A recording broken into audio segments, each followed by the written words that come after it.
Yep, I'm hosted. Alright, so welcome everyone to this game of Dungeons and Dragons. My name's Egan, I'm the Dungeon Master here for those who are new. And we do have one new player, so welcome. Her name is Ambi. Let me fix her name 1 second. Hello, yes, MB is correct. Okay, awesome. Alright, and everyone else here is returning to play. Let's see. So we got Bids, Grim, Hay, Idle, and Reaper. Alright, welcome back guys. Okay, so last weekend I wasn't available of course. So those who have more um, those who have higher roles, you can keep them, of course. This weekend also won't really count since I didn't really announce too many games, so there weren't too many opportunities to play. So if you even players who, yeah, I won't count this weekend as a consistent weekend either. So those players who have the old guard role, right, they can keep it. But starting next weekend, I should be able to run regularly again. So at least one game a day. So let's see. Actually, next weekend is a 96, so I'll have a 4 day weekend. I should definitely be able to run at least a couple games then. All right. So for those who are new, and those um, who have forgotten, we're playing old school Dungeons and Dragons. We're gonna be in our prep time, so this is our time to just prepare for the game, roll up characters, and get returning characters ready for the adventure, pretty much. Um, for those who are new, I'll start with you. Those who are returning, sit tight. You can do something else in the meantime. Just be ready when it's your turn, and know what you want to do during your prep. We'll try to limit everyone's prep time to about 5 minutes if possible. The sooner we get prep out of the way, the sooner we can start the adventure. We'll be playing for about 3 hours, so that's our time limit per game. So typically, I usually do 1 hour for each player. So if there's more than 3 players, potentially we can play longer, of course, since everyone, since there's more players, everyone needs some more game time then, right? So I usually will go longer for larger groups naturally. Um, all right, so those who are new, we're playing old school D&D. It's a classic fantasy adventure role playing game. I'm sure you're familiar um, if you're here naturally. And then in our game, of course, is the stories we tell in particular, or to me, old school style ones. It's all about going on adventures, campaigning for fame and fortune across dangerous lands, full of monsters and magic and such. So, it's your standard, old school style Dungeons and Dragons. You're gonna most likely be exploring dungeons that are guarded by dragons. And the deeper you go, the more rewarding it gets. To get experience, you'll need silver. Silver or treasure. Treasure equals XP. For every silver piece you trade, you can get 1 XP, and that's how you win. You level up, you survive, and you tell a story. Um, the story, of course, is played through the game, so and it's told through the game. So that's pretty much everything we do here. Um, all right. So before you can even start, for those who have no characters and those who are new, we're gonna roll up your characters.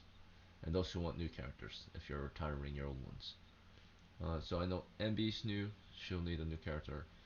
Bids, are you okay with continuing as Ali?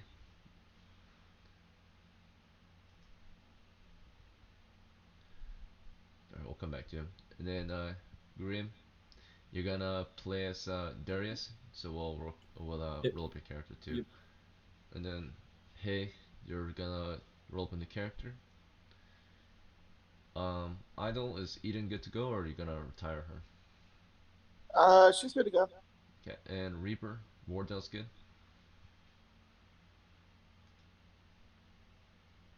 Yeah, Wardell's good. Okay, cool. So we'll start with rolling up some new characters, and then we'll get retired characters back into the adventure after that. So we'll start with Envy and Hayden. The first thing we'll do is roll ability scores. So to roll ability scores, there's 3 methods of dice rolling you can perform, or you can choose actually. So the typical way we do it is the dungeon master here will roll for you. That's gonna be me. I'll be rolling dice on camera for you to see, like a fortune teller, right? Reading their crystal ball. But you can also roll your own dice if you have them, but you do have to use a webcam so that everyone can see your rolls. And the last option, if you want, is you can use our dice bot. It's in the roleplay channel, so you can also use that. The command is /roll space and whatever dice you want. 1d20, 3d6. In this case, we're going to be rolling 6 sets of 3 6-sided dice. So 6 3d6 if you're going to use a dice bot. So for this game, Emmy, do you want to use the Dungeon Master's dice, use your own dice, or use the bot's dice? Well, I'd love to use my dice, but my webcam's in a box somewhere, and I'm not digging it out right now. But you can use your dice. That sounds better than the bot. Okay, awesome. And then, hey, do you want to use the Dungeon Master's dice, use yours, or use the bot's? Dungeon Master dice would be fine. Okay, cool. Alright, so if you want, grab a pencil and paper. We're gonna start taking some notes on the character. The first notes will be about, or for their ability scores, because we're gonna roll it. So the first ability we'll test is your strength. Alright, this is for Ambi. So Ambi's got 10 strength. Alrighty. Okay. Intelligence. Ambi has 12 intelligence. Okay. Wisdom has 8 wisdom. Dexterity has 9 dexterity.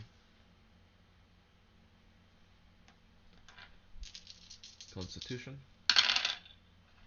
has 15 constitution.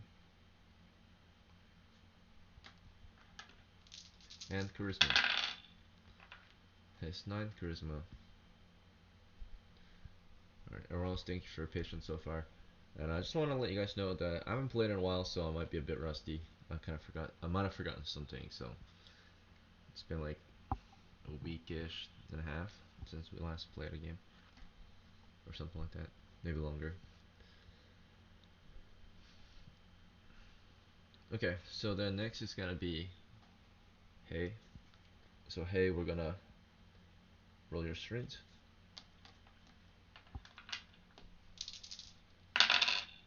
Alright, so you have 12 strength. Your intelligence is 11. Oh, sorry, 11 12. for That's intelligence. 12. My bad. I know it's 12 intelligence. I was looking at my cam instead.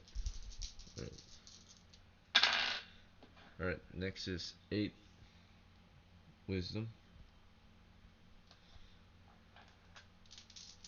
Shit. Okay. There's 10 constitution. Oh shoot. That would be a 3. Okay. So there's 9 charisma. Alright, not bad. Let's see. Oh wait, did I miss something? Shoot, I did miss something. So it's 12 strength, 12 intelligence, 8 wisdom, 10 dexterity, 9 constitution. That's what I missed, I So think. what was the dexterity? 10 dexterity, my bad. Yeah, that's my mistake. Misread it. Alright, the last one is charisma. Alright, 10 charisma. Okay, that's good too. Alright. So now we're gonna choose your class.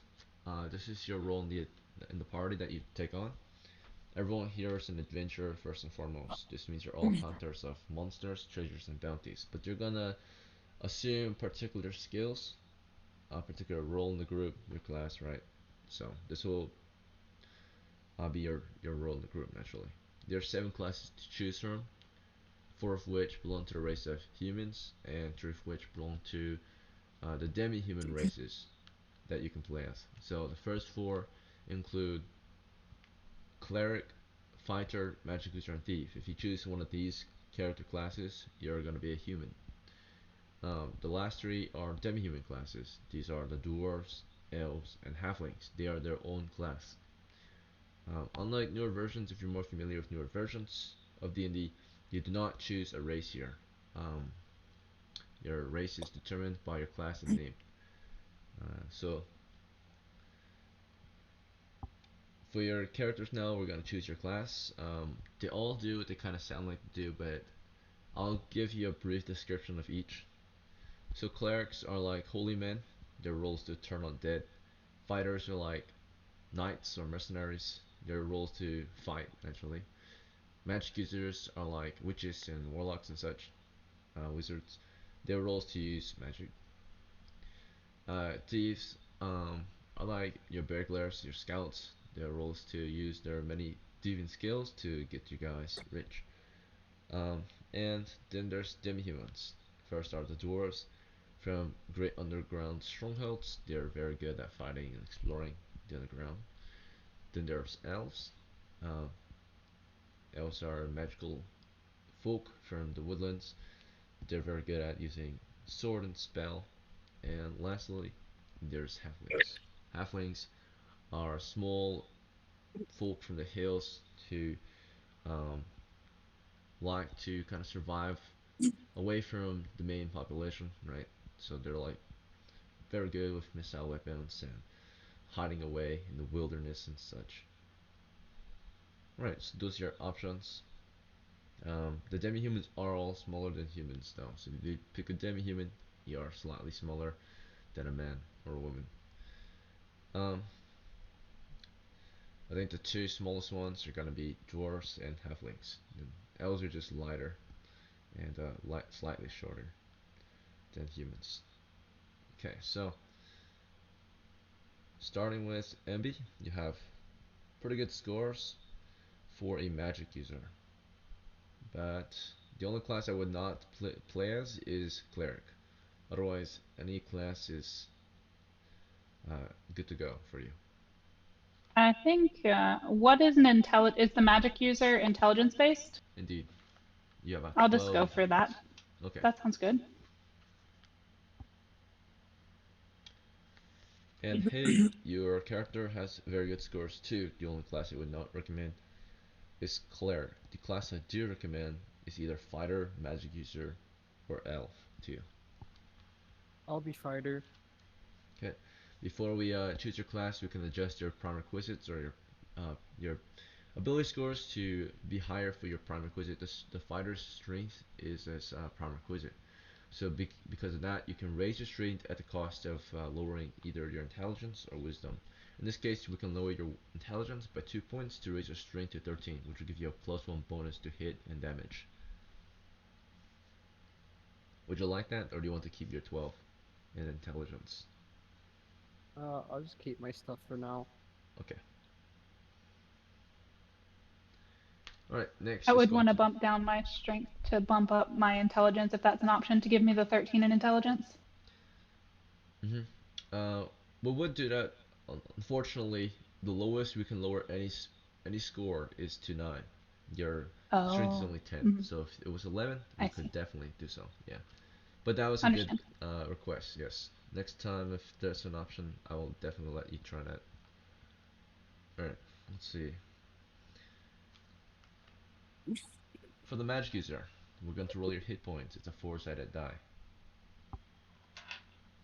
This is how hard you can get hit before you're dead. Do I add a constitution modifier to it? Or is that not how this game works? Yes, you do, if you have one. Okay. In this case, you do. So we roll a 4, and you're gonna get a +1 adjustment. So you have 5 hit points. Alright. Alright, so that's actually very good for a magic user. Let's see. Fighters next. Fighter gets a D8. You have 0 adjustment to this roll.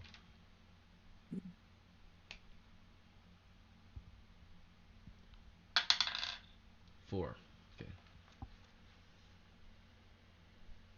Wait, so I have 4 hit points. Yes. Alright, now it's time for your starting equipment. You'll have 36 pieces of silver to purchase any equipment and supplies you'll need for the adventure. So it looks like MB will be starting with 10 pieces of silver. I'll show you guys the list too in a moment, but equipment in the old days is probably the most important step to character creation. So maybe a list to look over. If you need more time, we can wait, or we can go to someone else and give you more time to think about it. Otherwise, I'll recommend you things to make it go smoothly or quicker. The fighter gets 8 pieces of silver. So we'll start with MB, and if you want more time to think about the options, definitely can. We'll just come back to you later. But before Where is the list? Yep, I'm gonna post a list in the roleplay channel. You can find this list in the reference channel. We don't use the standard equipment list in the BX books. We instead have a house rule for ours. This is a long-term campaign, so we have a few house rules that we'll have to use for the scene to continue. Right, so the first thing I'm gonna recommend you build is a set of clothes. So that's gonna cost you 1 silver. You'll need this to protect you from the environment. Basic protection, especially from diseases and such. So if it's okay with both of you, you're both gonna start with a set of clothes, which will cost you each 1 silver. This will protect I'm your with that. head, your hands, your feet, and your body and legs. I didn't recall since I forgot that I have a game in 30 minutes. Bids, we cannot hear you. You're very quiet. Hold on. Can you hear me properly now? It's slightly better. Is he quiet for anyone else? Alright. Yes, very. Hmm. I turned him up, and that's fine. Okay, I'll turn you up to I 2. sent you a message. I hope you can see it. I just forgot that I had a game today. For like 30 minutes. You have to leave?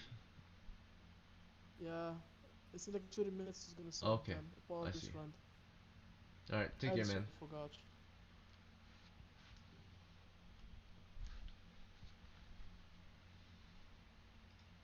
Do I need anything like a component pouch or anything like that? I don't know how magic works. Mhm. Sorry. So in old school D&D, you will have to purchase a spell book if you're a magic user. So this will cost you 2 silvers. Okay. This is just an empty spell book, but you will have some spells in it at the start because you're a magic user. So prior knowledge to magic is going to be put into your book. Let's see, for hay, I don't think I can use any kind of armor, can I? in our game it's a bit different. Everyone here fights, so naturally a fighter's still the best at fighting in our game, but even magic users can wear armor and use weapons here. Let's see. So that's one of our biggest house rules we've got compared to other player or other groups, is that every man fights. Um, let's see. So you got yourself some clothes and a spell book, leaving you with 7 silver. Next, we'll purchase you some weapons, which are probably the most important part. After buying your class items, you do want to save some money for supplies and equipment, of course. But the first weapon you want to purchase, I recommend, is the sling. It's very cheap, but a very effective weapon as well. It is 1 silver. You get a bag for the Okay. stones. Carry up to 30 stones in 1 sling bag.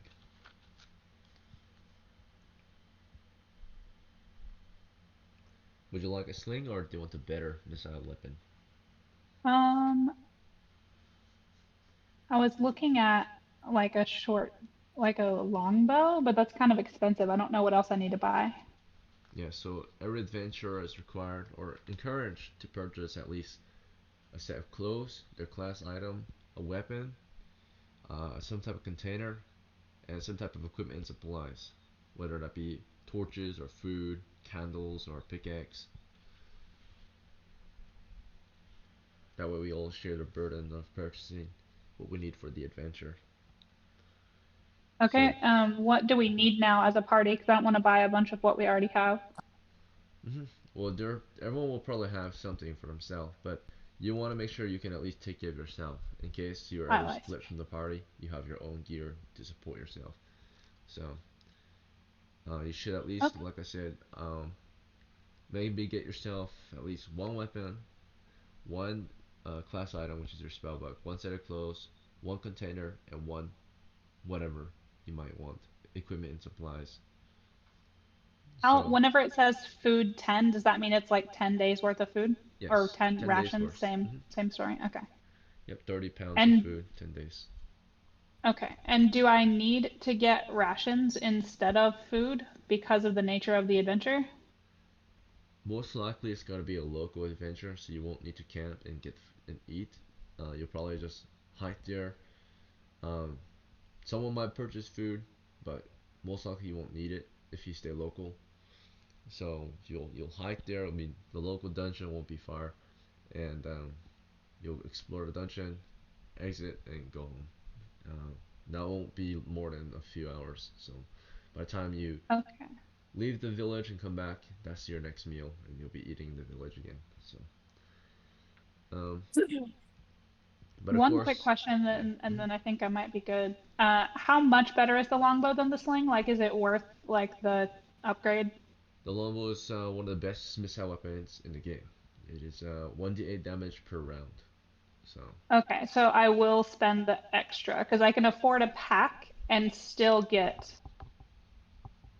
the longbow okay. So and you're have gonna get two left over, yeah, or one left one over, I think. thing Let me count. you'll also need is arrows. A quiver of 10 arrows Arrow. is 1 silver. I see. Is that okay? Hmm. I think I might need to stick with the other one Short then. bow? Or do you want to go to sling? I was just looking at containers to see what were the options. Oh, sure. There's a pack, a bag, and a sack. Uh, That's from I'll largest get to a smallest. I'll get a bag instead of a pack, and then I will get the arrow, and then I'm good because I'm broke. So I got clothing, spellbook, longbow, arrows, bag.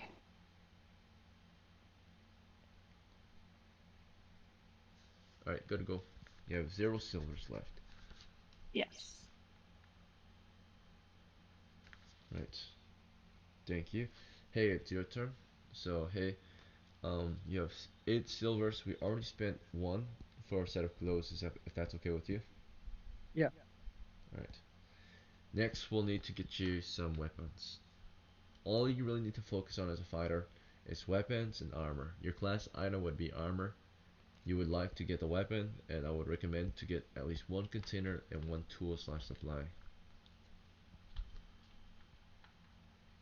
So for your weapons, I recommend you get at least 1 missile weapon and 1 melee weapon. So could I get like a slingshot then? Yeah, for your missile. That'll be cheap and effective. Okay, that's 1 silver. And then for a melee weapon, what would you like? Like a javelin? Okay. And would you like to get some armor? How much would the armor cost? The cheapest one is the gambeson, it's 2 silvers. Then there's a shield for 3. So far, you have, let's see, 1, 2, 3, 4. You have 4 silver left. So, the cheapest armor is Shield the would... gambeson. That's what I would recommend then. I'll get that then.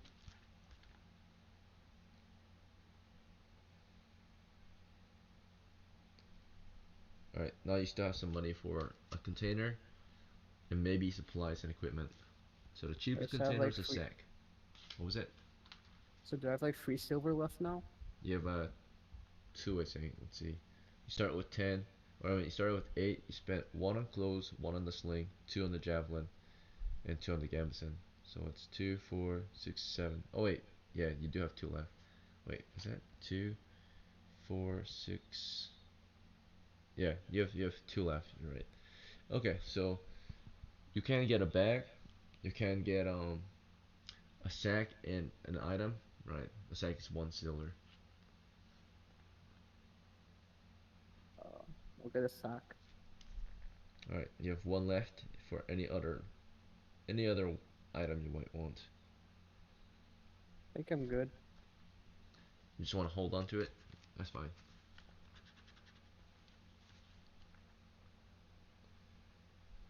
Okay. All right. Now we're going to get everyone else ready in a moment, but we're gonna do Grim next for Darius.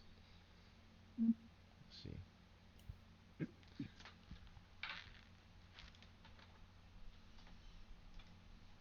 Is what I sent you in a DM accurate to what you have?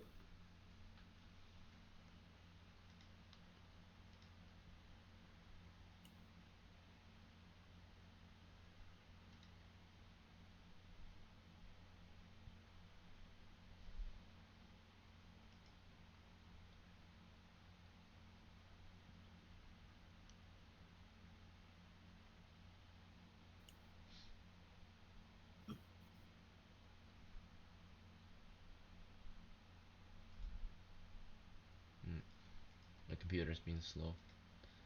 It's not loading.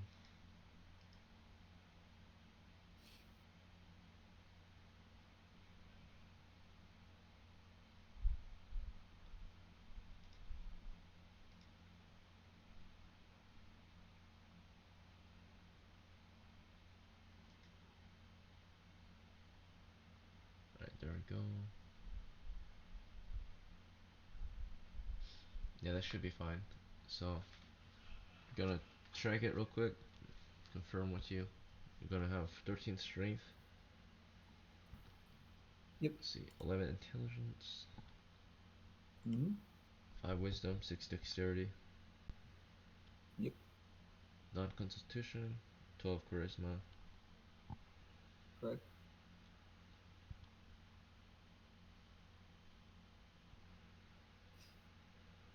okay, level 3 fighter, 18 hit points,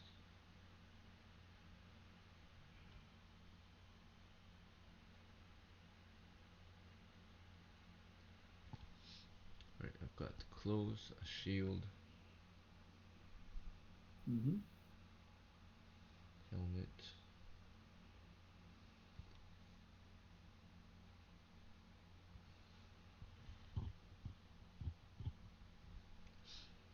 okay, you got the He should have his heavy plate mace. and the heavy mace as well on him.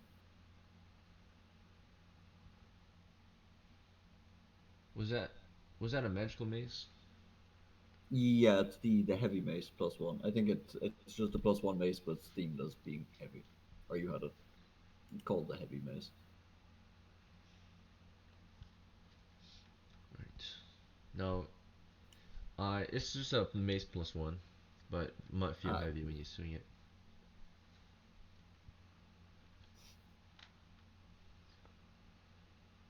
And you got a courser.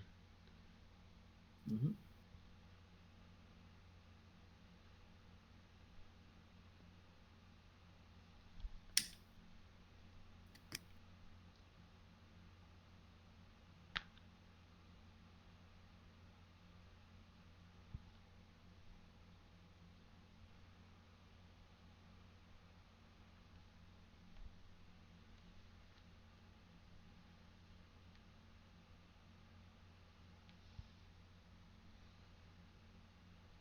My notes for the course here: saddlebags, tack, 5 torches, 50 feet of rope, and a battle axe for some reason.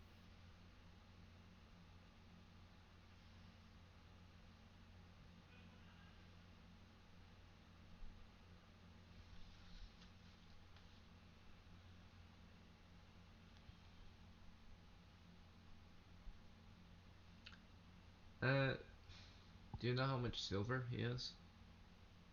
It says 7 on my notes. Okay, that's fine.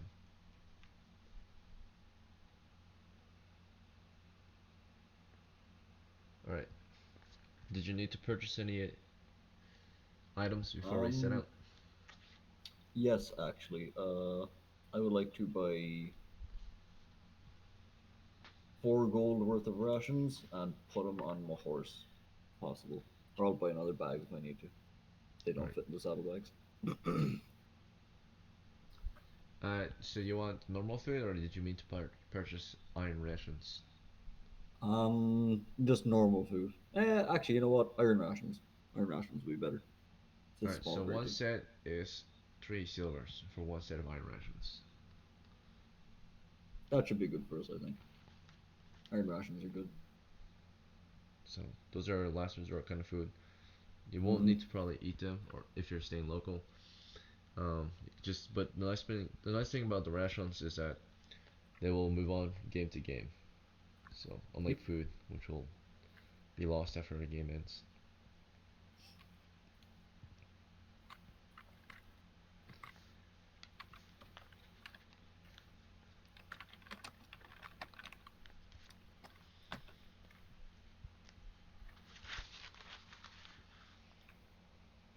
Right. I believe that's about it for me. Alright, we're gonna come back to the new players. We're not fully done with your characters. Um, you need to choose a name next for your character. So this has to be I highly recommend you're gonna choose a medieval name. Sucrose wants to join. Um, it's kind of late. Yeah, he noted that. But he did say he wanted to play a few days ago, so. Or yesterday. Okay. Um, yeah, sure. He was here yesterday present, but he didn't make it. Or we didn't play. So. I'll open the VC for him.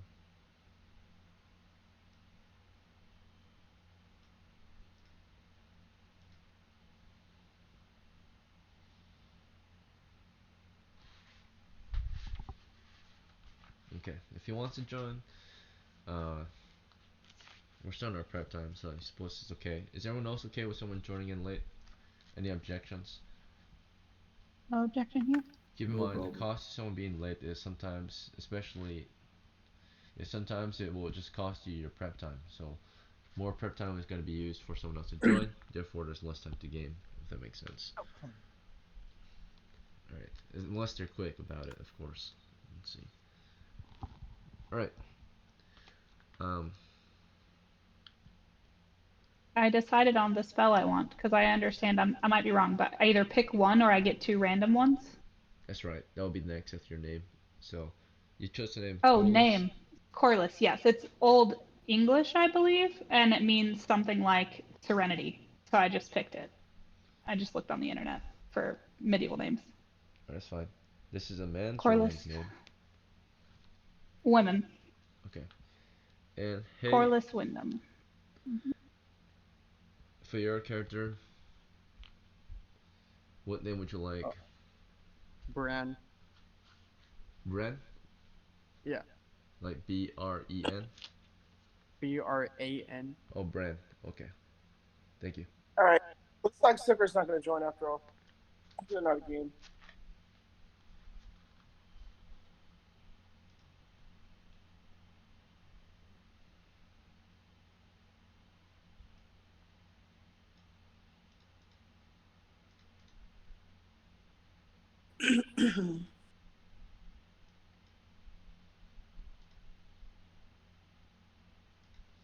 Always playing the Dark Tower. It's good. It's a good game. Right.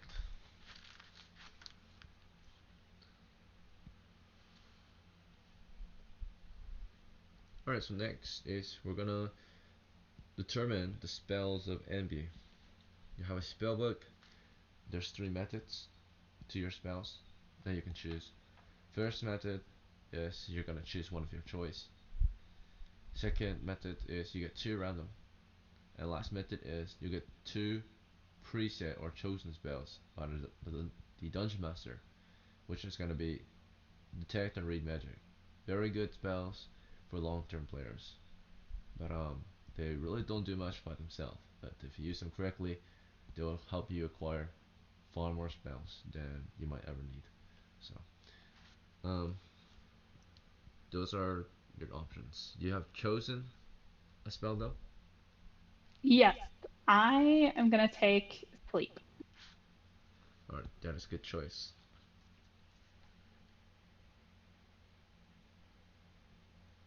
But I understand magic might be slightly modified, so it might be different than the SRD. Is that right?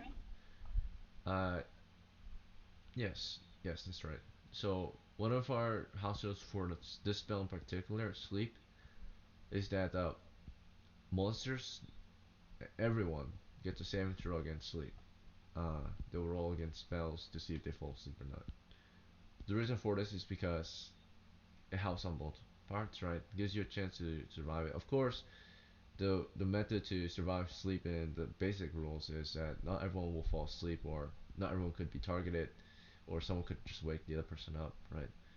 But we've seen too many times that if you use sleep on the monsters and they start using sleep on the party, then we're seeing party wipes pretty often. So um, that's why we are gonna use the house rule where you do get a saving throw against the spell sleep. So that's the only caveat to choosing this powerful spell. Like it used to be, it's still very powerful, but it used to be, very dangerous for both sides. So, I'll take it okay. anyway. Mm-hmm. Sounds fun. All right. Next is preparing the returning players, the survivors of previous adventures. This includes Idol and Reaper's characters. So we're gonna start. Let's see, who will I find first on my list of characters? Okay, I found Reapers first. So because I think Idol's character is more backlogged, like front pages. All right, so Reaper. This week, for this week, they're starting with looks like 83 silvers. Does that sound correct to you? Yes. Do you have anything to prepare? No, I don't. I'm good with everything I have. All right, awesome. And then Idol as Eden. Do you have any prep to make? Torches, please. Hmm. So you had, it looks like 7 torches. Now you're gonna have 17. No, Or is I it was down 2? to one. I was down to Oh, one torch. oh yeah, it looks like a 2 on my sheet. All right, you say you think you're down to 1?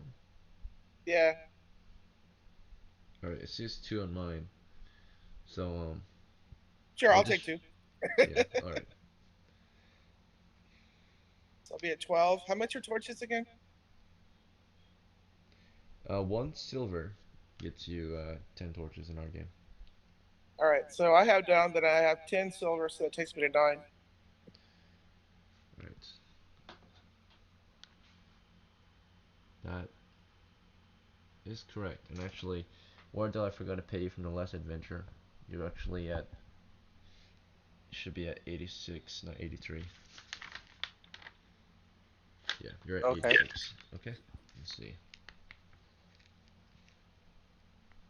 Sometimes the reason I typically often don't pay characters right after the adventure is because some of them don't return, so there's no point. So that's usually why I don't do it, because then it's just extra work for no reason. But you guys so often play again, so I should probably be tracking your points after every game. So yeah, so Eden, you did have 10, now you have 9.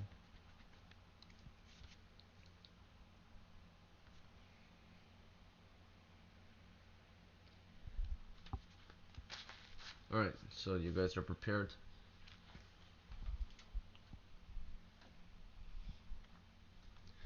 So now we're gonna soon start the adventure. Before we do, because we're done with prep, you guys will have a 5-minute break to get ready for today's adventure. So, wait, yeah, I'll see you guys in 5 minutes then.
Hello.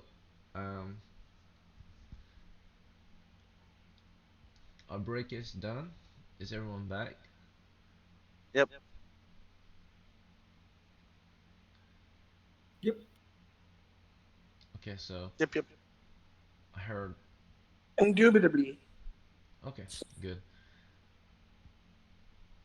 I heard from everyone but MB so far.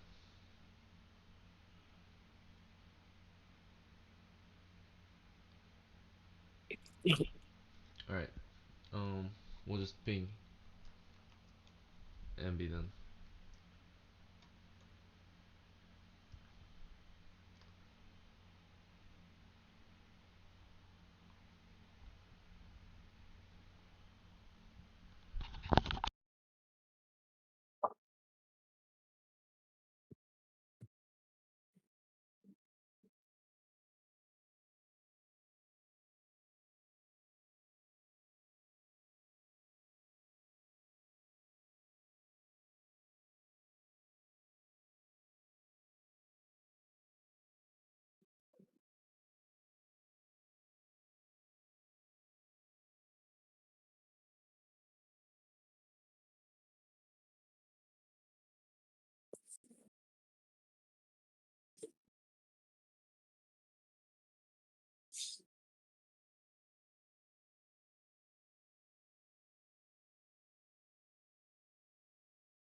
Oh, I'm sorry. I disconnected my audio at some point, but I think it's better now. Can you hear me? All good. No, Welcome back. Yeah. Oh, okay, perfect. I was like, is it not fixed after all? Sorry. All right. I've Welcome been back, here. everyone. Hi. Yeah.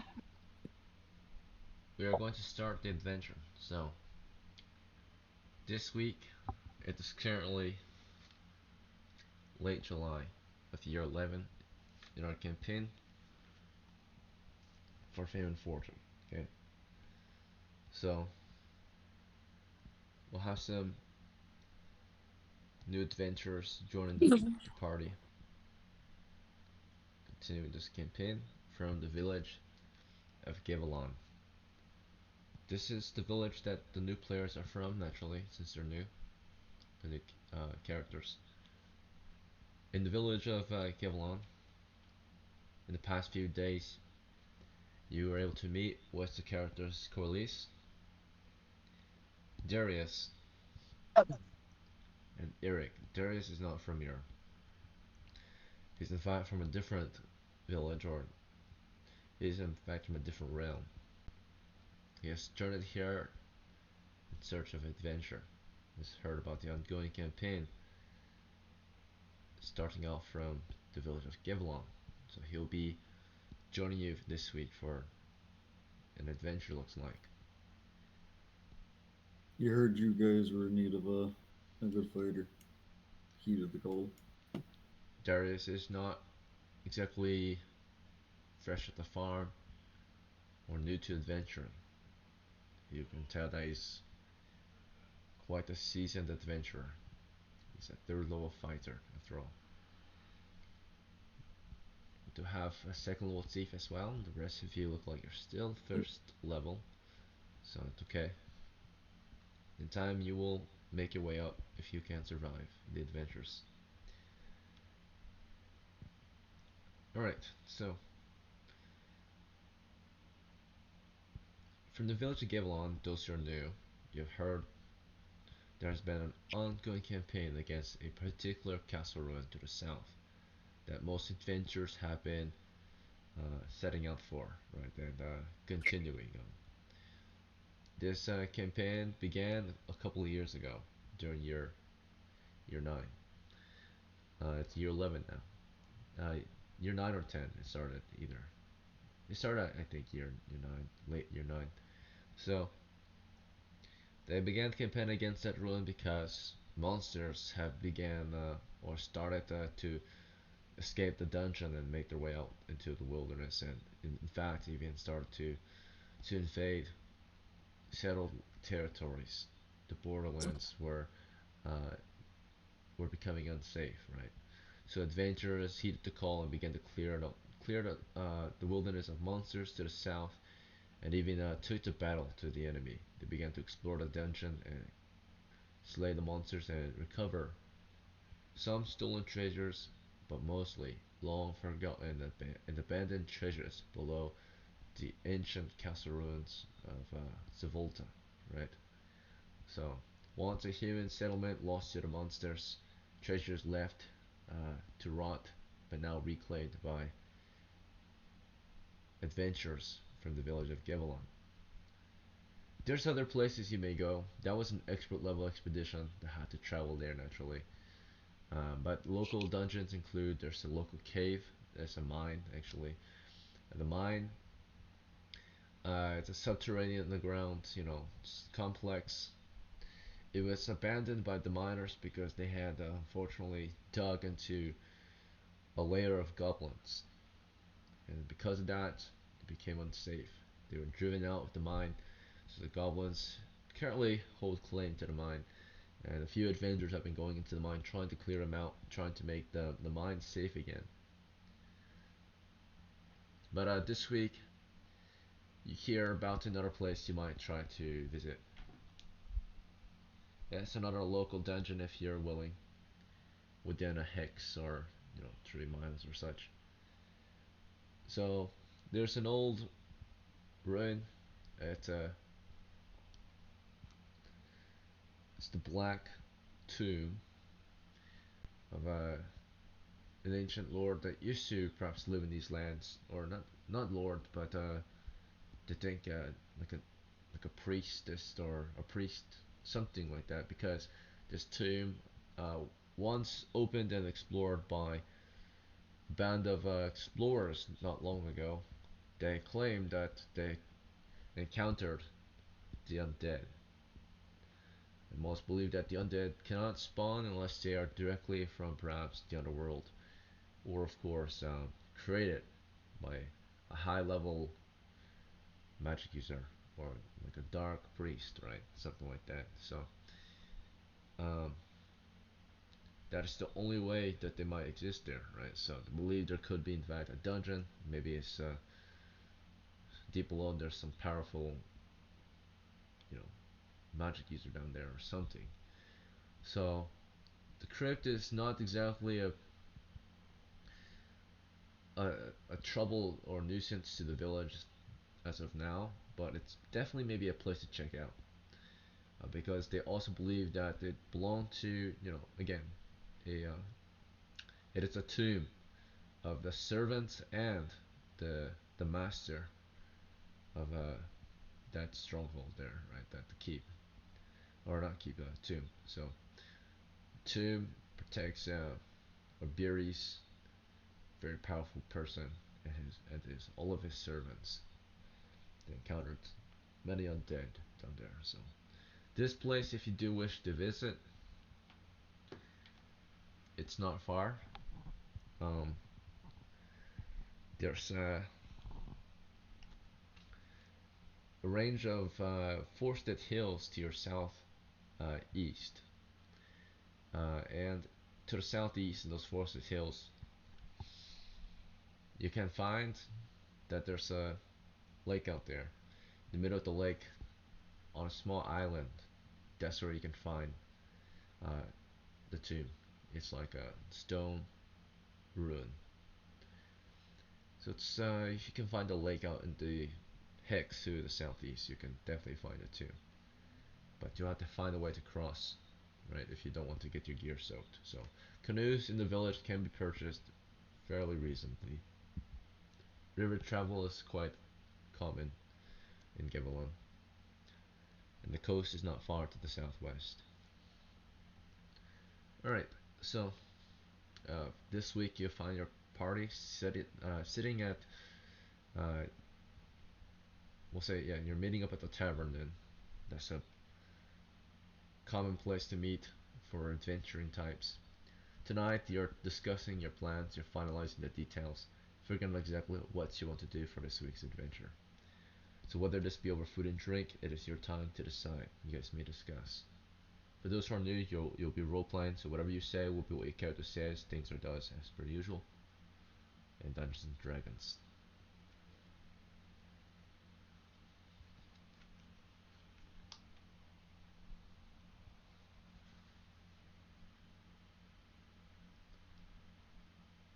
I personally have a death wish. Love the.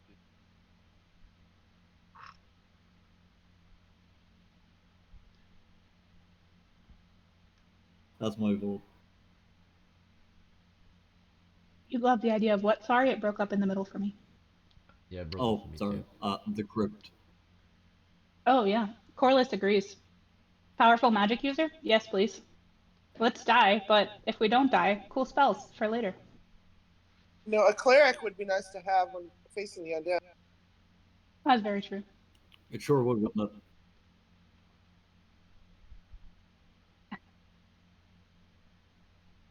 I mean,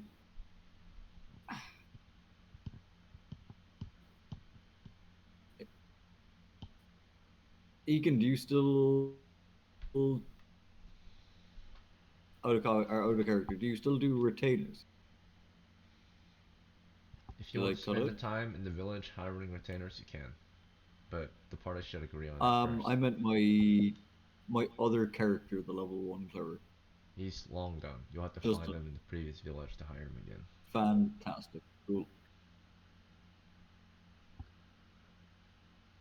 Oh no, up to you guys. Just go to the Sounds mine. like a good fight.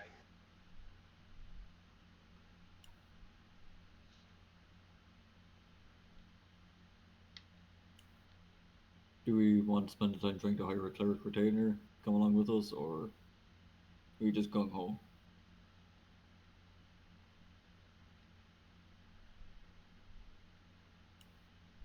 Do we need a person of faith? I think we should. How expensive is it? Yes. Okay.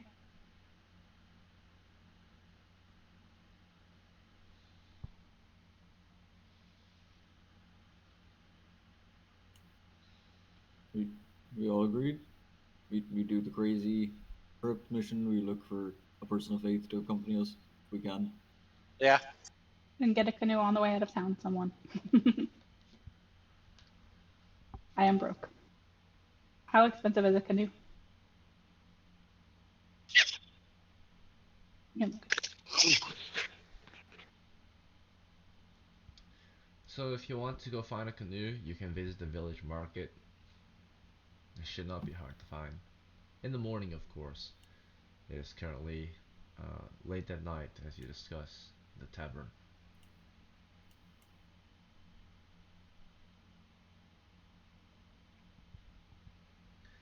So, Can you talk has to it me? been decided? It sounds like most of you are in agreement with the tomb, the blackened tomb. But How much is it to hire a cleric? a cleric? Well, first you might have to find one.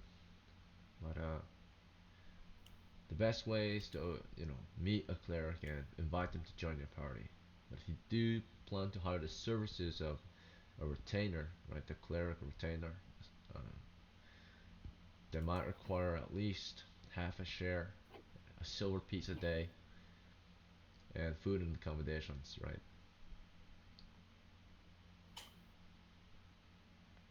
All right. So do you wish to perhaps search the tavern for a cleric for hire, or otherwise, yeah, there's no player that has a Well, cleric currently, so cannot invite them I to the mean, if party. we're gonna leave out in the morning, we could head up. Some of us could head up to. Is there a temple or something there in the town to talk to the clerics? Yes, there's a temple in the village, naturally. Most of those clerics, though, are busy serving the temple. Any cleric for hire would meet in a place of gathering, such as the tavern. All right. And that's something we should do. We should try to find a cleric that will venture forth with us. Alright, would you like to explore the tavern in search of hirelings? Wait, Yeah. can you talk? Can you talk to people in like in a tavern to get like bounties or quests or something? Potentially. I mean, most people in the tavern are here for food and drink and perhaps to share information, right? But they're fellow tavern patrons like you, so they're here to enjoy the accommodations. Looking for work at the tavern is not exactly. You can maybe find a lead to send you off to find whoever might be hiring in town. But employers don't sit at the tavern all day looking for adventurers, unfortunately. That would be way too convenient for them. And of course they have more important things to do like their actual job. But definitely could get some leads if you're looking to find different types of adventure or information. So as a party, I highly recommend we'll stay together. But if you want, you can branch out and split your party and discuss elsewhere and do other things. It will make the game move a lot slower, but that is an option, of course.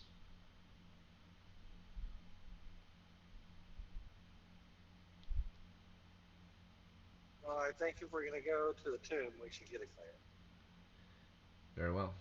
So if we're going to hire a cleric, would you like to search the tavern for a cleric, or yes? Okay. Yes. Well, as you sit around over your, if you do want food and drink, you can have it. It costs 1 silver. But as you sit around your table, observe the rest of the crowd. You guys, of course, do not fit in with the majority of the crowd right now. Most are just villagers, naturally. About 10% might be foreign, or like you. There's maybe 3 men you can think of that um, you might, of course, hire on. Um, you see a large man. He wears a set of Gamson armor, a helmet. Weapons and shields and such are typically left at the gate unless you have permission or good reason to carry. So they're left in their homes. You can conceal weapons sometimes if you have permission or a good reason to. But this is a town that has many rules. Without these rules, it wouldn't have survived so long, naturally. These rules mainly mean to conduct yourself, you know, but conduct yourself safely and respectfully, naturally.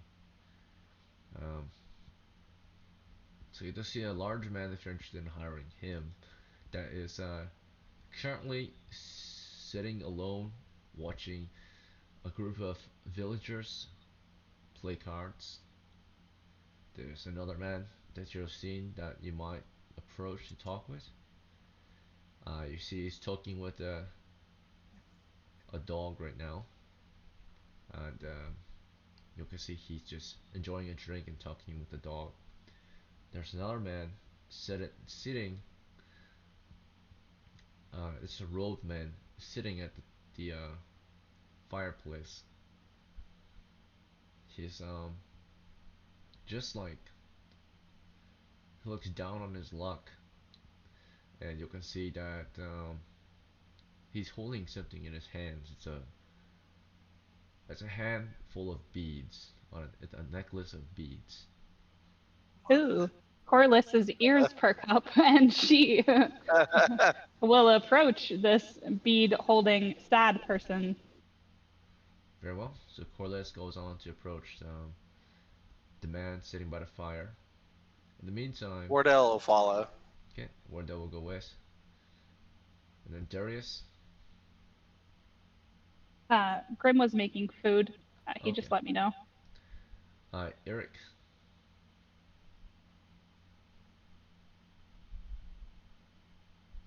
Sorry, I am listening from the kitchen while I'm making food. Darius will just be sitting around.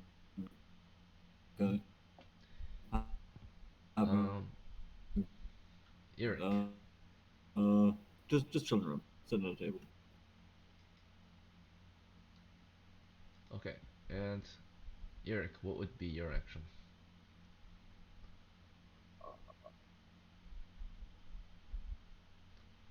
What exactly is happening right now? Sorry.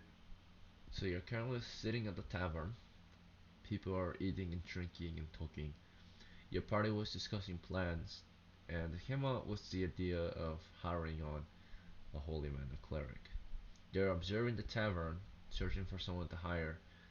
They saw a few different characters that might look reasonable to speak with, mainly because they're on their own. Um, right now, you see Wardell and Corliss. They're on their way to talk with a man sitting alone by the fireplace. Darius is also just sitting at the table with you. He doesn't seem bothered by the rest of the environment. And Eden might be doing something soon. What is your action? Did I just talk with like random people in the tavern? Sure. You just want to approach the closest person, or who in particular are you? What do you mean by random? You just Like you were saying something about like looking for people up to hire, so like maybe like I could talk to like people in the tavern if they'd want to like be up for hire or something.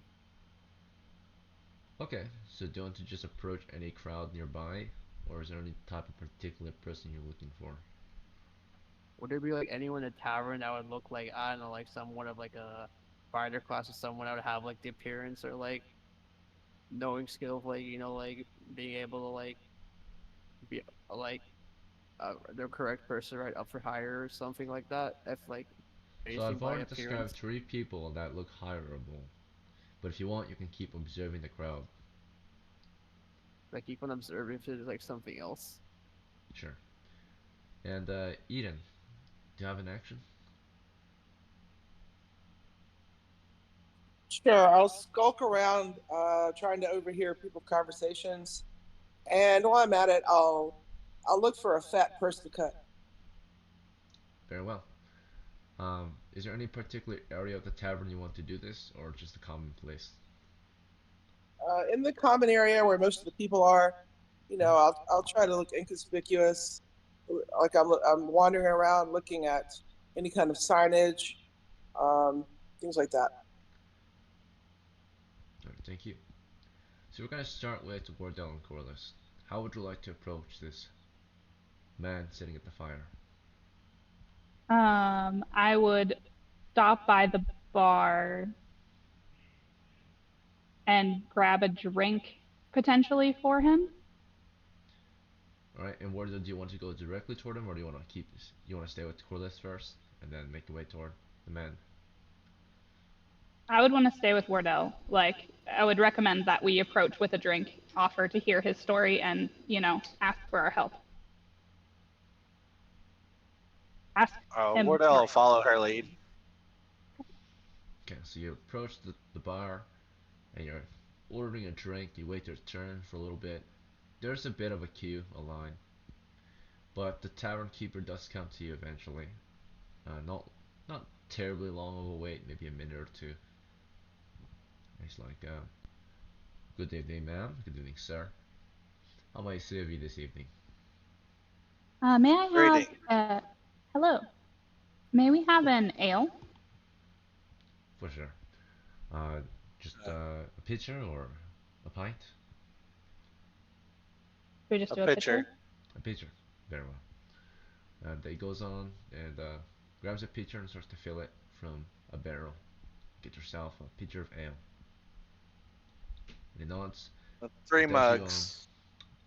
the pitcher serves 4 people, costs 3 coppers. A pint serves 1 person, costs 1 copper. So you can see it's a bit of a deal. You get an extra drink if you get the pitcher. But he brings you 3 mugs and gives you the pitcher of ale. Enjoy your All right, drinks. Wardell will pay for it. Hmm. Corliss will look, modestly like she expected this, but also thanks. Alright, so Wardell gets 3 coppers. I'll just mark it on my notes. I won't track it on the record sheet yet because it's too much work. Let's see.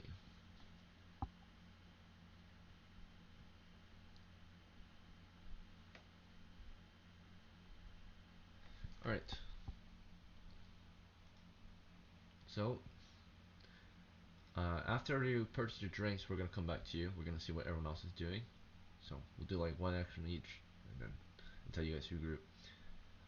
Sounds good. As you were doing this, Darius, you were just sitting at the table, and nothing was really happening here. Do you know what your next move was gonna be? Yeah, I'm just gonna keep an eye out around the bird in case anyone makes any sudden moves for any sort of reason. You just Don't know observe the why, bar. just have a feeling something might happen. I'm just gonna be on edge. Yeah. Okay, sure. You watch the bar carefully. The only one still with you at the table your party met at is Eric, who is observing the crowd. And Eric, you're observing the crowd for anyone else that might be hireable. And again, you notice the same few people that look like they might be open to a conversation. The rest of the crowd looks busy enjoying their food and drink, and it would perhaps be maybe rude to hire them on such a dangerous mission in the middle of the night while they're trying to enjoy their food and drink or their own company. There's three men that look like you might be able to approach them. There's a man uh, sitting by himself at a table watching, or a smaller table like a countertop, maybe just a barrel, right? But he's alone and he's watching a group of men play cards. You can see that he does have a wooden cane of sorts next to him, but he does wear a gambeson, a helmet, and a shield is slung over his, or not a shield. He would have left that the gate, but it looks like he's well armored, so could be an old guardsman. He looks quite old. He's got dark long hair, a big beard. It's kind of shady, but he has innocent looking eyes. Then there's another man. This man is currently talking to a dog, and now he's reading a book to the dog. He's looks like preaching over the dog. There's another man sitting at the fireplace that was alone, but is soon to be approached by two of your companions. He's playing with a necklace of beads. Alright, uh, after observing this, do you know what your next action would be? Do I go up to the guy by the fireplace? Sure. That's where the rest of your party's headed, so you can join them. Alright, and then in the meantime, as this is happening, Eden went off to skulk around. People are enjoying themselves. Eden, you're skulking around and listening for a conversation. Any type of conversation you're listening for, or just random conversation you want to listen to. Random, something easy to overhear. People talking loudly. Mm-hmm. Stand around and you walk around, listen for a conversation. We'll see what you hear.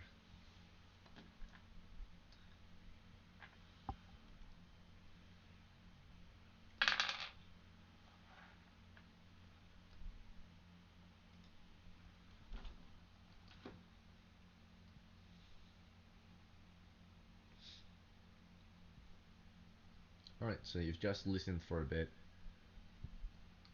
You hear these men nearby. They're dressed pretty well tonight.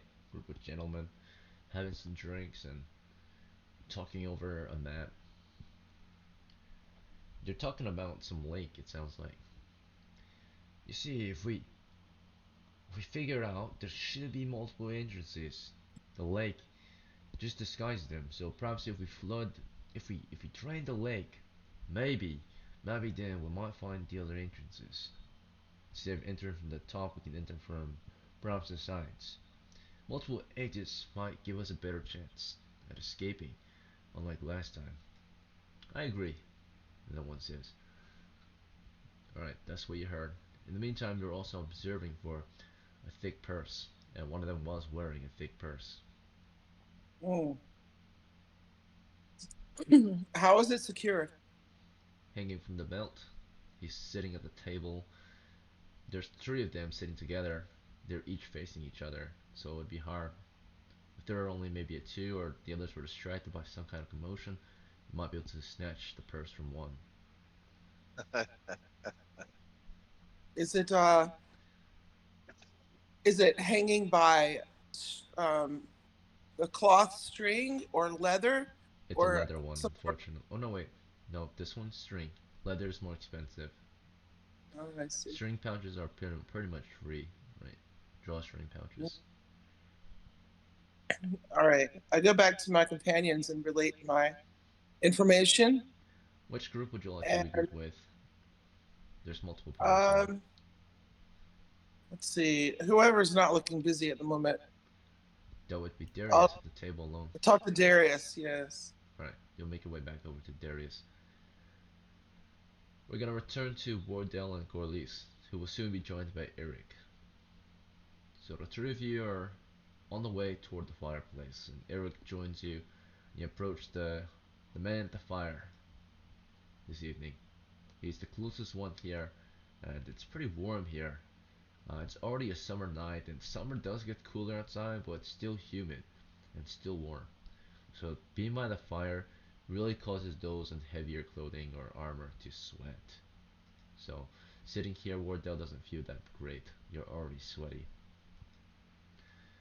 The man is sitting alone, and he's on a stool. He's holding a he's holding a handful of prayer beads, and you can see that he seems to be in his own world right now as you approach with your drinks. Corliss will pour one and then say, "Penny for your thoughts, friend," and offer it to the man at the fire.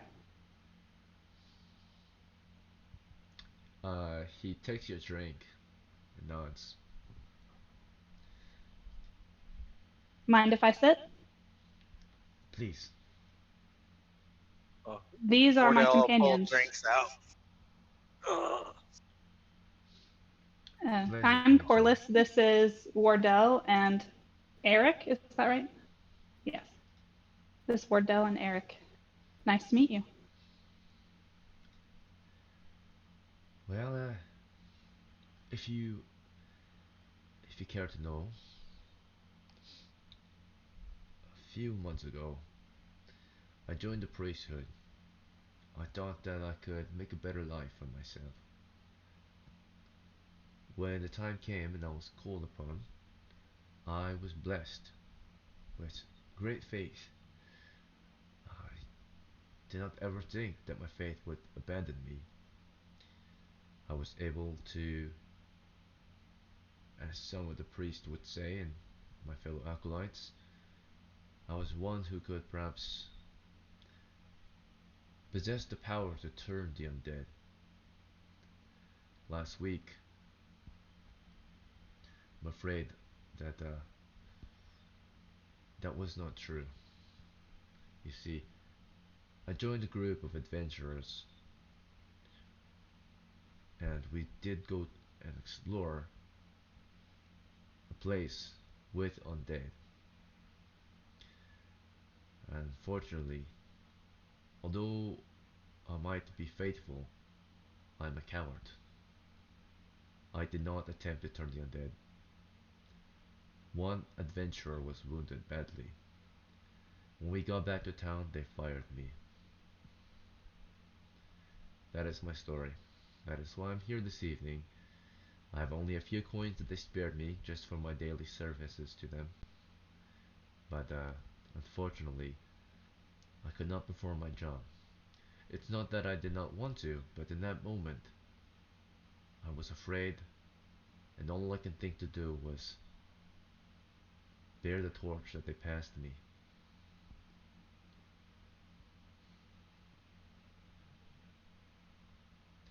If you do not have interest in hiring someone like me, do not worry.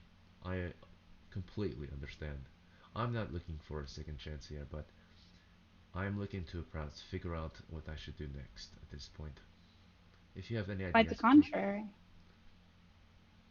No, quite the contrary. I actually just had a question, and that was in that moment, whenever you could not think, like, I would be more than happy to give you another chance at something like that because that is what we had in mind when we saw you sitting here. But what do you think is different now?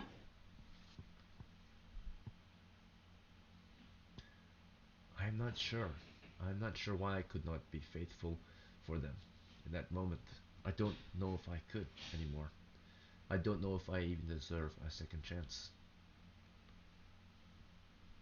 What would your Come faith now, tell you friend. about that? If a man like me does not prove faithful, I may lose favor, and in that case, I cannot use my ability. Because I did not make that decision, I am not sure whether or not my fate, my deity has abandoned me already. The only way to truly know is I must attempt it.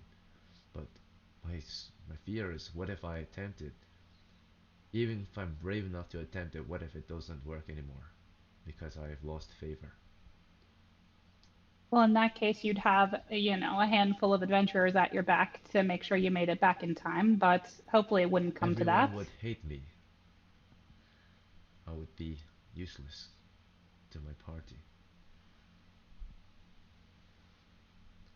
I appreciate the kindness you have shown me tonight, and I do wish to help you, but I do not want to be a burden for your party.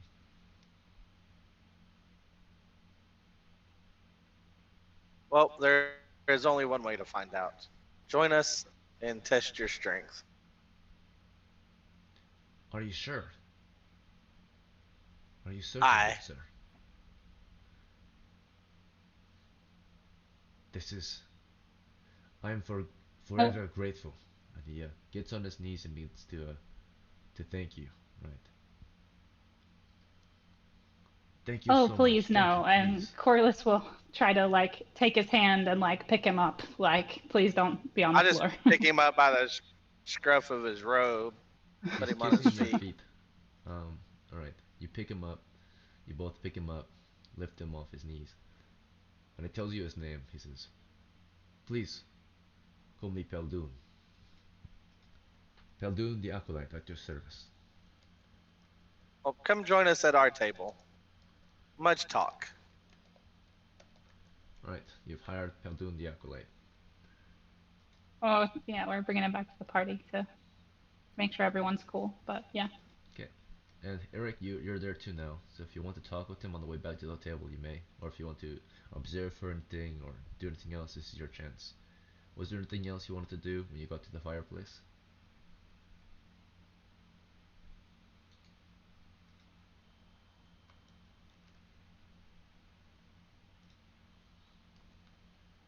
Or not? Um, we're gonna come back to uh, Eden and Darius. Darius, you were observing the bar for a moment, mostly because you seemed fearful of what could happen. Your fighter's wits maybe about you, giving you an idea that there could be a fight breaking out soon, but nothing happened. Wait, did you ask me something already? I did, Eric. You were Oh, I away didn't from hear. keyboard, I think, or something. Oh, what did you ask me? I was wondering what your action would be when you joined your party, Wardell and Corliss, in conversation. Was there anything you wanted to do while they were conversing with our newest companion, Peldu? Uh, could They're I currently ask him if he leaving. has like, Oh, go ahead. Yeah, could I join with them and what was they were doing with what was the cleric or priest they met and ask him if he has anything to trade or something. sure. Yeah, yeah. You can ask him about that. So, on the way back, as Wardell and Corliss make their way to the table with our new companion, you ask if Peldu has anything to trade. He looks to you in a bit of confusion, uh, nods and says, "Do you mean you wish to trade items?"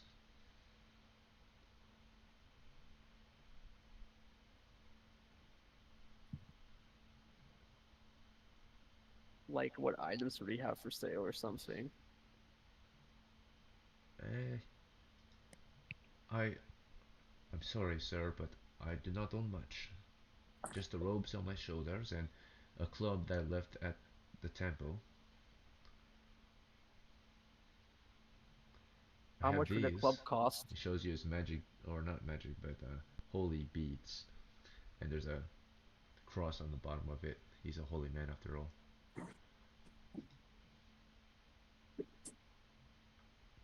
I'd This is ask not him like something how I can much is abandon, unfortunately, or trade. like the club? Oh, you wish to have my club? Yeah. Uh, well, and before he can answer, you're all at the table, and then we're gonna come back to Darius and Eden. So in the meantime, while they were conversing before they got back to your table, uh, Eden, it seemed like you wished to discuss something with Darius as he was in the middle of observing the bar. Darius, look at those guys over there. I think those might be the adventurers who went into the into the tomb recently, and Hmm. they're saying that they want to drain the lake in order to expose more entrances. Interesting. That's a very large task to undertake. Could be something worthwhile thinking about. Might have long-term effects.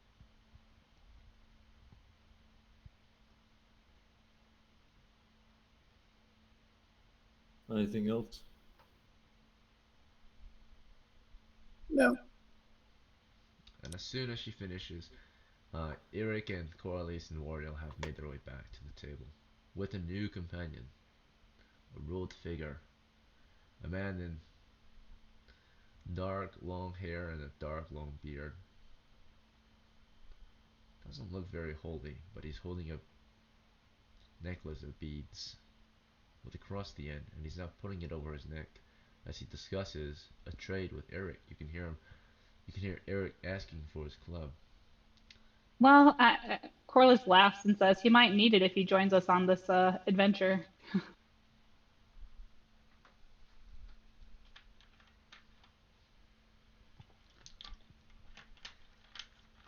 Maybe I could like go into conversation and say like probably like later on I could try to like find like the guy like a better weapon than his club, and like I could just kind of have his like club for now, and I kind of like say like a promise or something like later on that I could find him like a better weapon later on in the venture.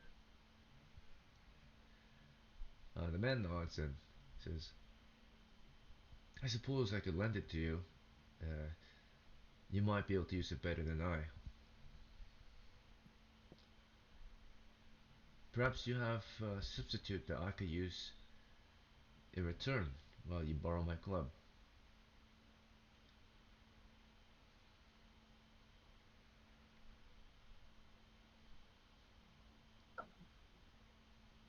Eric would Wait, like what to what answer. Oh, would the club do like better damage than like the javelin, or does the javelin do better damage?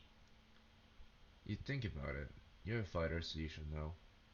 Both of them are fairly equal in damage, but some are more capable than others in certain areas. The javelin, after all, can be thrown for 1d6 damage. I And guess I could give him I guess I could give him my javelin for now. mhm. On your way out of the village, you can pick it up and give it to him. All weapons were left at the gate upon entering. Or if you are from here, they're left at your parents' home, locked away safely. Alright, so, Corliss will introduce Peldun to, you know, Eden and Darius. Briefly summarize his story so he doesn't have to tell it again. mhm. A pleasure to meet you, Darius and Eden, right? Correct. Nice to meet you. You're coming along for tomorrow's expedition? He nods. I'm very grateful you will have me. Your companions have, despite my circumstances and situation, have given me a second chance at this career, this type of work. I hope to serve you well. Good to hear. Good to hear. Just keep your faith strong and we should be alright.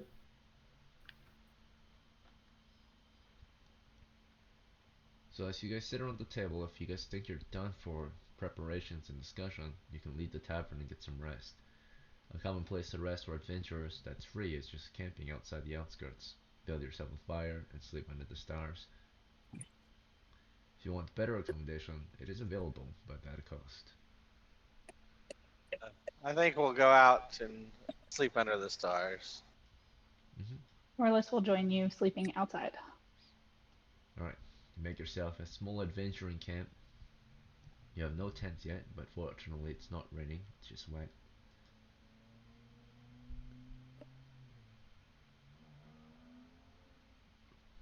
Let's see. Alright.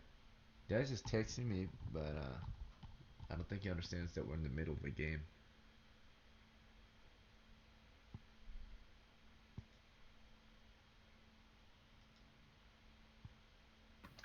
I believe he was asking to see if he could actually get in the game because he'd just gotten back from. Right. Yeah, we don't typically allow interruptions to the game, right? If a game has started, it's already on the way. So, alright. Let's see. So, from the village of Giblon, you've made your way out into the outskirts of Giblon to camp with your party. Um, upon leaving the walls, you're able to reclaim your weapons if you had the need to leave. Weapons are allowed to be carried if they are concealable, so you can conceal carry in the village, but you just can't use them unless, of course, well, you shouldn't be using them in the first place. Any trouble should be left to the guards. That's the rule here. But everyone keeps the peace together. Everyone works together to keep the peace. It's the only way you can survive out here. So there's a house, a storage house at the gate, where you can obtain your weapons from various lockers. You get yours, and then you're allowed outside. Um, then you're able to go into the outskirts, into the countryside, and camp for the night. Is there anything else you guys wish to do or discuss before you sleep? No. Okay, so get some rest. The night will pass. In the morning, you're kind of hungry. Didn't really eat too much last night. If you want, you can have breakfast. It would cost you £1 for each character. Someone purchased rations, so you can use that. Wardell will eat some of his rations. Okay, so if you want, you can use the rations as a party, or you can just use it for yourself. Typically, if you're in a party, you will feed the party naturally if you purchase food, but it's your choice. So food, £1 of food each character will get fed. Um, 10 days of rations is £30 of rations. So to feed this party would cost you £5.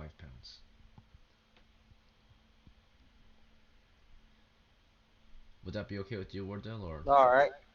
Okay. Yep, that's fine.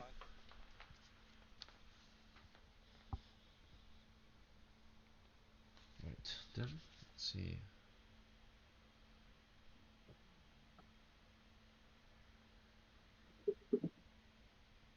And, sorry, how many rations? You had 10, right? Let's see, so now you have Yeah. £25.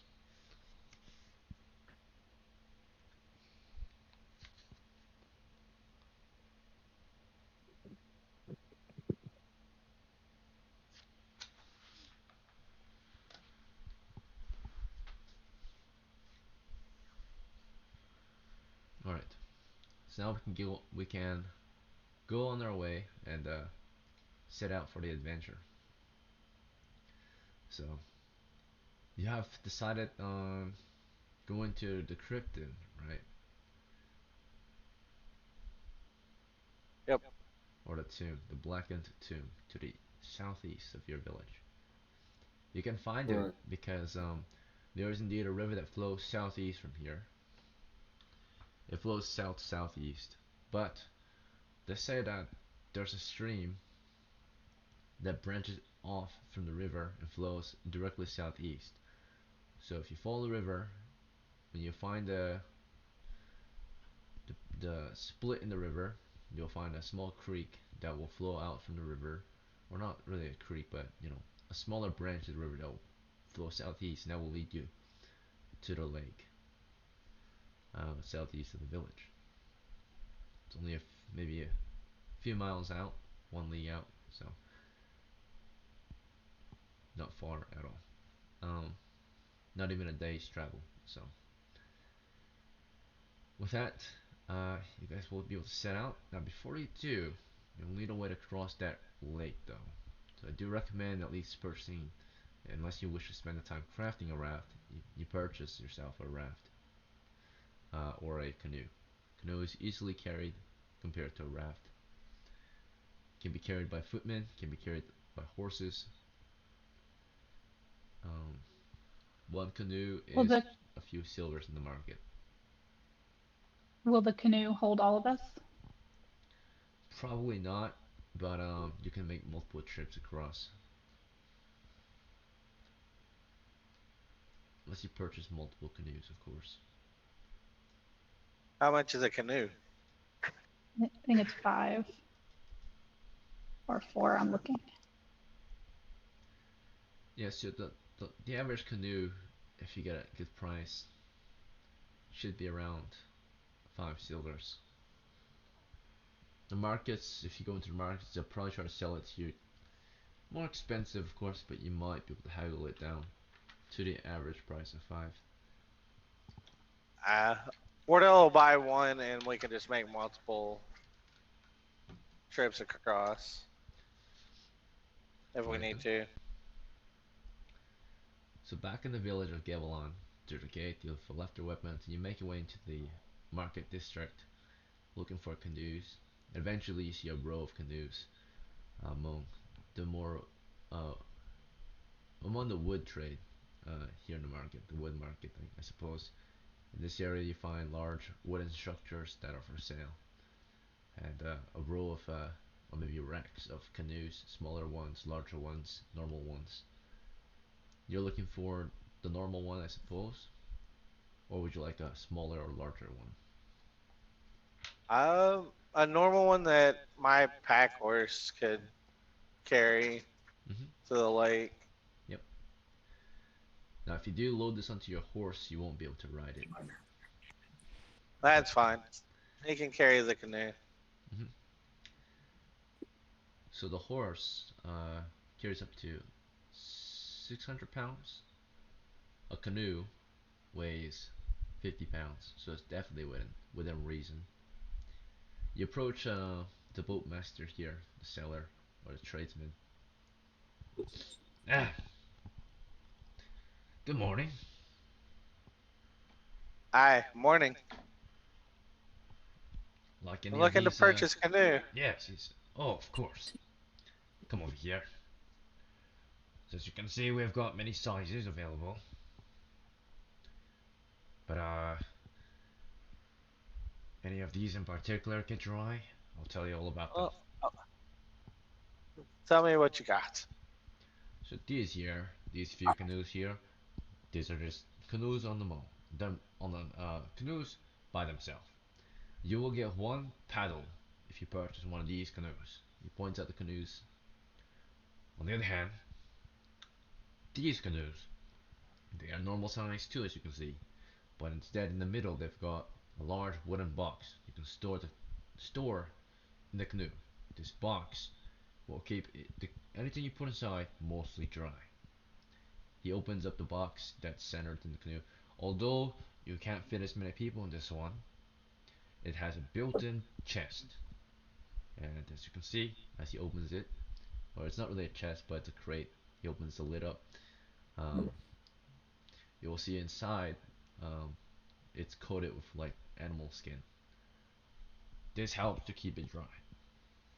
The wax, the animal skin, waterproofing.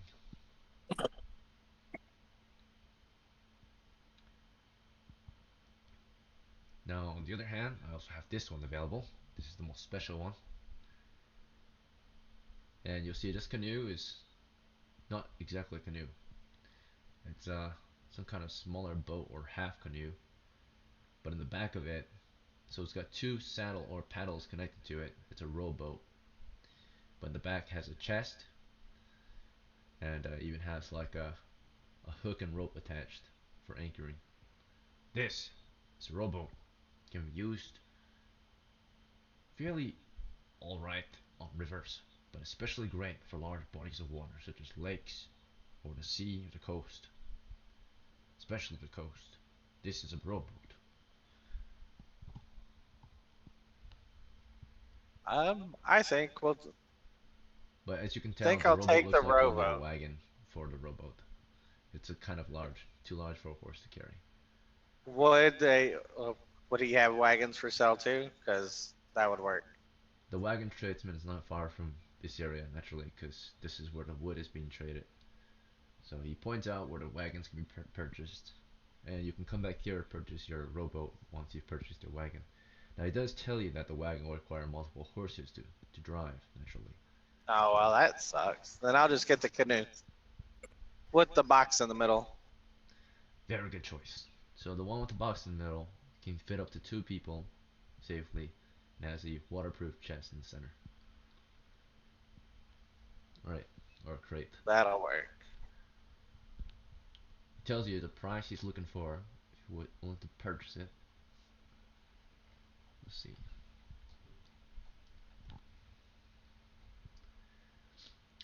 He looks over and says, "This beauty here will be 10 silvers."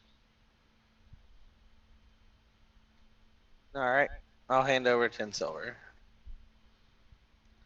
Good choice. I'll even throw in an extra paddle. Right, so you'll get two paddles and one crated canoe.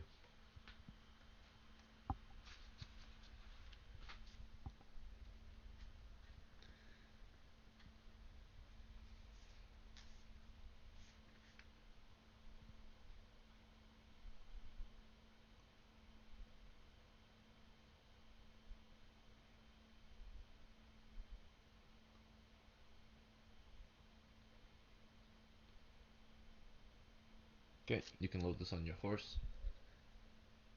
You're down to 76 silvers. You chose not to All have right. that, so you got a bonus item. Which means you probably bought it for more than it was worth. But, Probably. right. Um, well, the canoe's been purchased. If you guys think you're ready, you can set out.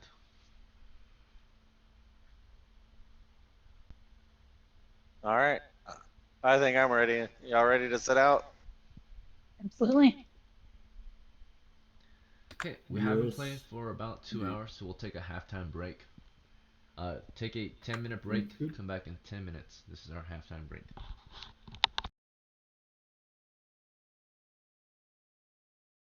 I have a cook pot that can make our food last longer. It only uses like 2/3 as much food to feed us if we use the cook pot. Oh, Are nice. you making a joke about a cook pot you have in real life? Nope, I'm making a joke about the Oh. cook pot that Ekin sold me. Oh, Then well, next time we eat the real food and not rations, that will definitely help us. you know, I'm not sure how long it's been in the game. It actually might change tonight. It's like an endless or a pouch of endless spices. Yeah, it's exactly what you think it is. You put your hand in, you imagine a spice, and it magically makes that spice infinite. And maybe it's Reaper infinite. pepper, Reaper pepper, poof, in the You know, eyes. I've eaten raw ghost peppers, and I'd like to say I'd never do that again for €1,000,000. No, thank you. Yeah, I did. I did something similar, and I had to basically suck on ice cubes for 20 minutes. I might have actually drank about 10 liters of milk in 2 hours. I remember vomiting milk. I've done I was that. I drank a. It was a dare when I was at summer camp. I drank 16 pints of milk. I won, but I vomited for sure. I can imagine. Or it was half pints, so 8 pints. It's not a gallon, is it? Uh, I'll smile and nod. I don't know. Maybe that is a gallon. I know shit in liters. Pints in a gallon. But it's 4 quarts in a gallon. How Pints many in a pints gallon. per gallon? It's 8 pints. So that is a gallon. I drank a gallon of milk. 16 half pints is 8 pints. That's So I guess insane. a quart is 2 pints and 4 quarts in a gallon. Now, how many times have you done that with alcohol? When I don't know. Twice a day, at least. A gallon of alcohol would probably kill me. I mean, you're not doing a gallon of like spirits because that actually will kill you. Yeah. I'm sure I've drunk a gallon of beer at some point. Well, I absolutely have drank at least a gallon of IPAs on multiple occasions. IPA's yuck. Why does everyone hate IPAs? I think they're They're delicious. bitter. They're bitter Yeah. AF. Yeah, I know. That's why I like them. I like a balanced beer. I don't like them too sweet or Just too bitter. Got to be Goldilocks beer, you know. wake up with that bitter beer face going on. I love My bitter beer. my favorite beer is the not beer kind, hard seltzer. I We work didn't too get them. much to drink anymore. That's the opposite of how that should be. I'm actually working right now. If you're working that much, that should encourage you to drink even more. Yeah, that's what I do. Well, I drive a truck for work, so that would be bad. You're Yeah, driving don't right do now, huh? that. Yep. Got my headset on and I'm listening to the conversation. Oh, do you do like long distance fucking truck driving? Yep. Hell yeah. That's a What job do you that I'd do? love. What do you do when you get in a zone with no service? So far Keep I up, right? haven't had that problem yet, but if this call drops, you'll know exactly what happened. Yo, this is a fantastic way to fill in the time when you're doing like fucking multiple day long journeys in a truck. Just play D&D on a headset. And really, this is perfect for me because I can listen and interact, and I don't have to like touch anything. I can pay attention to the road, and He does everything all else the. is.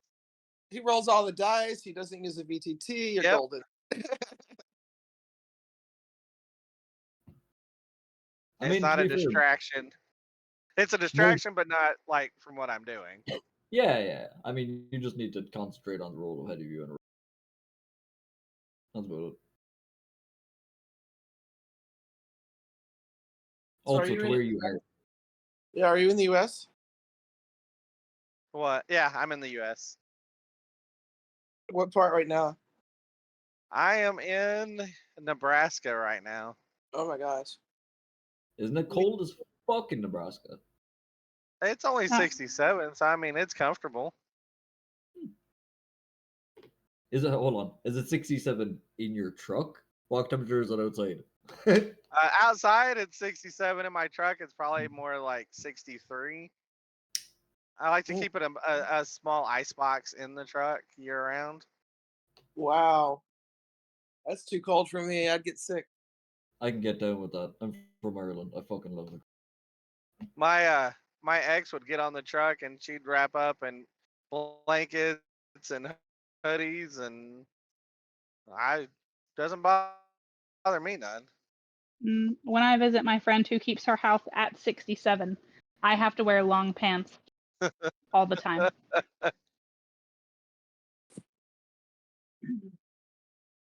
Nah. Yeah, it's cold. We get cold. We're Little only cold weather isn't bad for you. No, that's good for you. It's not bad for Yeah. you. Yeah, The hot right. weather is good for me. The hot weather is good for me. Thank you. It is 107 outside right now, and I'm sitting outside on the patio for our break for a smoke. Oh, Fucking jeez. no, thank you. I am absolutely deliriously happy with the Yo, weather. when it starts getting to 20 degrees Celsius over here, that's when I start calling it quits. See, I know that's not a good temperature for me because I don't even know what that number means, and I've looked up the temperature where you are a few times. Like, like that's too cold. That number, too cold. Yep, that's nice and chill over here. I love it. It's only 92 Oh, here. This is Texas. So, man, Arizona must be really. Ugh. Arizona is its own animal. I I love went to it. Phoenix aren't you one in time. like It was 115. Yuck. It was over is 115 for 21 days in a row in Phoenix. Oh god. idle? Is where you live Well, or where Des lives worse for heat? at least you can go Probably, outside and cook. I mean, you don't even need a grill or probably, anything. Just probably Des, Oh, because Des is in the desert. oh, he's like actually. Where is he, Austin? No, he's way over in is it El Paso? It's like the border Oh, that's it. of That's like Texas Mexico and border, right? Hmm. well, Texas, and he oh, is very close to Mexico. Texas and New Mexico border. That's it, New no, it's Mexico. hot there. It's hot, hot. Hmm Fuck It's that. When tires are melting on the roadway, it's too hot. When you could literally cook an egg on the road, that's too much. What are you talking about? You can cook your steaks off the hood and still call it good. You're not wrong. Yeah, crank up the motor and rev it up. Cook some steaks. Yo, I feel or real just let it bad. sit outside for 5 minutes and then cook some steaks. I feel bad I for your know. dogs. When I was in the army, I was deployed overseas to Iraq, and we would just wrap meat up in aluminum foil and leave it out. It would cook within an hour, just sitting on Damn. top of that vase. Were you stationed over there long? I was stationed over in Iraq and Afghanistan for a little while. I didn't know that, Reaper. All Yeah, right. I did 8 years. I've been to Cuba, Germany. That's cool. That's very, very cool. Thank you for your service, Oh, you did Reaper. that's like a full tour, Thank right? you. Yeah, 2 tours actually. Yeah, All right. that's insane. We have had a 10-minute break, so hopefully that was long enough. We are going to resume. Hey, are you with us? Yeah. Awesome. All right. Everyone else Yeah. is unmuted. I assume you're here if you're unmuted. So, welcome back. Let us continue from where we left off. Your party was just about to set out. So, from the village of Gevlon, the normal course of travel would be to follow the river south-southeast until it branches off to the southeast, flowing down to the lake, which guards your entry, right, into the tomb, or at least as a barrier. You've already purchased the means to get across, so should be a smooth trip. After an hour or so of marching along the river as a party, the river does in fact, of course, branch off. You'll find the smaller branch flowing southeast into the dense wooded hills, and through these wooded hills eventually you'll descend down the slopes of these great massive range of trees, and eventually you're looking over the center of the woods when it's all clear, because there's just this large pond of water or a small lake that the river flows into. The stretch of water here continues eastward, mostly east, slightly south, of course. It's a stretch of water here that flows just slightly slower than the rest of river, the river beyond. In the middle of it, you do see the island. this body of water isn't exactly as large as maybe some have described it, or I'll tell you how large it is, and you can tell me, you can think of it however you like, and whether you think it's large or not, it's up to you. But the river that you followed was roughly 15 feet wide. At some points it'd be 30 feet, but for the most part it was 15. 15 to 30 feet. So I guess on average 20 feet, 20-ish feet. The pond or the body of water here is not that narrow. Um, it is maybe triple the width, about maybe 60 to 90 feet wide, flowing again eastward, slightly south. So, approaching the island, you can kind of figure there's a particular side you might want to approach from. Naturally, if it flows east to west, the longer route would be to maybe start from east and west. You're on the north side already, you're northwest of the body of water, so I would advise you approach from the north, but if you feel like you want to approach from the west, that's fine too. How would you like to get across? It's a glistening body of water this summer day, right? A small island in the middle, roughly only 30 feet by 30 feet with a 10-foot collapsed stone structure. How far did you say the island was from shore? So from the north or south side, you can tell that maybe about 20 to 30 feet from the shore, but from the east and west, it's a lot long. It's a lot longer, maybe about 60 to 90 feet if you try to start from the west or the east. So Wardell will look at the group and ask if anybody has rope, and start like taking the boat off the horse. Darius will reach into the saddlebags of his corsair and pull out 50 feet of rope, and that's wrapped up and bring it towards you. All right. So what I'm thinking, and see if y'all agree. Like I'll go across with somebody, but we'll tie the rope onto the canoe. Then the next two, we'll put the paddles in it, so y'all can pull it back. The next two people can go, and then kind of rotate it like that till everybody gets over. Sounds That's good to a me. clever idea. Works. What we should also do is, for the most part, we should always have at least 1 to 2 people on watch at the side with ranged weapons ready in case anything, I don't know, pop out. Just keep watch on the sides. Yeah. And Just probably tie up our horses to Mhm. somewhere close. Alright, so which side of the pond would you like to begin from? Right now you're on North, Probably I the think. north. north side? Yeah, I Okay. agree. So you're on the north side when you start to prepare your little setup here.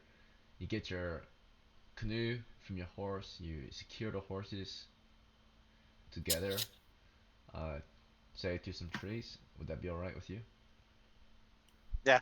Mhm. Alright, so they're in the wooded hills, perhaps on a hill itself, so they have the high ground in case they are attacked. Um, and then, of course, you get that canoe in the water. You tie a rope to one end. Fortunately, there is indeed a very convenient looking shape at the tip of either side where you can tie a rope around, like a knob. So these were well made canoes. Two of you can climb it at a time. Possibly three can go at a time if one sits on top of the crate, but that's not very safe, right? Um, so if you want to risk getting wet, you can sit on top of the crate or falling into the water. It shouldn't be bad though, because we're not trying to paddle away from something very quickly. Would you like three to go across at a time, or just two? Vote for 3 would 2. work if we get it to work. Yeah, That would someone only can make sit what, inside the 2 crate. trips? Mm-hmm. All right then, you Would can open the 3 crate. on this canoe be pushing her luck? Yeah, three, maybe four max. Um, let's see. I'll look up Three, how three at a much time would it There's, work. takes. there's How many three do we like have?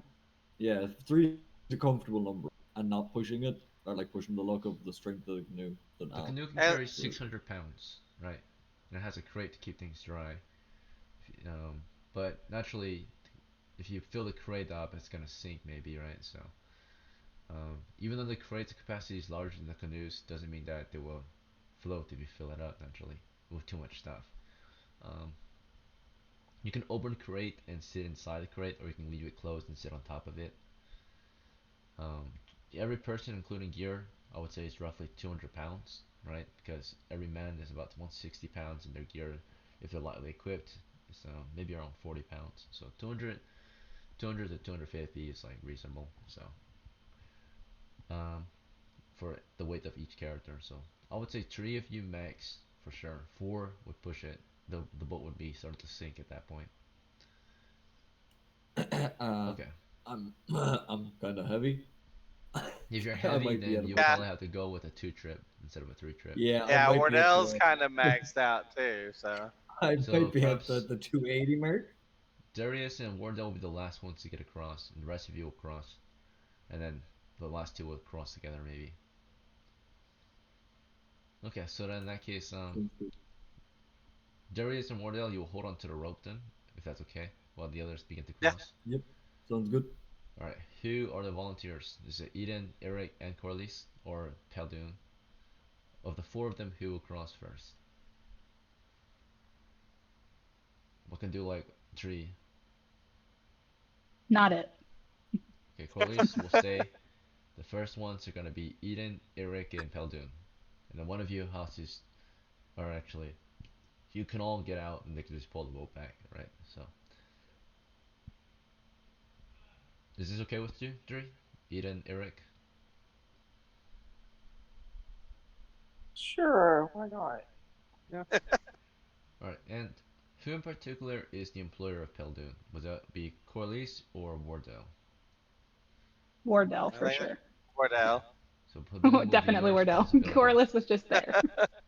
Alright then. So Wardell, is this okay with you as the employer of Peldoon? He will be going first with Eden and Eric.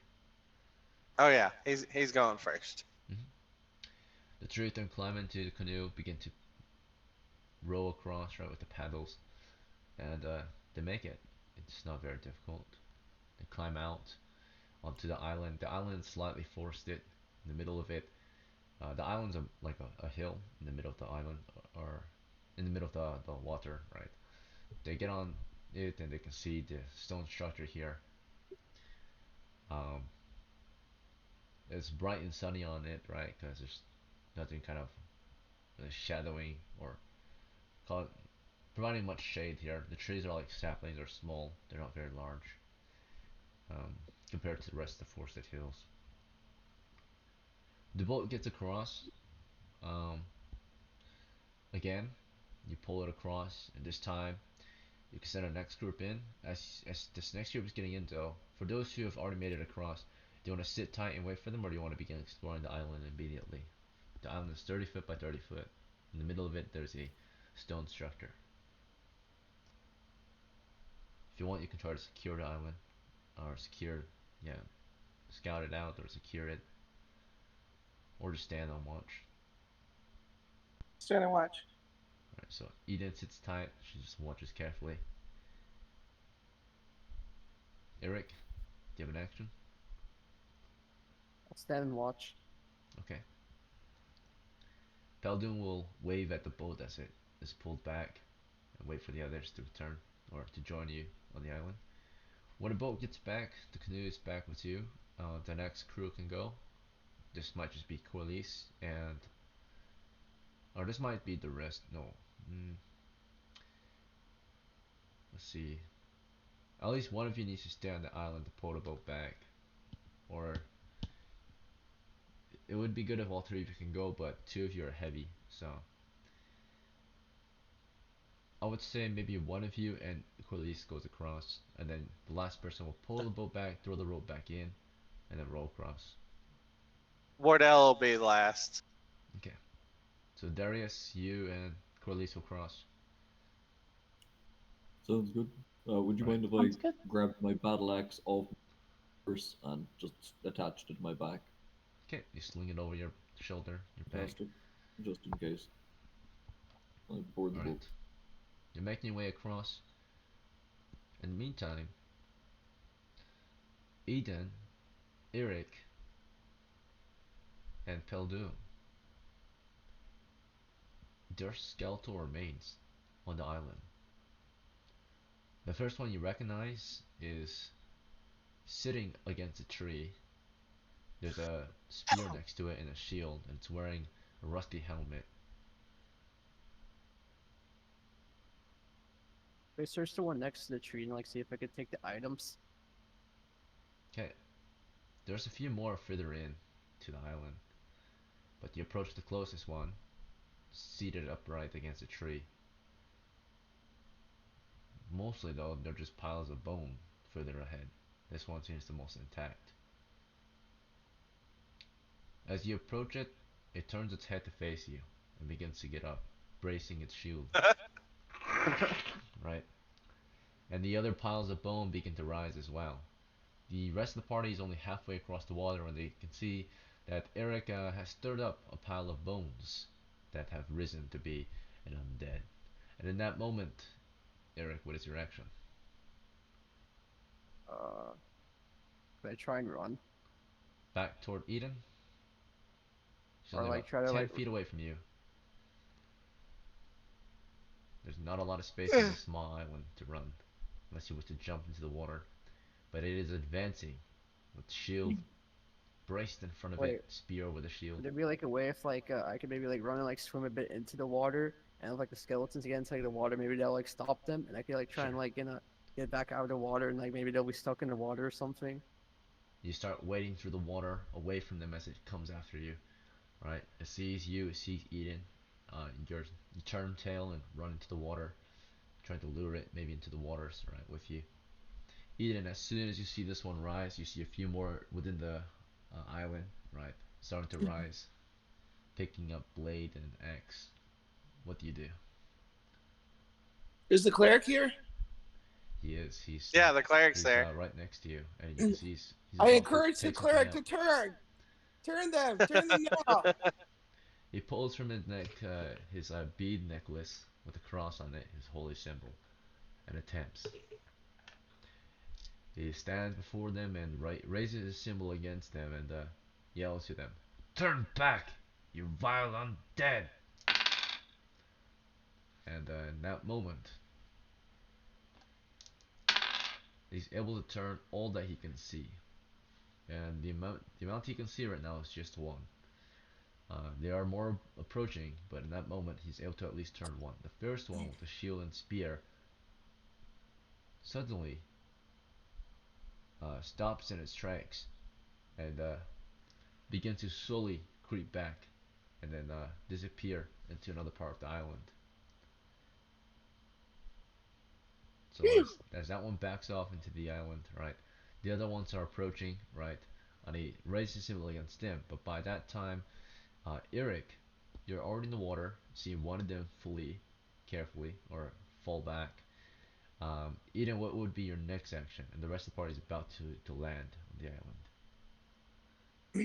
I'm You want to start gonna opening I'm fire? gonna help the canoe. I'm gonna help the canoe get to land faster by reaching for it and pulling it in. Okay. In that case, as you pull it in, the others can quickly uh, climb out and take an action as well in the same round. So as it nears it, you pull it in, right? Darius, do you want to hop off and prepare for battle, or what's your action? I would absolutely like to hop off and stand in front of the party and prepare for the skeletons coming in. All right. So Darius moves in for combat. Wardell, would you like to join his side? Or actually, Wardell's Wardell's not there still yet. on the He's still other on side of the lake. Yeah. So Wardell, as you see them dismounting, or you know, uh, I'm double exiting, timing that canoe back yeah, to me. you're pulling it as fast as you can. We'll see if you can pull it with the strength of 2 people instead of 1. So we'll do a force doors check to see if that happens. You should have a decent chance.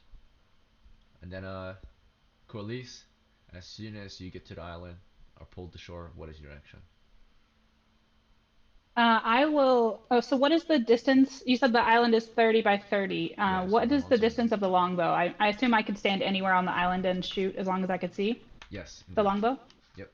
Okay, so I'm gonna stay back on shore, by the boat with the longbow and pull it out and get it ready, or take a shot if I can. Either way, but that's what my plan is. Okay.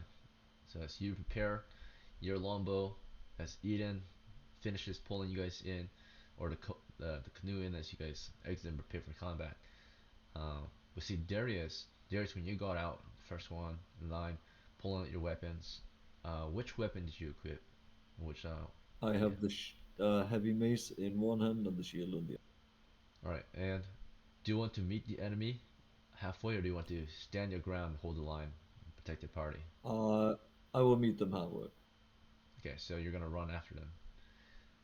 In that Yeah, case, I'm just gonna move up a bit so they see me first if they're coming at anyone. okay, but like, do you want to run and engage in melee with them, or do you want to stay with your party?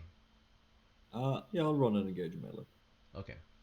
In that case, anyone who chooses to shoot, you will have no line of fire. Um, Darius moves in the way, and then they begin to attack Darius. Now, we're gonna see how many have appeared after the first one was killed. We're gonna do a D10. No wait, do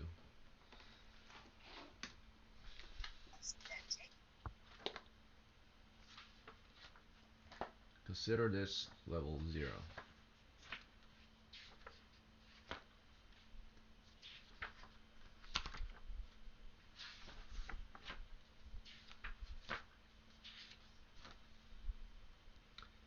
All right, in that case, would be 3d2s. Okay. So we'll do this one. The first one was killed. That's one. That's one. So there's only two. All right. So there's two of them approaching from different parts of the island. One approaches from the southwest, and another approaches from the southeast. So Darius, as you charge to meet them, which one would you like to approach, the southwest or southeast flank? Southwest, please. In that case, Corliss can actually still shoot, at least at the one to the southeast, since he's going to the southwest, right? So, Yep. as Corliss prepares to open fire, Darius is charging one to the southwest. Eric, you were in the water for a moment. What would be your next action? Do you want to start shooting? Do you want to charge the enemy? What is your action? They shoot them. Mm-hmm. Yo, you can use your sling. You can fire the one to the southeast. You have a clear line of fire on this one. And Eden, what would be your next action? Um, I'm gonna jump in the canoe and go to the back. I'm gonna note the position of the paddles so I know where they are, but I will ready my sling. Alright, so what actually happens is, for this round, Eden, you see a canoe suddenly begins to get pulled back to shore, the other side. We're gonna see how fast it's pulled back. So it's already being pulled back as soon as they exit it. If you hop in there, you're gonna add more weight to it. So in Oh this well, I moment, won't do it's that. being pulled back at a normal rate. It's not as hard as Wardell had hoped in this round. Wardell, you're pulling it back at the normal rate. At the moment, you weren't able to exert enough force yet. But you're slowly begin to accelerate in force, or the amount of force you're able to apply to it. Um, and then Eden, you were about to get in, but it's moving, so you stop midway and turn back, and you can see the enemy are approaching. And as they approached, you saw that Darius ran into one. Uh, let's see if he hits it or not. Darius, you are a third level fighter. You have one attack before initiative is rolled, because in our game, first level fighters get two attacks. So at level 1.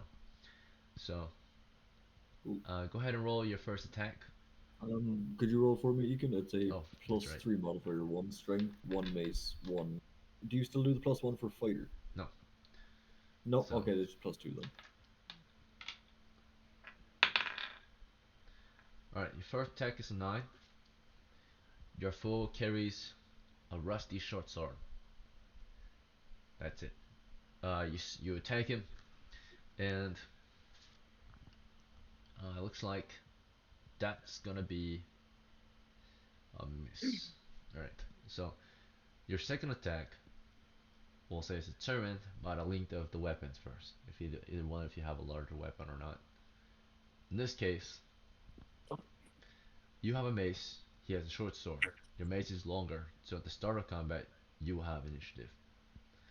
So as soon as your first swing goes at him, right, it was way faster than he could swing at normal rate, right? You fight twice the speed of the average man, because you're a fighter. Your second swing rolls again, plus 2 bonus, 15 plus 2, 17. That's a hit. Your damage is 1d6, plus 1 from strength, plus 1 from the magic in your mace. Correct. So that's 6 points of damage. And your foe has 5 hit points. You crush him. Within seconds, already one of the 3 undead, another one is killed. One fled, one killed. And then, as that was happening, the others opened fire on the one to the southeast. First was Corliss, with her longbow. Hits, plus 1 bonus from close range. Longbow deals a d8 of damage, minus 1 arrow, 7 damage against 8 hit points. So it had 1 hit point left. It was nearly a kill. This one was the biggest of the skeletons. The arrow's in its skull, but it's still standing. A sling stone also flew toward it. 10 plus 1, 11, miss. Or actually, Eric, do you know your dexterity bonus?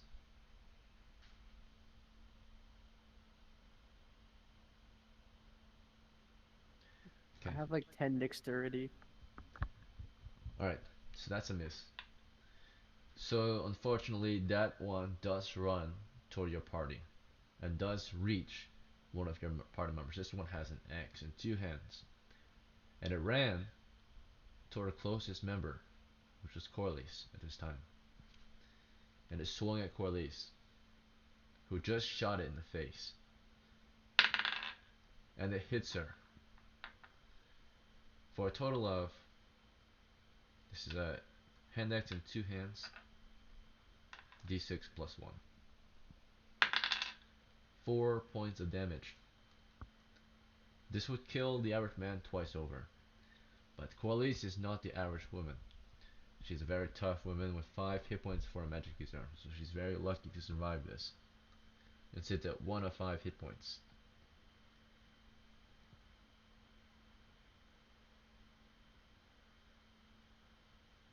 Alright. But the combat continues into the next round, with 1 remaining. I'll start with Darius. As soon as you crush the first one, you can hear that 2 shots went off not far from you. The enemy crashed into Corliss, threw her back into the water, right? And it's about to swing at her again. She's in melee with a missile weapon, so it's not a good situation for her. What is your action from here, Darius? I'm gonna run up behind the one attacking Corliss and try to smash its head in before it can attack her. Alright, so unfortunately, movement might slow your initiative, but you run toward it as fast as you can, trying to reach it before it can finish her off. And in that moment, next to take an action will be Corliss. In the water with this monster, as you're fighting on the shore, what would be your next move? Do you want to switch to melee, which might slow you down? Do you want to try to run? What's your action? Anything you can imagine. I want to swim towards the boat. I know it's Okay. going away rapidly, and I probably won't catch it, but I'm going to get in the water and I'm going to move away. Alright. See if it'll Try to follow me. full retreat. So then, do you want to a full retreat or a fighting withdrawal? A fighting withdrawal means like you push it back and then you try to retreat. A slow retreat.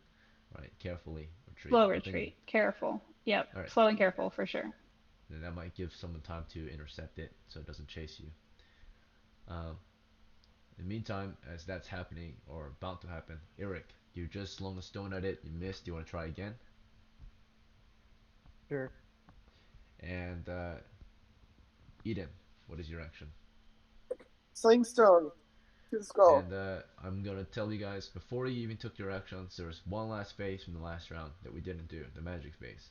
It's the final phase. So Palduin used Turn Undead again. In that moment, it did not work. He will be trying again at the end of this round. Before the round can get to that point though, we'll start with movement, then melee. So in the movement, we'll see someone's trying to escape the monster in melee. They're already in melee, so they have to do one of the two movements that are allowed in melee combat. They're trying to find withdrawal first. In this case, we're going to do an initiative check. And if you roll higher, you can fall back before it can move to attack you. So, this might buy you some time, buy some other character's time to intercept it, right? So we're going to roll initiative. The red will be for the enemy, and white will be for the friendlies. So this will represent the initiative of Corliss, and this will represent the initiative of the skeleton. The skeleton was faster. Before he could start swimming away, he swung a second time with his axe in two hands. Now this is just based on luck at this point, unfortunately. 6. Missed. Barely. You get away with your life in this time. And before you know it, your friends have your back. And someone is about to crash into it into melee. This is Darius. His first attack. 14. Right. That would be a hit. Dealing 8 damage, which would finish it immediately. It was already badly wounded with an arrow in its skull. He would run into it with his mace, crash into it, staggering him back, and then of course a wide swing directly onto its skull, again crushing it into the body. The skeletons were killed. The combat seems to be over. Some of you are breathing heavily, some of you are trying to catch your breath. As you do this, Carlos time, will yeah. sheepishly come on shore. Your party starting to regroup. The boat has been pulled back, and at this point, Wardell, you were able to climb in and start rowing to the island. Unfortunately, you were not there to help provide security. But the party is now regrouped. As you guys take a moment to catch your breath and rest,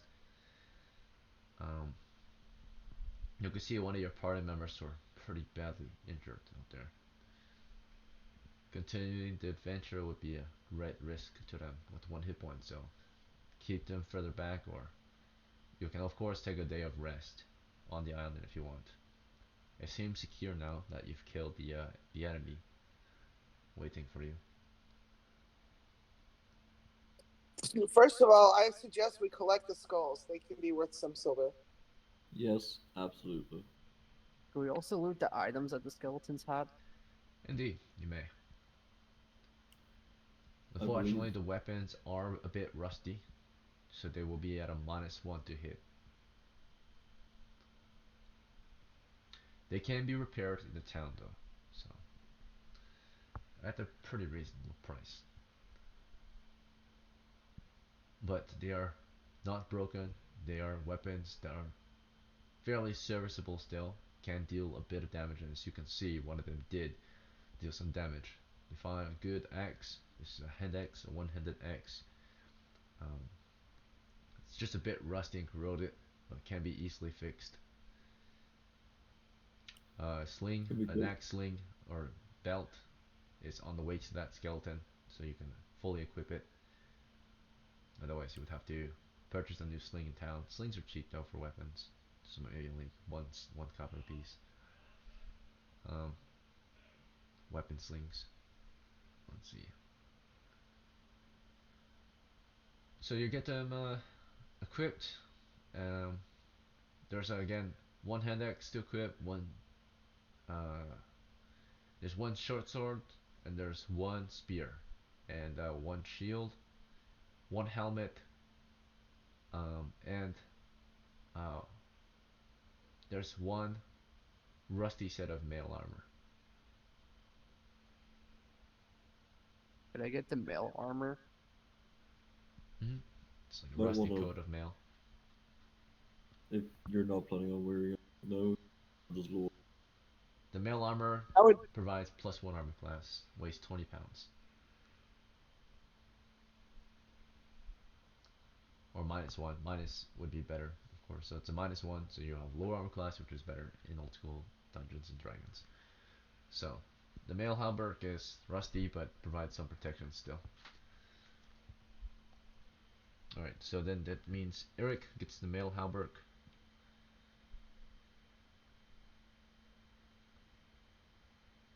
I would What were like you to. saying, Adam? I would like to go pat the cleric on the back and congratulate him. Peldun is grateful that it worked, and as he thanks you, and he says, Eden, I felt the moment, and in that moment when you encouraged me, I believe that's what did it. Without you, without this party giving me a second chance, I don't think I would ever have done what I did today. At least in a long while. Thank you. Well, Thank you. yes, you've been successful because you were courageous, and you deserve to be successful. He thanks you again and shakes her hand. Right. Looks at the rest of the party and says, thank you everyone for giving me a chance and all that. And we'll And resume this place. we thank you. You saved lives today. Yep. Good job. All I right. appreciate that you stood your ground. Wardell just dragged the canoe up to the side. They saw it from afar, but it was too late to join in. So the How you canoe's keeping, been friend? dragged up to shore. You guys took a moment of rest, and a few of you go around gathering the skulls of the enemy you've slain. You gather 2 skulls.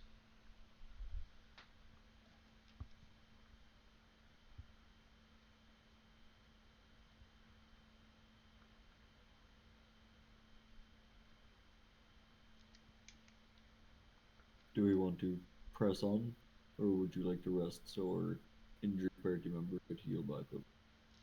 I'm wary of resting with the third skeleton wandering the island. If you come back at any time. Correct. That is something that should be wary of. Maybe we just press on. We could of course return to the other shore and rest there. If that is the party can do that again.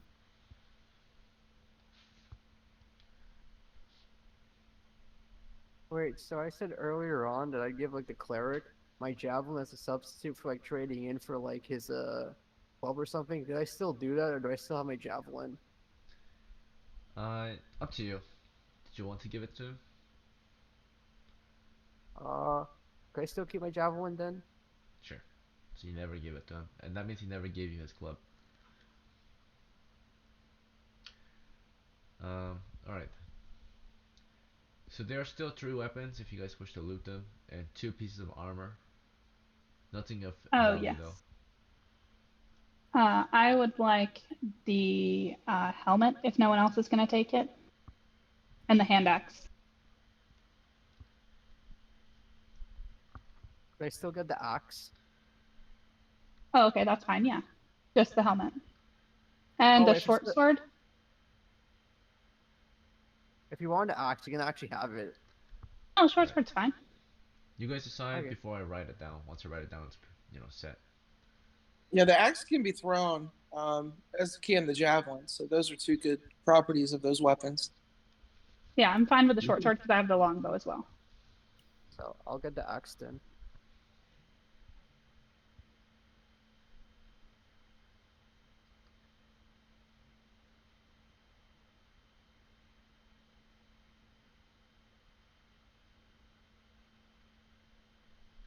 there's still a shield if anyone wants that. If it's unclaimed, I'll just put it in my back bag. Yep, you can sling it.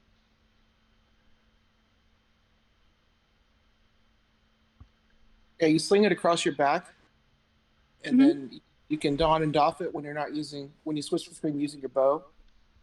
But Oh, good idea. when you use your short sword, you can use the shield. If you had a sling, you could also use the sling with the shield. Sounds good. Alright, so now they have been fully looted pretty much. There's one more weapon if anyone's interested. It is a spear. Okay, if you're not gonna take it, then If nobody claims it, I'm gonna put it in the in the boat. boat. Okay, sure.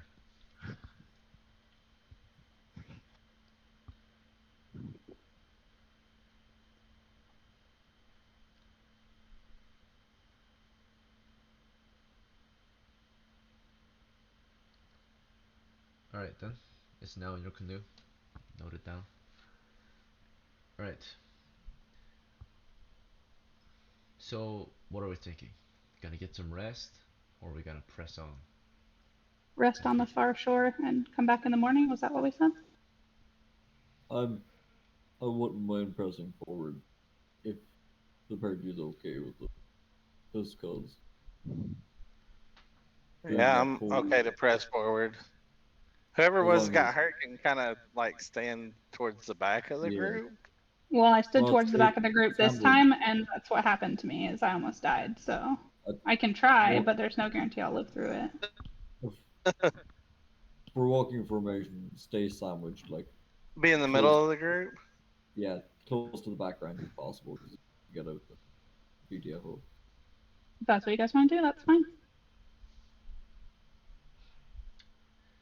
Alright, so we're not gonna take a moment to rest, we're gonna press on.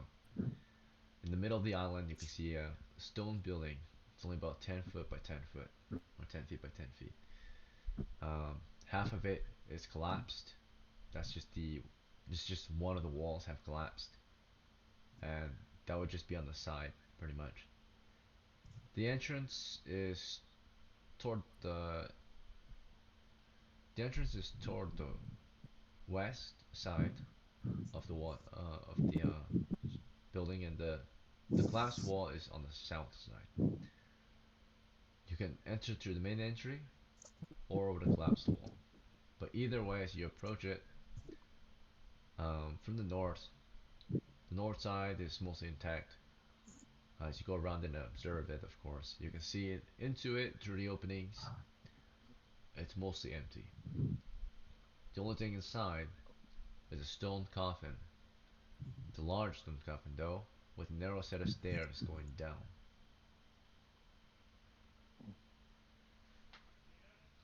I think we found the entrance to the tomb.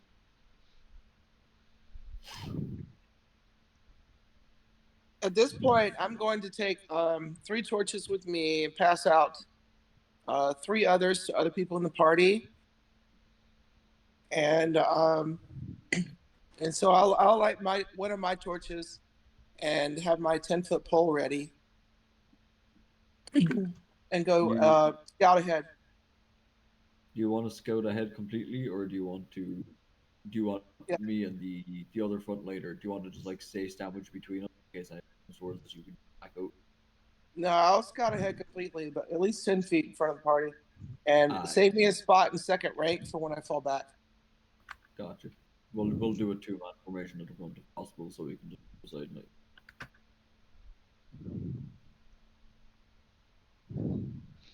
Alright. It goes down roughly 30 feet. So Tap tap my it pole. was narrow stairway going down. As you descend, it actually begins to spiral. Spiraling um, toward the spiraling uh, clockwise. Just means that fighting in here will be difficult because every combatant is right-handed, naturally. unless you're going up. If you're going up to fight, if you're the defender, then you will have the advantage because you can swing. But if you're going down, there's not a lot of ways to swing. You can stab, you can't swing because there's a wall in your way as you descend.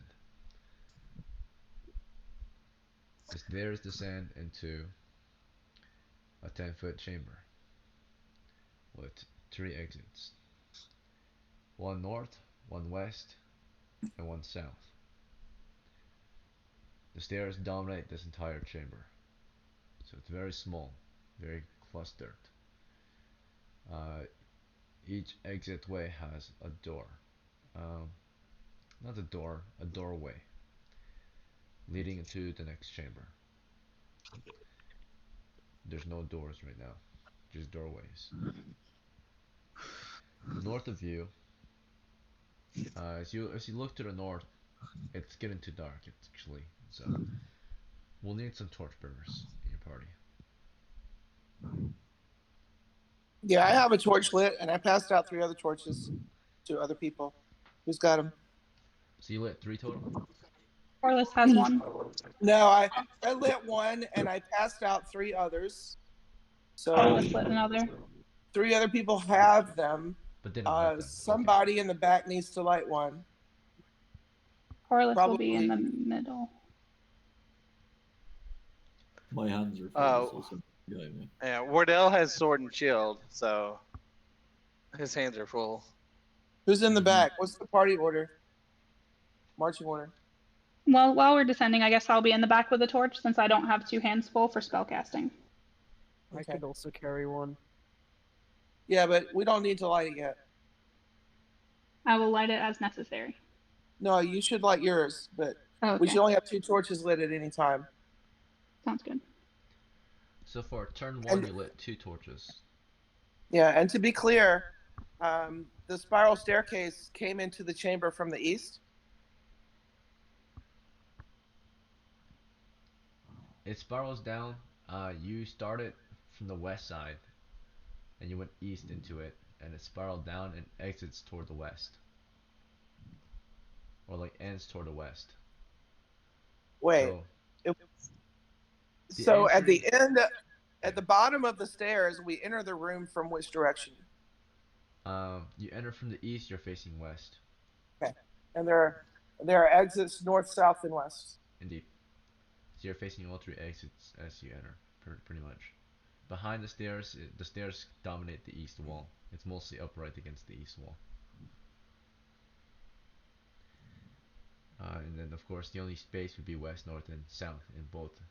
And all 3 walls there have an exit, an archway.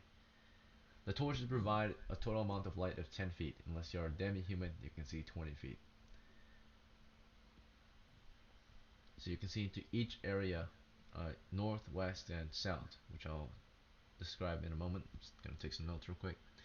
Corliss, you lost a total of just 1 arrow, right? Correct. I have 9. And then Eden, you pass torches to Corliss, right? Yeah, who else wants one? Or Corliss can take the other 2. Doesn't matter. Okay, I'll so you take have one. I need Who names. said that? I did.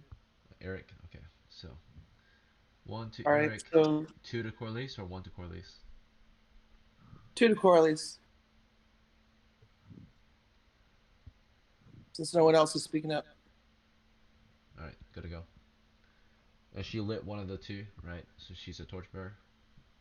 Yes. Right. As am I. Okay, and Wardell, would you like to specify what you equip as you begin to explore? I will have my wicked sword and my shield equipped. All right, and Corliss, you have a torch in one hand, and in the other hand, what would you like? I could To also keep try it to free carry for it. spellcasting. Okay, good to go. Darius, you want to equip your Magic Mace and mace. shield, please. All right, mace +1 And shield. and shield. Okay. And then Eric, what would you like to equip? I equip my axe. Yep. All right, that's it. And then Eden, you equipped the torch so far. Anything else? 10-foot pole. And Peldoon will equip his club.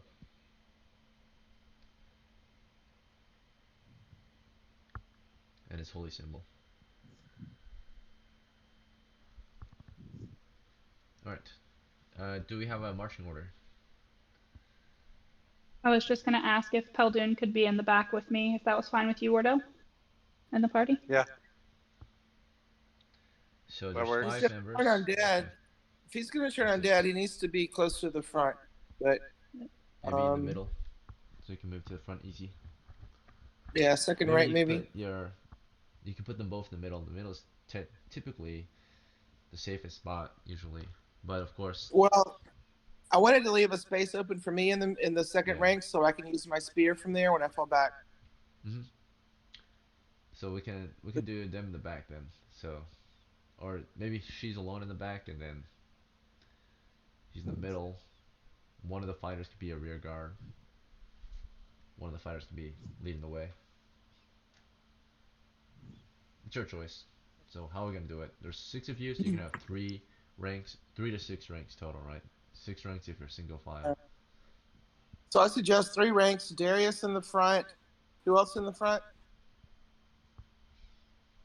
Eric or Wardell? Which one? Wardell will go in the front. All right. So Darius and Wardell in the front. The cleric in the middle, along with me, except it's in a spot right now, and then the other 2 in the back.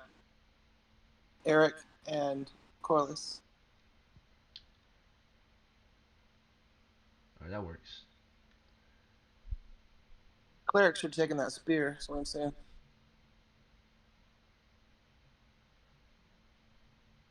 Yeah, he was about to, but lost his chance.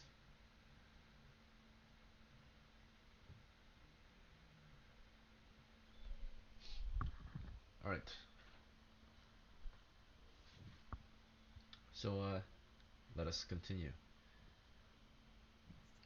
To the north. Let's see what we see.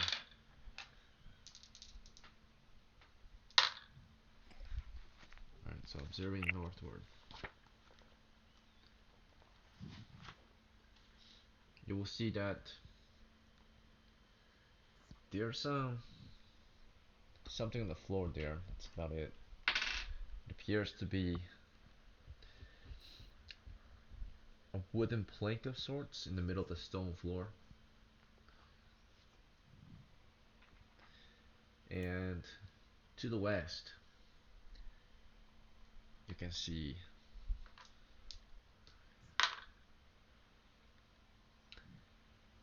there's there's another wooden plank to the west in the middle of the floor, and there's a stone chamber. To the south is another wooden plank. These or they're not like planks, they're like flat wooden floors, or large square planks, if that makes any sense. So platforms, maybe they're 10 foot, Do but these planks start in the first room and go into the next room, or do they? they're in the middle Uh, of each room. Each are about 5 foot by 5 foot. The chambers are 10 foot by 10 foot. and so under these planks, is it open space? Nope, they're just these large square wooden boards. They're on the floor. They're 5 feet by 5 feet. They look old and dark, and they've got iron reinforcements, rusty iron reinforcements, hinges. It appears. So you kind of look closely. To the west, the hinges begin toward the west side. Toward the north, the hinges are on the north side. Toward the south, the hinges on the south side. Are these planks in the first room or are they in the next rooms? Uh, they're in the next rooms. So there's Okay. one plank in Sure. each room, north, west, and south. And are the next rooms like immediately next, or is there a passageway to go through? Uh, they're just immediately there, right beyond the archways. Each archway is about 3 foot wide, 7 feet tall. And that's true to the north, east, or west and south? Yes, that's all sides. And they all have these identical planks. Indeed.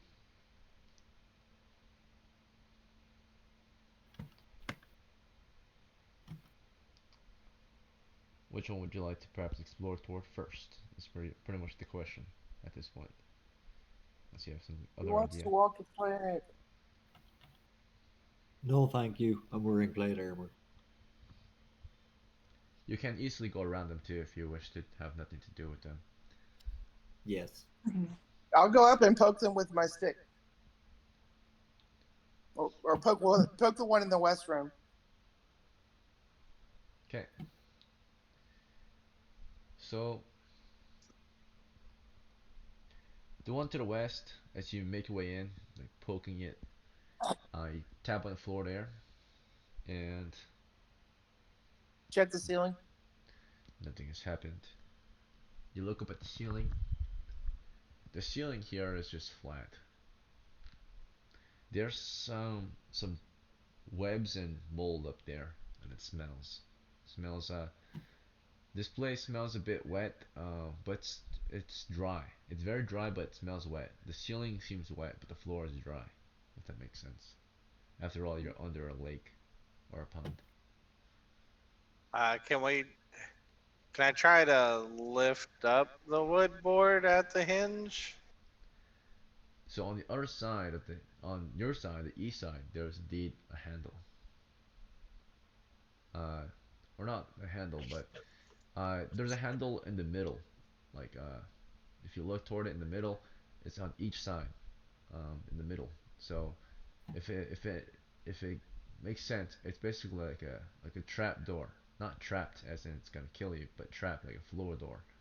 And can be Yeah, like opened. there's. Mhm. All right. Yeah, I'm gonna try to open the door slowly. All right. So uh, there's hinges on either side actually. Your side too. They're just not as noticeable. But you can actually lift either side. The doors would either open to the east or the west, since we're at the western one. So you can, if you want to open the western door, you can stand on the east door and open the west, or stand off to the west and try to pull the west door open. Right now you're on the east side, so the easiest door to pull open is the east door, naturally. All right, then that's what I'll do. I'll stand on the west door and try to pull the east one open. Pull it toward the east then. Okay. All right then. So you try to pull it.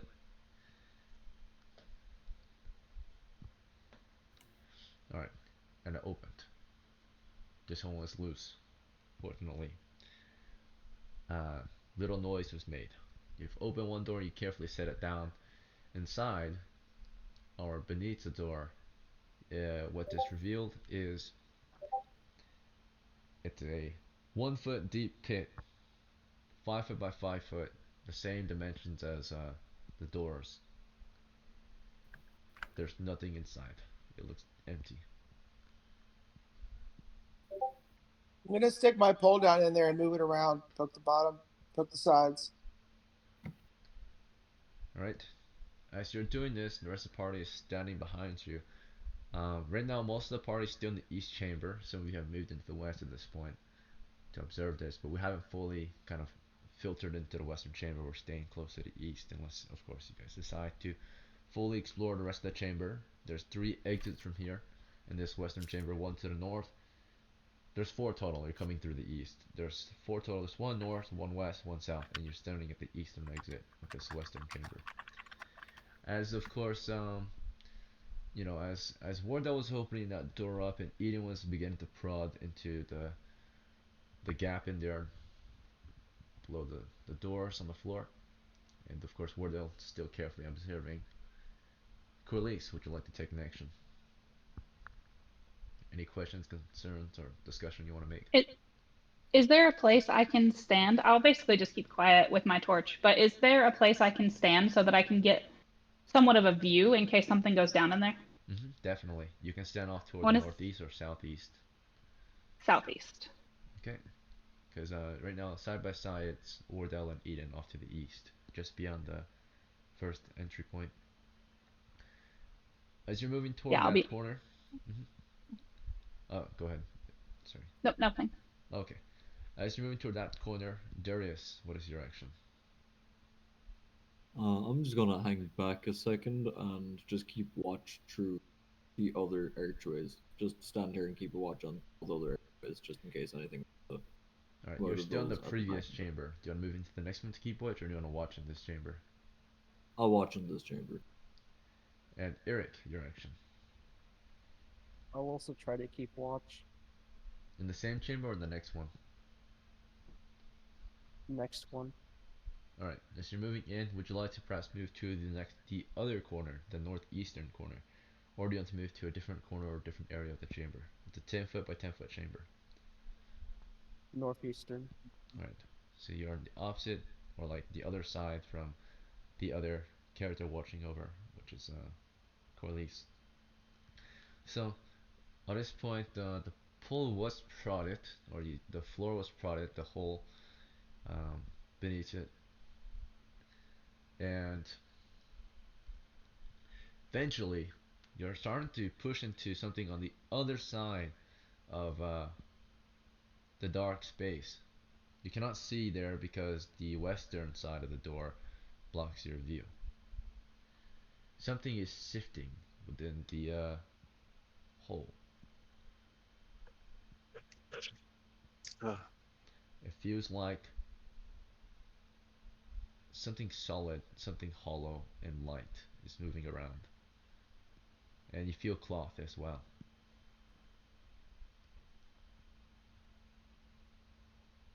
Like tattered cloth, you're stretching it, you're moving it. You cannot see unless you perhaps drop a torch in there and look inside. Hey, Wardell, open that other trap door half.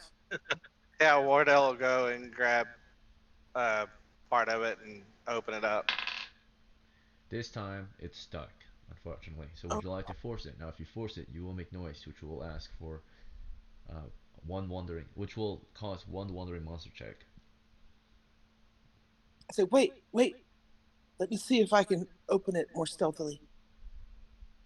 So first things that I want to do is check it for traps. This will take a turn, 10 minutes. You want to spend that time? Okay. Yes. And do you want to do this alone? You have multiple pairs of eyes that could confirm. You just have a higher chance of them, but still not that great of a chance. Wardell will help because he's also trying to get the door open as well. So That makes sense. The two of you observe for traps, any mechanisms, right? There's two observing so far. That gives us pretty much a 3 in 6 chance. As you guys begin to observe, perhaps Corliss and Eric might join in, or they might keep watch still for monsters. Up to them. What would be your next action, Corliss and Eric? Nothing has happened Would so it? far. Mhm. Yeah, checking. Would assisting and observing prevent me from being on the lookout? Like, Yes. what are my choices? Sorry. Yeah. I want to So be on the lookout. if you're on the lookout, you're carefully observing. You can see still, like all areas, and then of course you get a listen check while you do that. So in case there was a wandering monster coming, you will not be surprised potentially. That would be ideal. All right. So you keep watching out for monsters. Eric, what is your action? I'll still keep watch. Okay, and Darius. I'll just be keeping rear guard just in case anything comes from the side. This will represent our teeth. Eden, do you know your wisdom score? Let's see. It's a 10. Right. No adjustment. This is detect traps. 2 in 6 chance. And Ordell, do you know your wisdom score? Um, not off. Oh, let me get my. Looks like he has an 8 minus 1. The lowest Yeah. though is a 1 in 6 chance.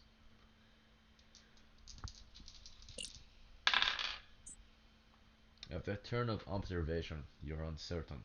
10 minutes have gone by, and no signs of a trap. All right, I'll try to see if there's some sort of locking mechanism I can pick.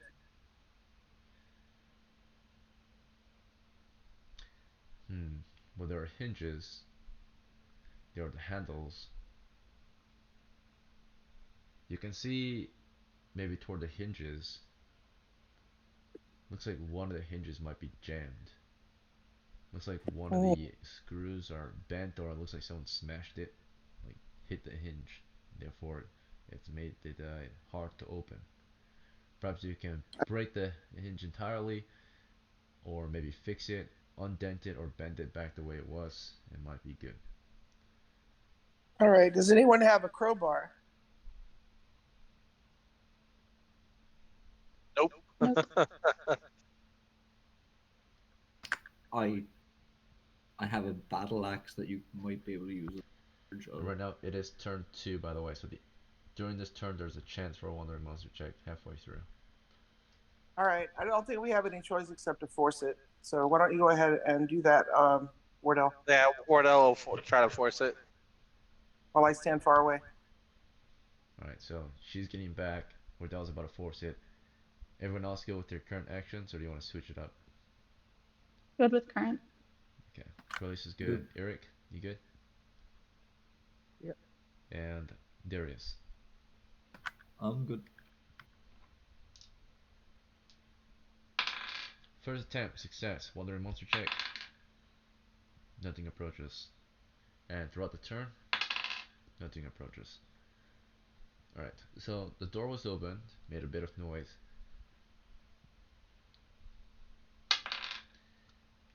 Within, you can now see that there's a skeletal remain.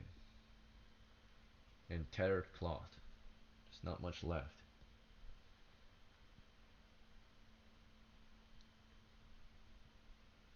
A pile of bones.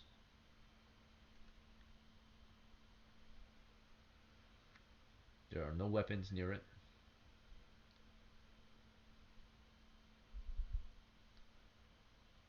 How would you like to continue?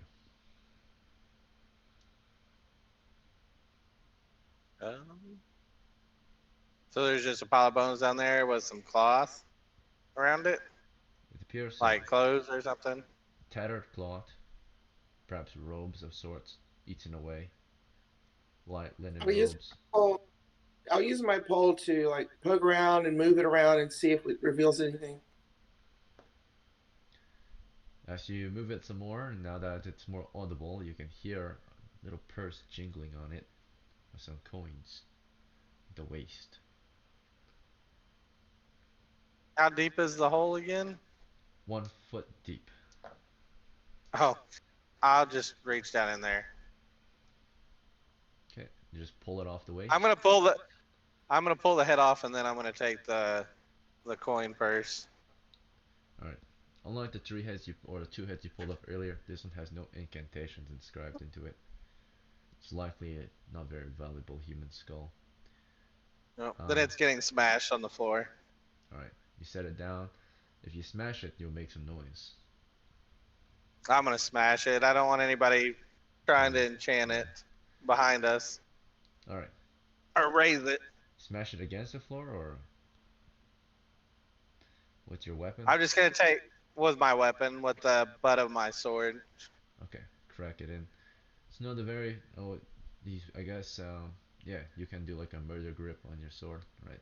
Carry it by the blade and swing down on it. Alright then. one swing into it. Before he does this, does anyone else want to take an action or do something about that? He will be making another wilderness check, but at least he will confirm this one's not going to be an issue for you. Alright, no objections. Something approaches. Let's see if we're surprised. We are surprised. As soon as that happened, something was very close to our party. And it's now approaching. It was 10 feet. And a chamber next to us. Perhaps something walked into the chamber, and immediately the characters on guard may take an action. So, while the others will get surprised. So, those who are on guard will be able to make an immediate attack against the monster, the approaching monster. And we'll see what we got. We got 3 people on guard. But one is in a chamber behind us, or a previous chamber. Still have to move into the room before they can take an action. Fine. I'll be alright. Right. Let's see. So he's nearby though. He's not far. So what we got coming for us? As soon as the skull was cracked, something slithered out from the southern entry point. Slithers into the room. Let me roll its reaction. Or as soon as it slithers in, do you want to immediately attack it? It appears to be some kind of snake. So do we want to? Those who can take an action right now. This is Corliss, Eric, and potentially Darius, who can kind of hear something happening in the previous chamber. He kind of turns around, looks in, right, through the entry, but can't see too much since there are people in the way. Eden's in the way. I will definitely shoot. Corliss shoots. Eric, do you want to shoot then too? Or do you want to stop her? Or do you want to? What do you want to do? Oh yeah, yeah. I will look to my colleague and then. But my plan is to shoot. Otherwise. Right. Could I do something like trying to ambush the snake or something? It's like my axe. Yeah. All right. So you're the one toward the southeast or northeast. I think you're northeast. Yeah. So you can't really ambush it then. It's already entering from the south. You're on the opposite side. The one who can perhaps surprise it as it enters is Corliss, and she's about to do that. She's about to shoot the snake as it enters. So instead, you can make your way toward it with your axe if you want, and engage in melee, or you can try to shoot I'll it make from a way distance. towards it then. All right. Now it does take longer to move and then attack versus to just shoot it. So, you want to move and attack, or do you want to just shoot it? Actually, I'll just shoot it then. Alright, so as soon as it slithers in, just one at the moment, you open fire. Both of you do.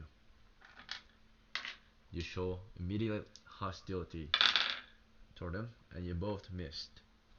And as soon as you shot at it, it also shot at you. And as it spits from its fangs or something like it spits something at your party. There's more of them slithering in. The moment,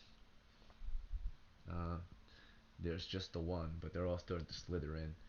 The first one spits at across the. It has pretty fast reactions. As soon as, although you got the surprise on it in this moment, as soon as you shot, it would shoot right after, turning its attention toward our poor magic user and spitting at her.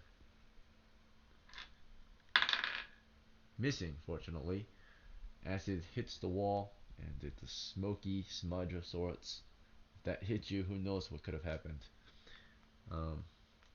And as soon as that one has entered, there are a few more now slithering into the room, engaging in melee. So we're now gonna take action from everyone again. So Corliss, as soon as you shot the first one, would you like to take another shot? And actually, Eric, you're a fighter. You actually get 2 shots per round. So before you even spat at her, you probably got another sling stone off. Let me see if you hit or not. You would have hit. Yeah, you hit. So you deal 1d4 damage to it. So as it was spitting at her, you slung 2 stones. Your second stone cost 3 damage. Let me see if it killed it. This one's pretty big. It is just a scratch. So it bounces off of the main body of the snake, but that's about it.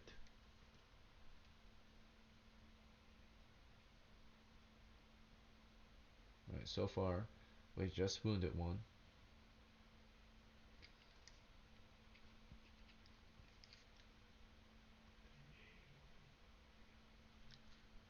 Right. The next one, or the next ones are beginning to filter in, right? Um, and are about to perhaps make their own attacks, but that's for everyone to take an action now. So starting with Corliss, do you want to fire at them again, or do you want to try something else? Do you want to fall back? What's your action? I'd like to use sleep. Alright, so you want to use sleep as soon as you see all of them, or do you want to fall back? Whenever as they're congregating, I would like to use sleep. Okay, sounds good. So as they're entering, do you want to? So they're not all in the chamber yet. So, but then sleep will happen at the end of the round. So, hopefully someone intercepts them and protects you while you're casting a spell, because naturally spells take longer to cast than their attacks. So, if you get hit while casting the spell fails naturally, and you might be dead. Um, Oh, but definitely be dead. No worries. Corliss is preparing to cast a spell, and Darius. Um, you could have taken an action too last round, so we'll say that you ran into the room, perhaps, and intercepted the enemy. Yeah, I would very much like to attempt to cut that Alright. snake's So head I off. would say, Or that smash its skull. on the previous round, you stepped into the chamber, watched your own guys fire at the monsters. Do not engage in melee immediately, because then you would have got shot. But now you moved into melee, and at the start of this round, you're in melee. You are intercepting them, kind of blocking passage, or you're right in front, or you're between your party and them, pretty much, right, as you enter. Yep. Who else would like to join the melee? Wardell, would you like to get in there? Yeah, Wardell's gonna enter melee. Alright. And then Eden, what would be your action? Assuming I don't know what's going on yet in the other room, I'm going to go take a peek around the corner. The west or north chamber? Or the south? Well, I'm in the west. I'm in the west fighting's chamber. happening in the west chamber. The chamber you're currently in, that's where the fighting's happening. It's happening towards the Oh, south. okay. Mm-hmm. Okay. Well, then I'm going to retreat to the other room and use my sling from the doorway with partial cover. Okay. At the moment, there's too many people in the way. So as you move toward the east, unless you maybe move toward the west, the opposite flank of the rest of the party, you might be able to get a shot off, but that's unknown territory. So you're going to move back to the east and wait for a line of fire, I suppose. Yeah, I'm going to go to the east, but I'll go around if I have to. Mm-hmm. If I have to do a full move, that's fine. Right. And in the meantime, as you're doing that, Eric, you were still in that northeast corner. You did take a shot last round, but this round, people are moving in the way, right? Wardell and Darius are moving into melee, so firing from this corner is not really feasible anymore. If you want to keep firing, you'll have to maybe fire from the west instead. Otherwise, you can join the melee or take a different action. I'll join the melee. Alright, you go in for melee. So 3 of the men move in, prepare for a melee, right? Hand-to-hand combat with these deadly monsters. So as they're moving into melee, the monsters slither into the room, and they're going to engage in melee for 1 round, and at the end of the round, we're going to see some magic happen. Hopefully they can survive at least 1 round of melee. So you all move in, and the monsters, as they slither up to you, don't exactly engage right away. They in fact take their first attack to be a spit. So before you can even close in, they all spit again. There's 5 of them. 2 spit at Darius, 2 spit at Wardell, 2 and 1 spits at Eric. Actually, Eric, what's your character's name? It's not even Eric, right? Bran. We've been calling you Eric the whole time because I think we didn't change Eric is the character name. His name is Hay. No, but his current character. Oh. Is it actually Eric? Bran. Eric, hey, what's going on? Wasn't it something else? It was Bran, Wait, right? my new character name was Bran. Okay, you just didn't change your nickname, so we've been calling you Eric the whole time. Uh, My bad. Do you know how to change your nickname? I have no idea. Alright, I'll do it for you. But you're supposed to right click your name, click change nickname, and then you can change it to Bran. Okay. Alright. So moving forward, Uh, you can do it yourself, but I'll do it for you this time. That's can what I everyone ask else for a does. clarification? This western room, I didn't hear you say that it had any exits. Is there one? Is there's a doorway to the south? Yes, there's three exits: north, west, and south. So the first room we went into had three exits, and this one too. This one has four total. One you entered from, and then one's to the north, one's to the west, and one's to the Okay. south. The monsters are entering from the south. It's a 10 foot by 10 foot chamber. No doors, just doorways. So noise can easily spread throughout the area, unfortunately. And that could be very risky, but very good at the same time, because then you can hear everything approaching. Alright, so these monsters are now getting their attack rolls. Their spits, I'll have to tell you, unfortunately, happen before your melee. As you're charging them, they would have a chance to spit at you before you even close that distance last round. So, as you're moving I in, they did spit close at the you. distance last round though. Right. Well, as you were closing the distance, though, they would have spit at you. If that makes sense. Right. They Ah, were yeah, just no waiting worries. there. So, all right. Here comes their spit. There's two spitting, and then after your melee, they'll probably get their next attack. Right. Or as soon as you engage your melee, they'll get to attack you. So spitting can happen before it, or missiles always happen before melee. Unless in the normal combat sequence it's melee then missiles, of course. But if you unless you're not already in a melee, spits can happen before that, or missiles. Okay, let's get my camera to focus correctly.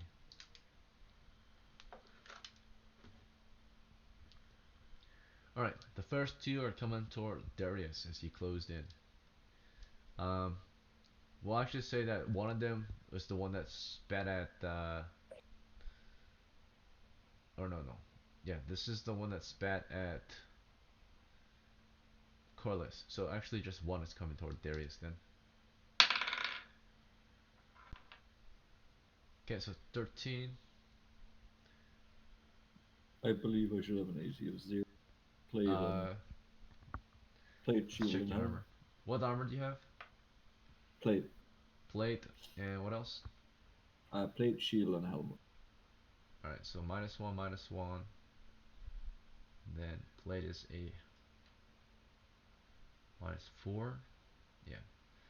So it's -6, so you're at armor class 3. What's your dexterity? Oh, I do have a -1 dexterity. Okay, armor class 2.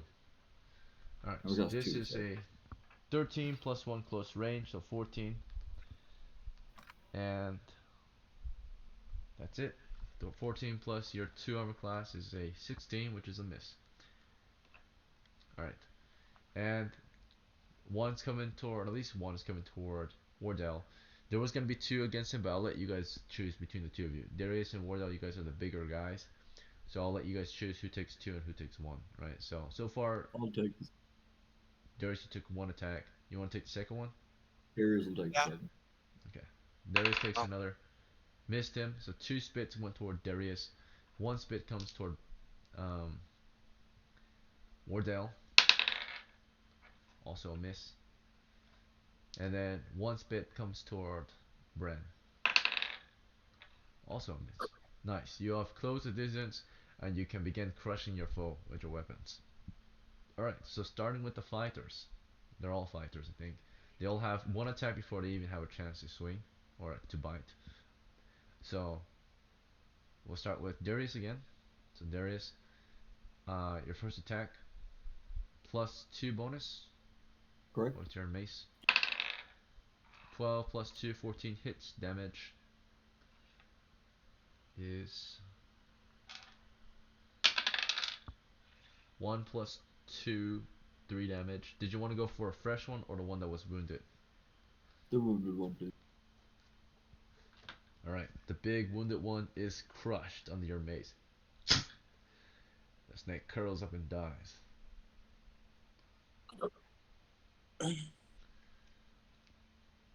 Alright. And there's two more attacks, or one more attack coming from Darius, but that will happen. Two more attacks coming from your party before they have a chance to even bite. This next one's coming from Wardell, with his wicked scimitar, using it wickedly. Yes. Alright, and then what's your strength? Oh,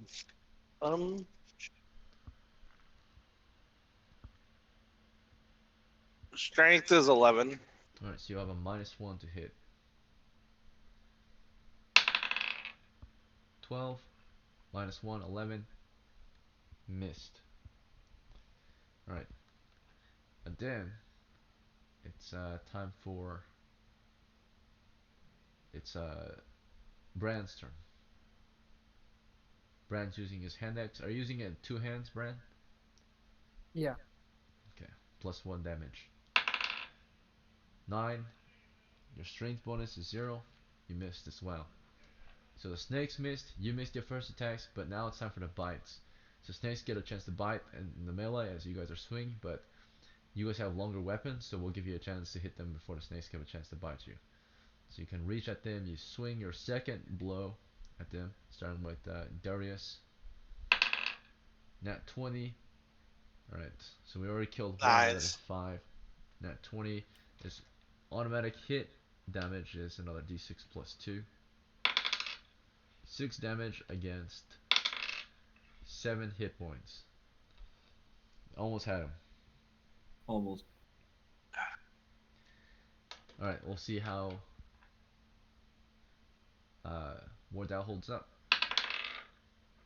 A 10. That is -1. Missed.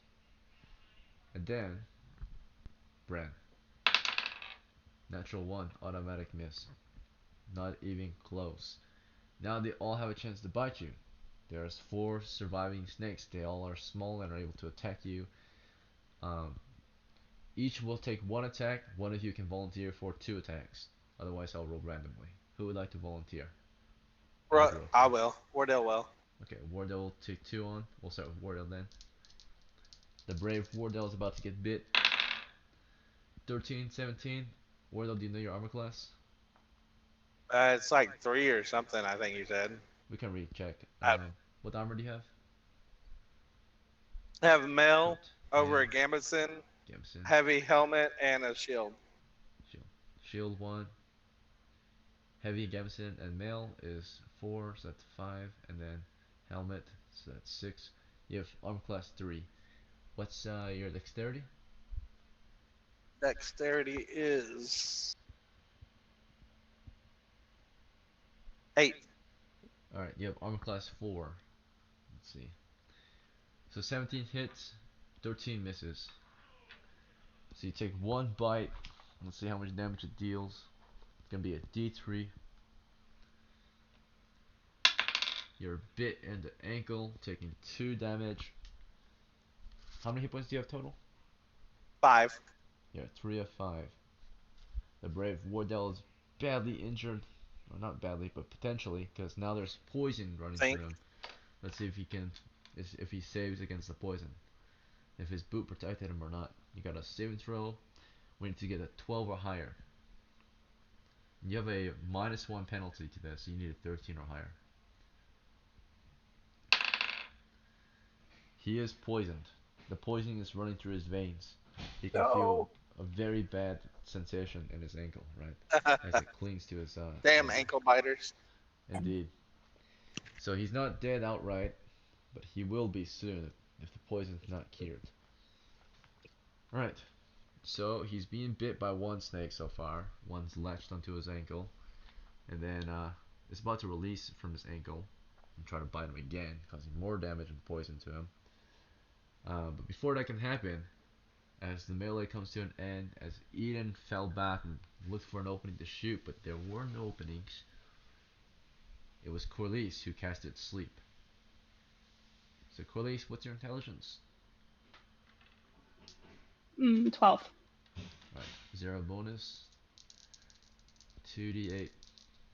hidden dice where 9 of them were put to sleep. There's only 4 left, so they all get a saving throw versus spells to not fall asleep. They will need I think a 16 or higher to survive the sleep spell. Fails, fails, fails, succeeds. All but one has been put to sleep. This last one has another chance of killing another party member. This one's, we'll roll randomly to see which one it was. Basically, on a 1 to 2, I'll say this is one of the ones attacking Wardell. 3 to 4 is on Darius, and 5 to 6 against Bren. It's Darius. 1 against Darius is still awake and still trying to perhaps kill him. The following round, though, it will make a morale check. All his friends are dead, or about to be. The morale is a score of 6. That is a success. It will keep fighting. For this round, those who are melee, do you wish to continue melee or something else? So starting with Darius, continue melee or something else? I would like to kill the snake, yes. Okay, and Bren, do you fall back or do you want to keep fighting? Could I fall back? Yeah. That'll take you out of the risk of getting killed. And then War Down. The one that was clinging to your ankle and about to try to bite you again is put to sleep. Do you want to keep I'm gonna fighting? try to help kill the other one that's Alright. still awake. With poison running through your leg, you continue to swing your weapon. Let's see. And Eden. As Bran backs off, there is now an opening through the formation that you can fire through if you want. However, your men are still facing you. They're still between you and your line of fire. So if you do miss, there's a chance to hit one of your guys. I'll hold off and continue making my way to the eastern door. You're already there. Yeah, so the eastern Yeah, doorway. okay. I'll just take cover. Right. And the magic user Corliss. Your next move would be to do what at this point? I was just checking how sleep works. It's just a one-time thing, right? So I could Indeed. just shoot my longbow. You could. There is now an opening. Okay, I will set the torch down or drop it, whatever I need to do to pull out the longbow and take a shot. Alright, torch is being dropped, longbow's being unslung. You're about to take aim and shoot. Let's see. And in the meantime, we'll see how the melee is going. So there's another round of melee. We'll see if they can finish the snake off. The snake is on its own, but it uses a close weapon against your normal sized weapons. So close versus normal calls for an initiative check. But close versus long, close would win unless long has distance. So we'll roll an initiative check here. Give the snake a chance to, or give you guys a chance to hit it before the snake has a chance. And actually, before the initiative check, you have one attack that happens even before it has a chance to hit you, because you're both fighters. So you automatically win one round of initiative because you have one attack that just happens way too fast. The red will be Darius, the white will be Wardell. Our brave fighters continue and miss horribly in the next attempt to attack it. And now it's initiative. The snake has another chance to kill one of you. Looks like the snake has the initiative. I did a party initiative. The snake has one more chance to kill one of you. And it goes for Darius, since Darius has not been hit yet. Alright. So, initiative. Darius is being attacked. Missed. Alright. Now, the two of you make your second attack this round. Shoot, a die fell in my desk. Let's get it. So, here we go. Nat 20 and a nat 1. So this is Darius scoring a nat 20. Wardell's in a lot of pain. He kind of trips up as Darius finally stomps on it and crushes it with his mace. The snake withers up. It twists and curls and dies. That's it. Combat is over and Wardell is in a lot of pain. Okay, I'm gonna go loot. I'm gonna go loot the skeleton and get its coin purse. Alright, Eden's I'm going gonna down just into the pit. I'll smash the heads of the sleeping snakes. Do you want to go down into the pit to get it, or do you want to just reach in there and pull it out? I'll just reach in and pull it out, cut it free with my knife. Okay. As she's doing that, starting with Wardell, what's your immediate action? Because you're the one in the most conflict at the moment. How is that? Whatever that stuff was, is that good for the poison or You want to try it? the spider ward or whatever? Yeah, I want to try it. See if it'll help with the poison. So typically, this only helps with spider poison, but I will say you can use it. Poison's poison. Yes. Poison is poison. That is true. So there is a chance it might help anyway. So we'll say you're gonna get another savings throw versus the poison, but at a -4 penalty. Okay, it's not exactly the right one. It's not impossible, but there's still a chance, perhaps. So we'll do a -4 penalty. Therefore, on a score of 17 or higher, it actually cures the poison. It's a very low chance, but it's still a chance. Alright. You use up the last bit of your spider wart. Natural 20. Wow. And it worked. Let's go. I don't get Start to to loot Wardell. I was sitting here with my raccoon hands. The brave Wardell pulls out a very resourceful item, very special item, his spider wart, and cures his own poison. He lives on to tell the tale how he almost died of poison in his ankle.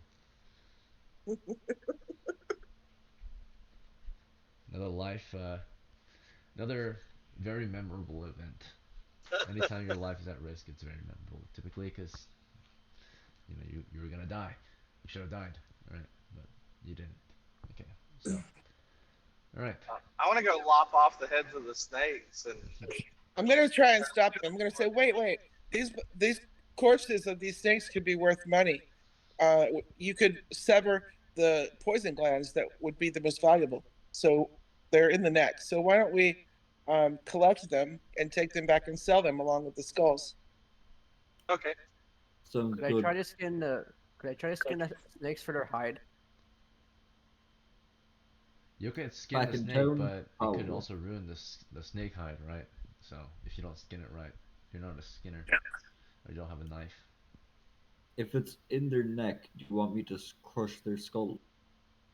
No, they might want the fangs and stuff. I mean, they're dead. Got Let's just Some They're are not still like- alive, right? they're not They're still undead alive. snakes. They're sleeping. Well, oh yeah, okay. yeah. We do need to kill them. I was talking about getting the dead ones. So Yeah, a just few of them stab were them in the killed by top of the weapons, head. by the way. The ones who were killed Yeah. had their heads crushed or their bodies sliced in half. Yeah, let's Just take a dagger and jam it down through the top of their skull. yeah, like That that. should be good. Here's my knife. Do that. Got you. Alright.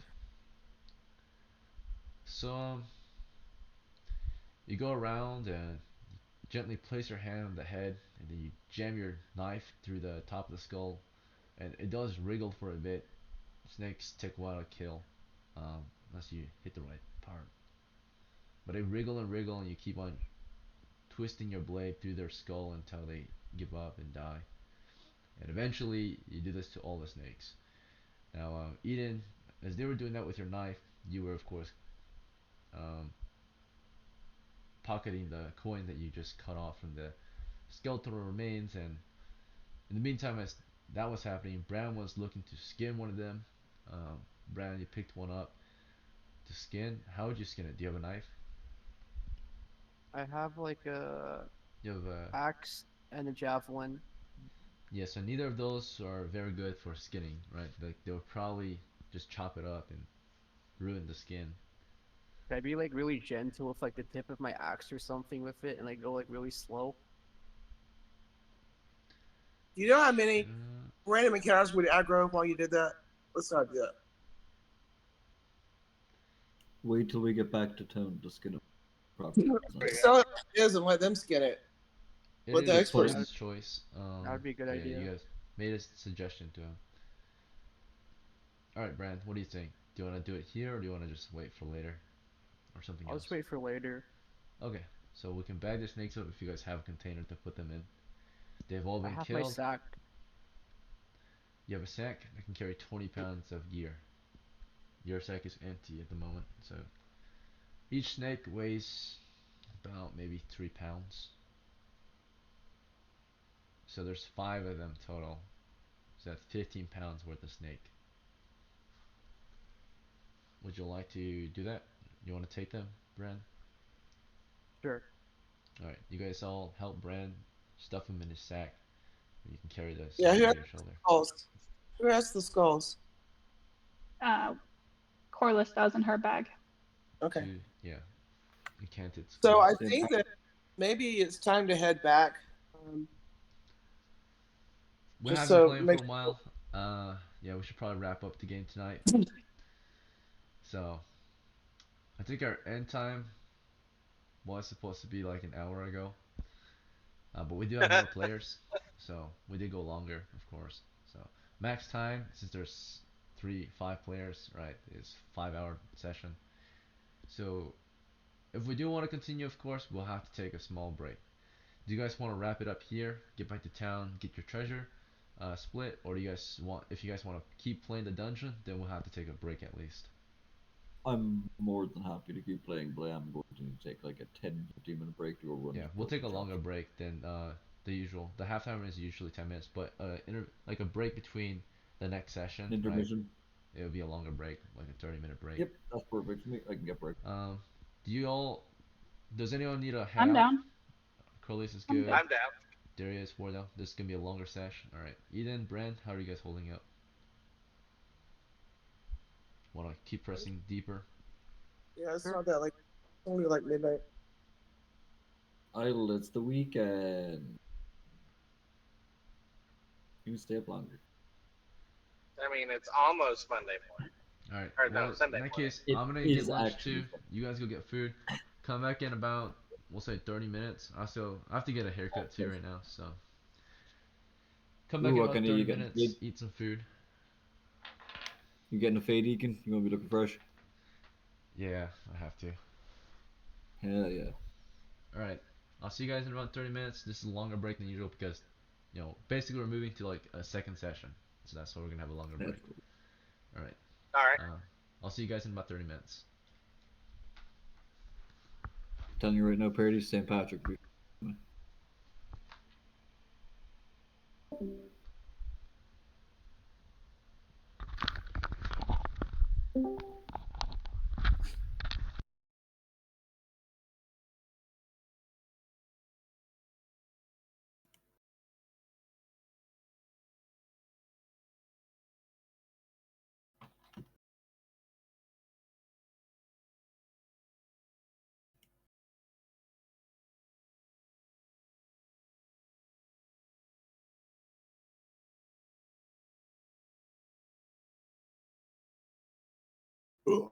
Right.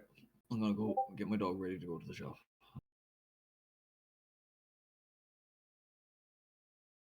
Have fun. I am playing Battlegrounds. Joy, I might actually catch you for a game when I'm eat Okay. fast. What time is it? Hold on. I don't have to live. Or what? I don't have. Jesus Christ Almighty. Brain, are you okay? I don't have to leave for another like 5 minutes. I just want to point out we've used our nuke now, so I mean, kind of on our own. Not new. The Oh, sleep stuff. Don't you have spells? The fuck are you? Oh, you're a thief. Oh, Corliss used the sleep spell. look, I'm the nuke. I'm surprised I didn't die. You got real lucky. I don't know why you volunteered for the second hit. You know, just going with it. I could have taken. Give me that favor. I could have taken. I'm trying to, get him to, power through stuff. That's how I've been playing him. Yeah, that's fair. He usually holds the line, let people escape. He's gotten out of some type of spots, I tell you what. I was just trying to do best positioning to keep the back line fucking or the most positions watched from behind you while you did ridiculous things.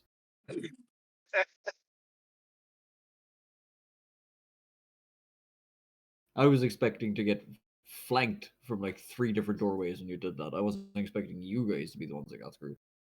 Right. I was expecting something to like come out of that the hole. I straight up. Did you see my message? I was like, if the sorry, parody. I'm just gonna point out that when the party splits up into multiple rooms like that, he rolls random encounters for both rooms. Every time So he- if we'd have all gone to a separate room, he'd have rolled for each room. yeah. So splitting up like that doubles our chances of random encounters. Even given that, having all of us in one area is a bad idea. Having us all grouped and bunched. That's like one kobold with a fucking flaming oil away from TP gang. Been there, done that, seen the consequences many times in this campaign. I'll be in a different room away from the.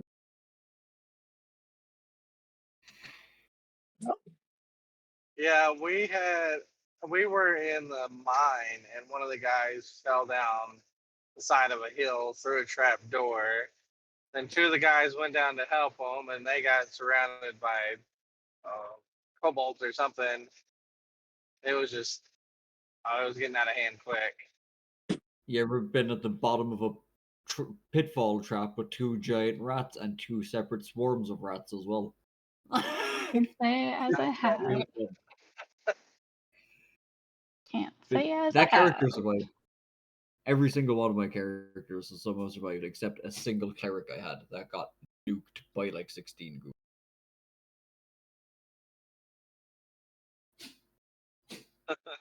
If I game for 3 more hours, I'm gonna be super drunk.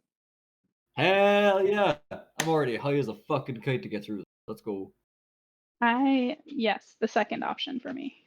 I take the whatever colored pill that is. I'm driving, so. So you do not do that. Not what he's driving. Yeah, you can be caller.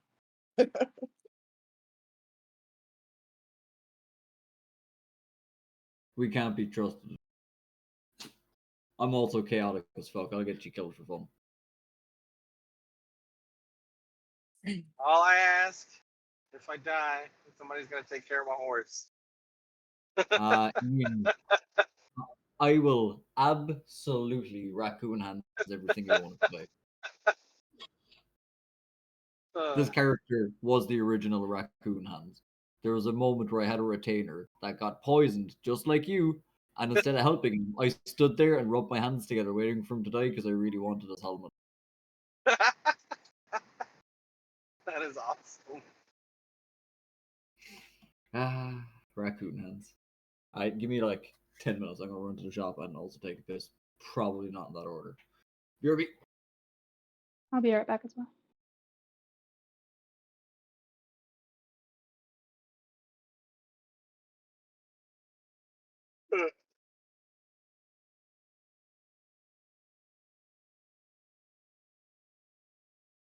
I should have been yelling at the cleric to cast snakes to sticks. Does that work? Or I Yeah. think all he can do is turn undead, right? I don't know what he can do. I just thought we needed one for the undead. Yeah, he's not high enough level to have any spells yet.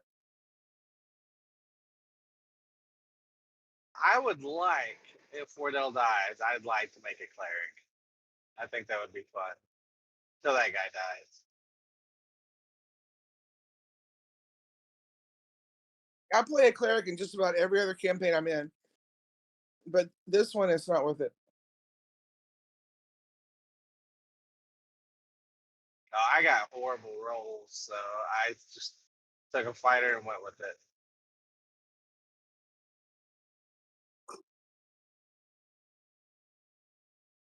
But I have a mount. I have a boat now.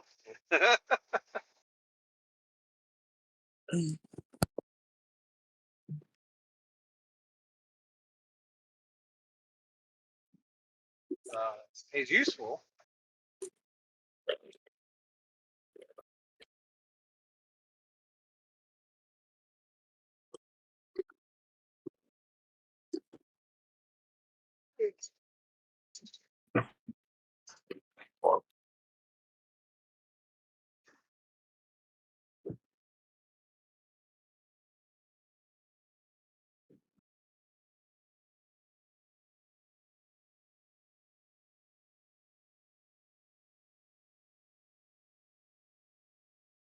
But it's fun. I've only played the last 2 weekends, like one of these run games. Been in at least one of them. I have a crazy schedule.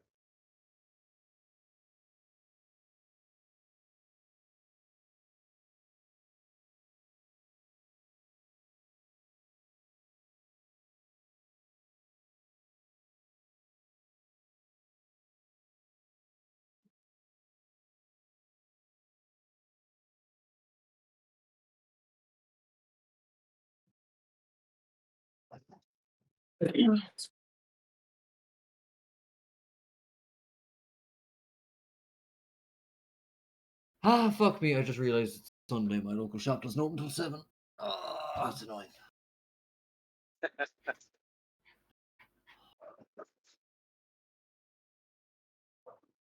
I have to wait an hour to get milk for my coffee. Do I? Actually, hold the fuck up. I have more milk in there.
Move, dumb dog, move.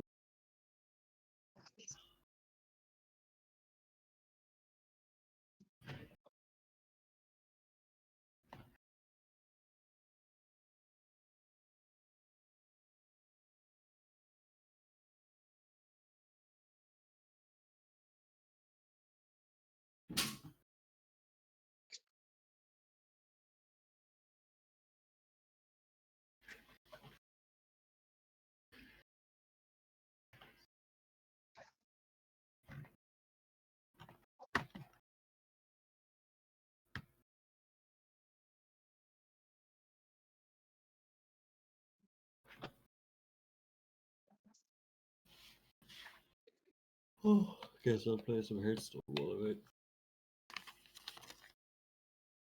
Oh, idle. You see, Dez is running Eberron. Or, ah, I was talking to Idle. You still here, Idle? Yeah. What's Des doing? Apparently not. Idle has gone. I'm talking. There might be a 5e. There might be a There might what? be a 5e game tomorrow.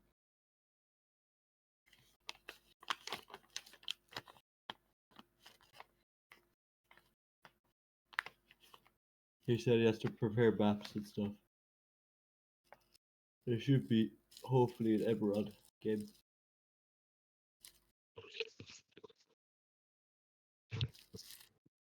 Do they do those on this server? No, it's on a different server entirely. Do you play 5e? Yeah.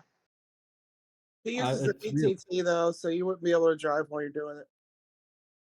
I mean, Des would roll for him. He knew, like, that's what he was. Someone else could do it for him. I don't mind. Well, let's see. Tomorrow I have a late day, but Monday I'm off. Woohoo! I'll invite you to the server regardless. We have another OSE server. The same guy runs as well. If you want me to invite you into that? Now my schedule. Normally I don't drive at nights. Like I hate driving at nights. I normally don't do it, but I'm trying to get home, and this is the only road they had that gets me home tomorrow.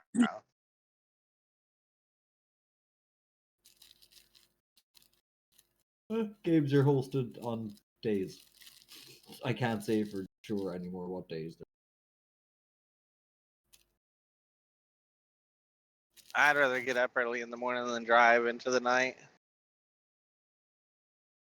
Our DM on those servers is military, so they're very impromptu work life. Like he's supposed to be home sometimes, he just gets called into work. So sometimes games have to get used. Yeah, that I'm used to.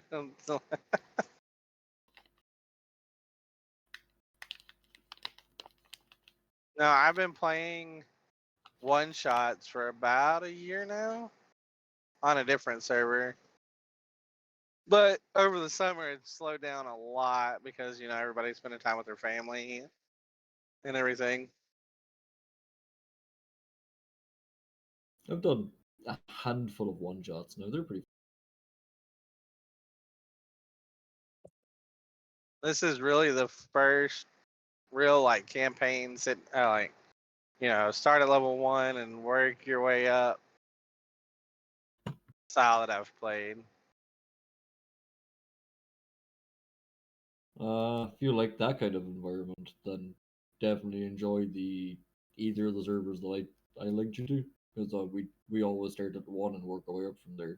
Like on our OSE server, I'm sitting on a what am I? Level 12 fighter, level 8 werebear multi-class thing that's happening. I'm a multi-class. But yeah, no, we started from level 1 and had not. Like, I'll put it this way: I started with literally nothing, and eventually built up an entire kingdom. Nice. Like house by fucking house, wall by wall, brick by fucking brick. If you like that style of gameplay, then you love that. Oh yeah, I enjoy playing. Shoot me an invite. Yeah, I believe I already did. You're Reaper, aren't you? Oh, did you? Yep.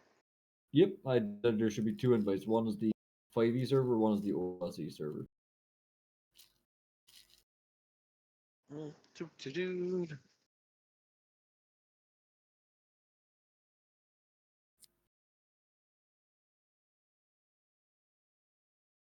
Awesome. Thank you. No worries. Seemed like a pretty chill, down to earth or players, so absolutely more than we have some wild individuals over there. Idle's one of them. I'm a pretty relaxed kind of person.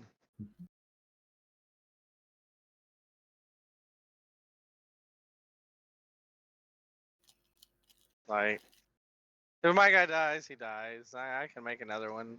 It's the fun of playing and seeing what you can get yourself into. That's it. See what you can get out of, see what you can get into.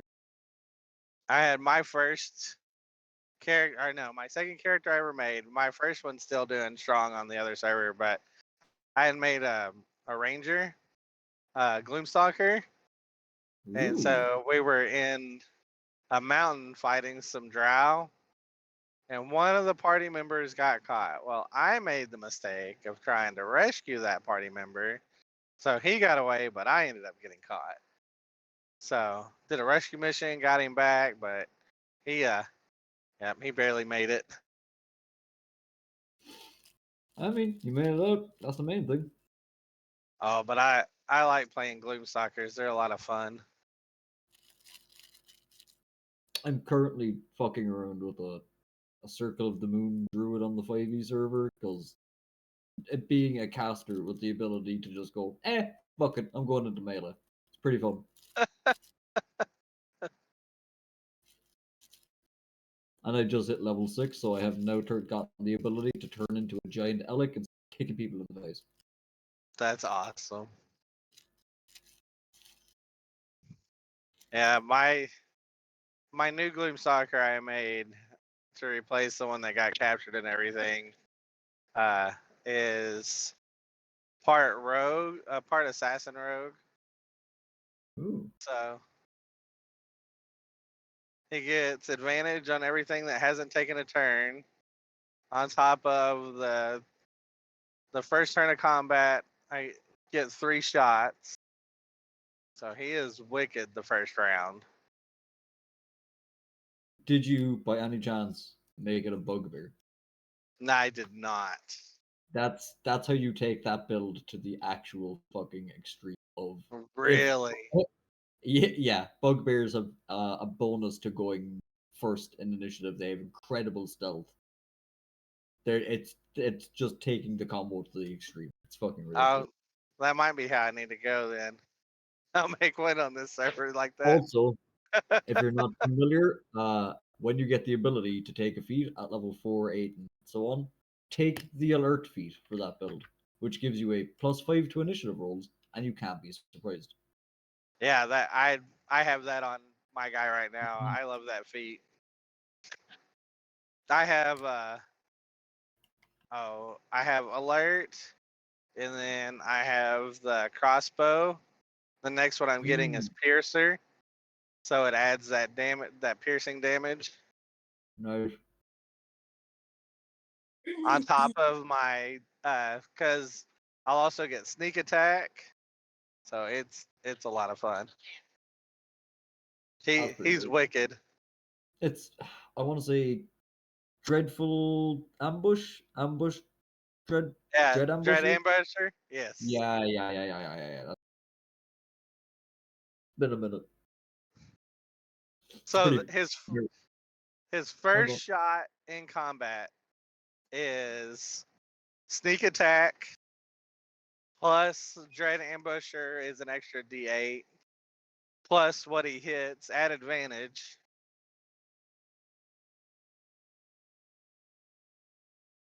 So he's wicked. That's pretty insane. What you want with that is, oh, hold on. Yeah, you already get hunters, so you're fine. Is there a What? way for you? I was so if you pair all of that with Hunter's Mark, it gets insane. I'm trying to think if there's a way for you to get Bane as well, because if you stack Bane with that, it's kind of good. Oh, good lord! I'd probably be able to drop something at that. I have a spell that I can't remember what it is. But it gives me plus movement plus extra damage as a bonus action. But I don't it's Uh, something weird. I do not fuck around with that style, or I know other people that play that style of class. I don't fuck around with it personally. Couldn't tell you. Yeah, I can't remember off the top of my head Is what it it's called. freedom of movement? No. Let's see. Fuck it. It'll come back to me.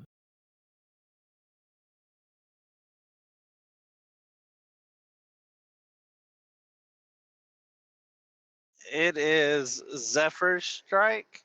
Oh, Zephyr Strike. Yeah. Yeah, that's pretty good. So I'm just bonus action that and then 3 shots with my sneak attack and everything. It's great. That's pretty insane. And then I just go back into the shadows.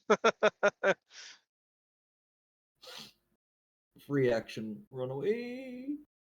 Right.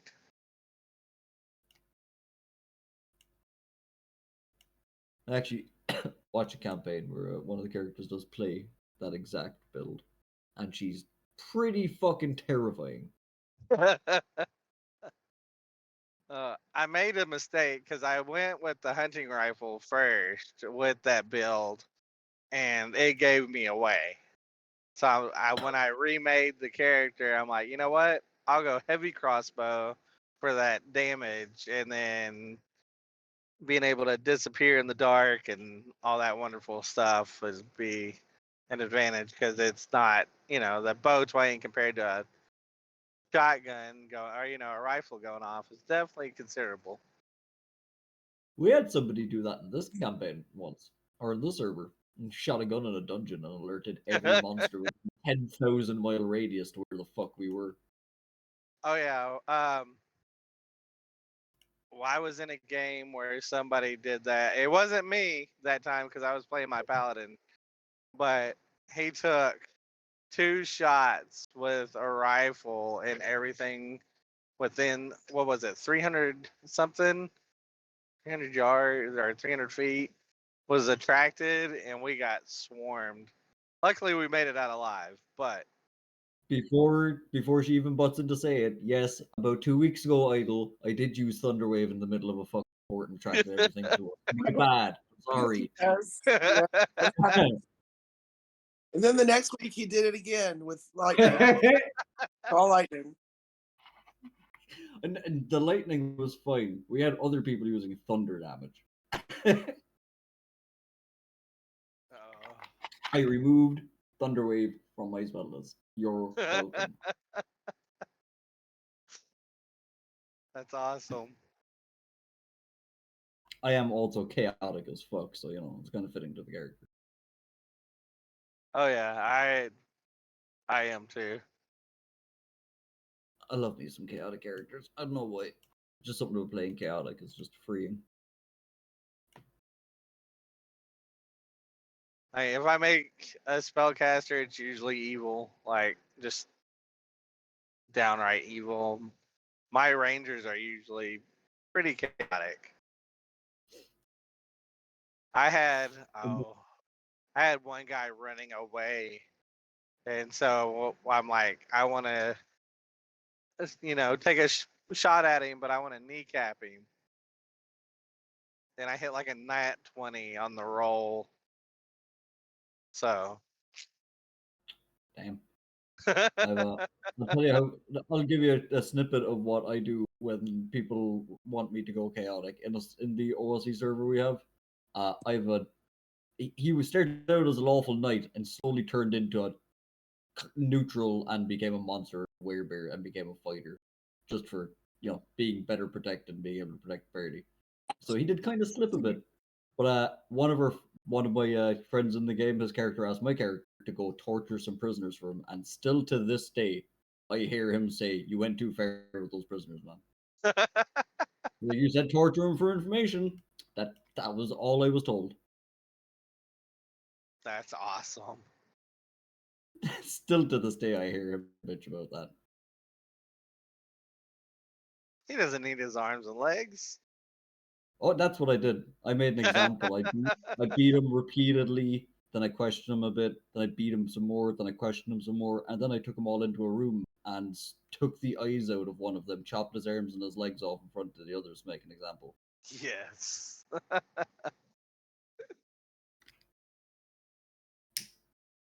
What a fine example it should have made. Mm-hmm. Look, war is war. That's all I'm saying. War is war.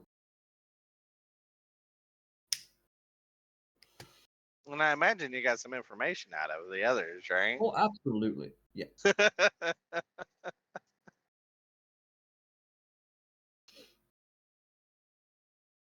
I got the information. Was it moral? Who cares? It's medieval times. Ain't no fucking rights activists going around. Right. If you're gonna ask, if somebody's gonna ask you to get information, then you've got to do that. That's what you were asked to do. It doesn't matter how you get the information. You just have to get it. You have given me a thing to do, and I will do that thing. You did not give me specific parameters. That's all I'm saying. Right. Oh, that is awesome. Equally, I can be a very good character. Well, I'd like play very characters, but I love tending towards chaotic. I don't know why. I just always end up slipping in that direction. I made a chaotic paladin, like Oathbreaker paladin, Oh, I love all breakers. and then I threw a few levels of warlock in for him. He So is might play that he is too. dangerous. Yes. Absolutely. So I love Oathbreaker, but as much as I love Oathbreaker, I actually have had more fun playing a Vengeance Paladin, but making him Vengeance.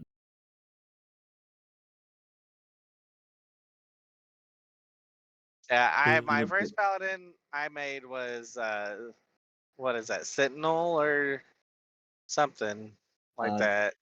Guardian? Guardian. Oh, I can't Maybe? remember.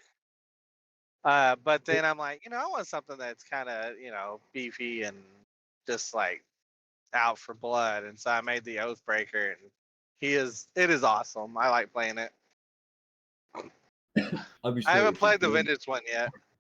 The only reason I love Vengeance so much is for one reason, which is a bonus action misty step right up behind something.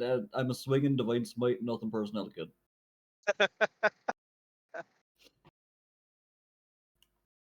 Oh, I have a Aarakocra uh, Shadow Sorcerer or something like that, so I can cast darkness with and be able to see through it, and then I just hurl fireballs into the middle of it. Love it. Excuse me. I have a portable hole that I have, so I put it at the mouth of a door, cast darkness, so they fall into it, and then fireball into the hole. Well, yeah, that's a very good idea. Actually, we have a portable hole in our OSE campaign. It has a nickname. It may or may not be known as the portable orgy. That is awesome. When we need to traverse long distances, everybody get in the hole.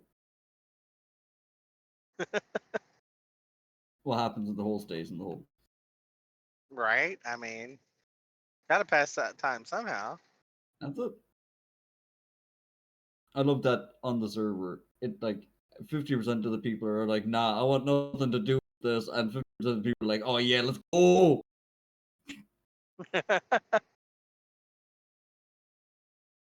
Got to embrace the chaos, the madness. Right?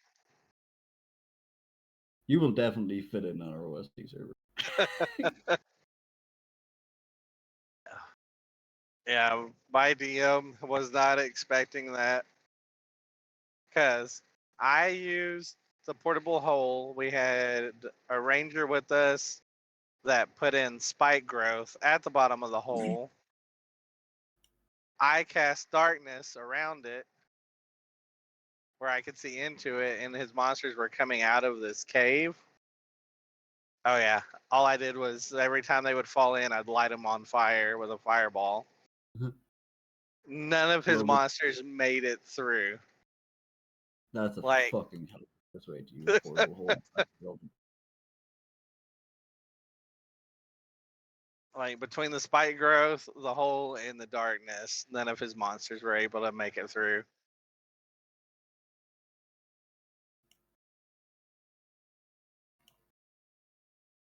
If I stop responding, all of a sudden I am playing, so my brain might just stop responding automatically.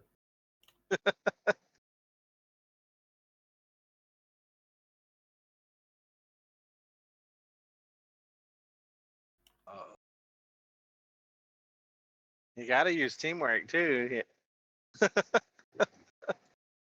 You do, but like sometimes people like to just fuck over party members for no well-explained reason.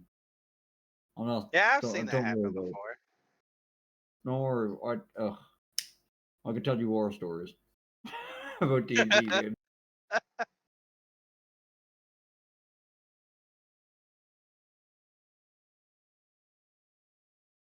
Yo, pup, we're not going for a walk. Relax, chill your ass out.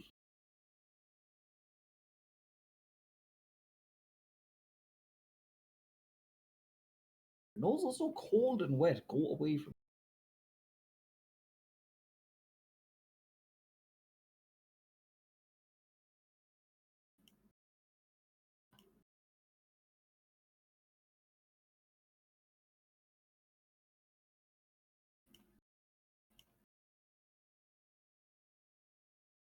Oh.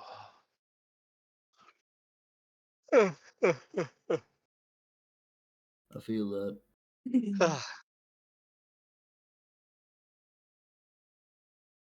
been a little bit of a long day today.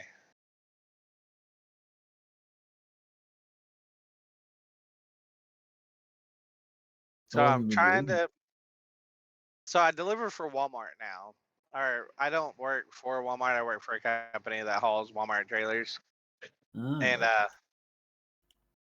the place where I'm going, in order for me to get home, I need to make it to my first stop tonight. But they won't allow us to deliver until like 1 o'clock in the afternoon, which is fine because by the time I do my rest break, it'll be pretty much time to deliver anyways. But I got up yesterday morning at 4 a.m. to drive. And I maybe slept 4 or 5 hours waiting for my trailer to get done. And then I'm driving I got a couple hours left on my drive tonight. Like, I'm going to pass out when I get there. Absolutely.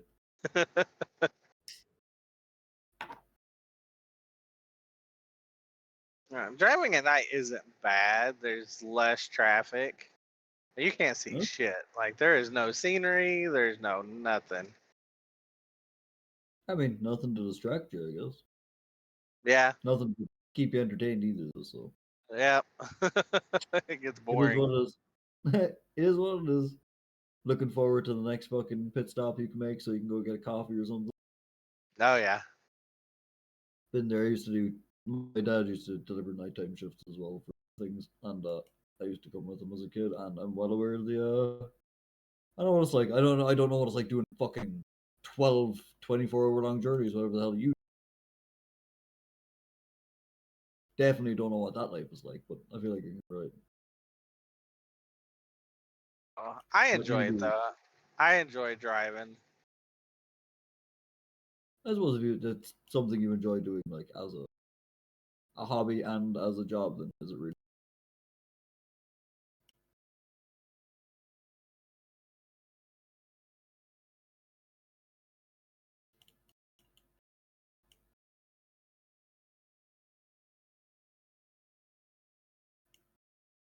Oh.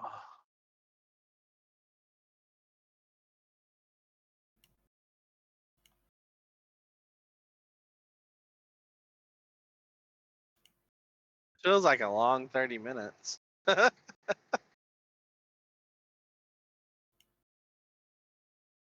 You just forgot about us. Don't worry. It has in fact been 32 minutes now that you mention it. Like, man, this seems a little bit long.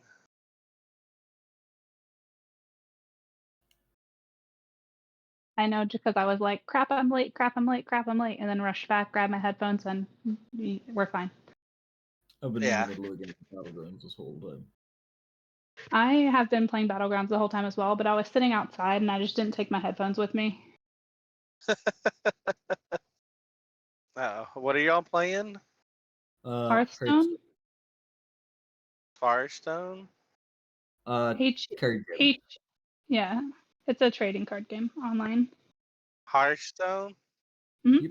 Like It World is- of Warcraft? Yeah, It is yeah. World of Warcraft like Correct. characters or whatever. Okay. Yeah, I used to play a lot. I need to get a gaming laptop so I can play again.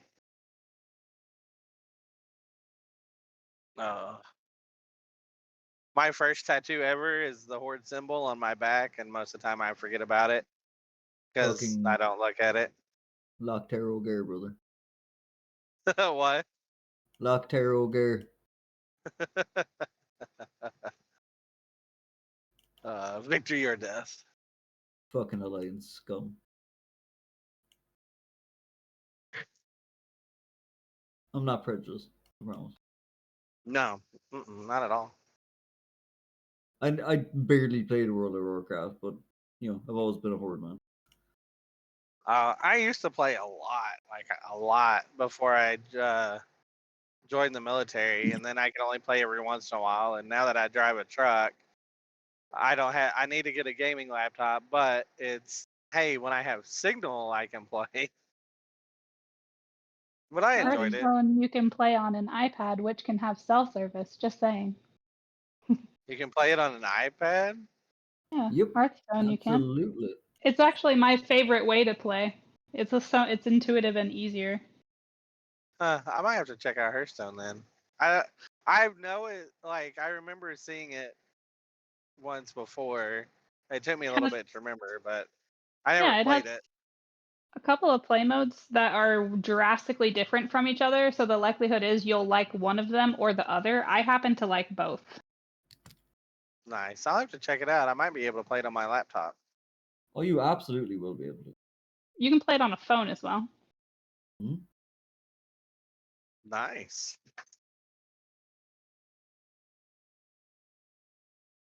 About to play it from beyond. Never mind. I was about to say play it from beyond the grave. Never mind. Now, I remember purchasing World of Warcraft for the first time, and you had to download all the discs. Oh dear lord. That's some fucking ancient technology. Back in the day, man. Back in the day. Shit was just different back in the day. That's all I'm saying. Shit was It just a bit really different. was.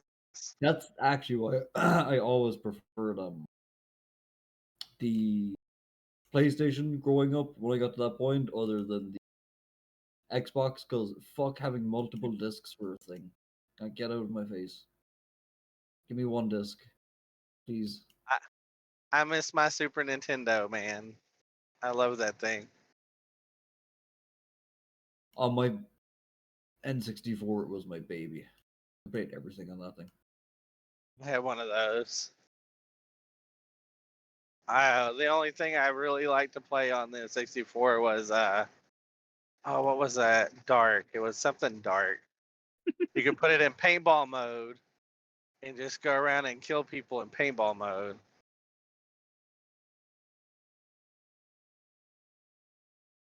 That does vaguely ring a bell.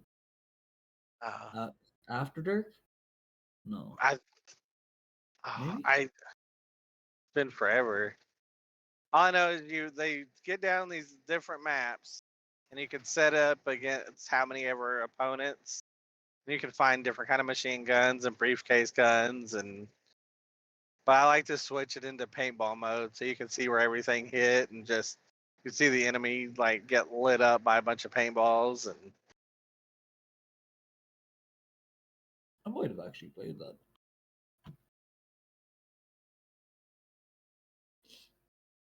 It does sound vaguely familiar for some reason.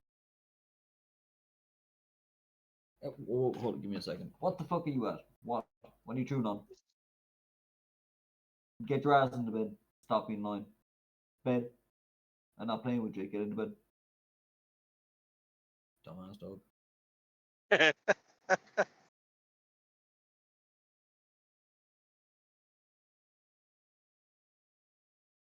This dude thinks I'm not going to choke slam him through the table. Get into bed.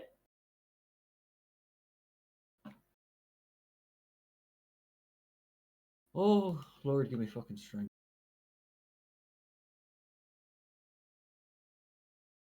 I want to buy a dog.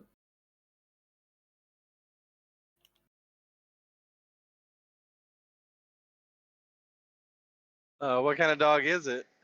He's Jack Jack Russell. Russell mostly.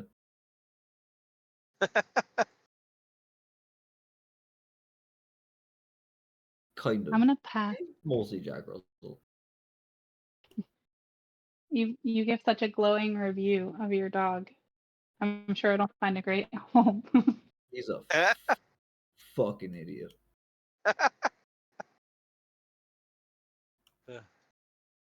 Like, he's not the dumbest dog I've ever had, but he ain't fucking cutting it too close above that barrier to cutting it too. He's not too far above that benchmark. He's right above him.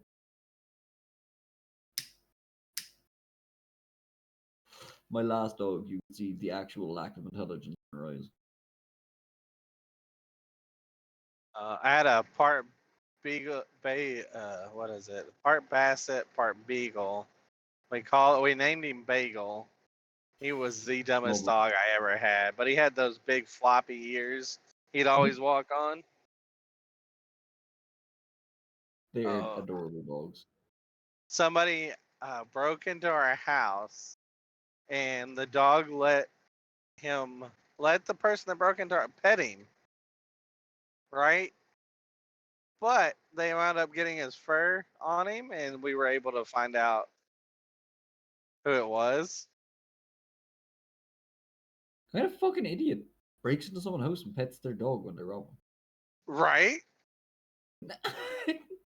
I, The stupid ass dog didn't even do anything. It's just like, here, come pet me.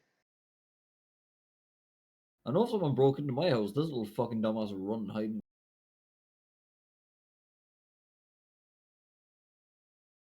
To be fair, ain't nobody gonna be afraid of a fucking foot tall Jack Russell.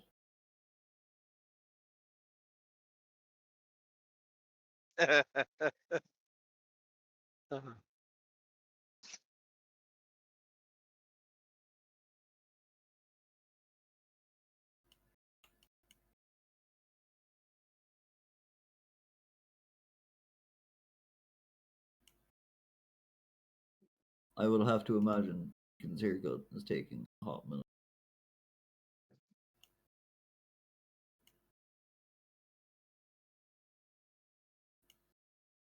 That is possible. Only takes me like 5 minutes to cut my hair. It takes like an hour to do my hair usually. 40 minutes maybe. Oh, I buzz mine all off. I only buzz off half of mine. That's cool. My daughter wants to get hers where like it's buzzed on one side and then kind of pixied on the other or something like that. She was trying to explain it to me. Hmm. I told her she could do it. Her mama, on the other hand, cringes every time I tell her she can do something. I mean, Like, it's all hair, I it'll can grow say back. is I was the kid that wanted the haircut and never got it until I could pay for it myself, and then I never ever spoke to my parents again. That's all, you know. Oh, Just kidding. she calls me and she's like, "Dad, I want." I'm like, "Okay, whatever it is. I'm sure You she want to go knows get your that. hair cut? What? You want to get it dyed? Okay." We did that one time. She came up for the summer and she wanted to dye her hair purple. So we did, and whatever was left over, I think she did my hair too. Oh, when she got home to Mama's though, Mama was not happy. Been there, done that. My ex's youngest used to absolutely fucking love doing my hair because I had really long hair. I would be sent home on the bus occasionally. Well, not sent home, but I would have to make my way occasionally to come back to my own house with fucking giant ponytails and painted nails. Oh yeah, you know if your daughter or whatever asks you to do your hair and nails, you do it. Uh-huh. There ain't Yep. no. There ain't no wriggling your way out of it. Oh yeah, I've gone back on the truck with painted nails and dyed hair and go back to work. Ain't got no choice. Nope. I didn't care. I don't care. She wants to do it. That's fine.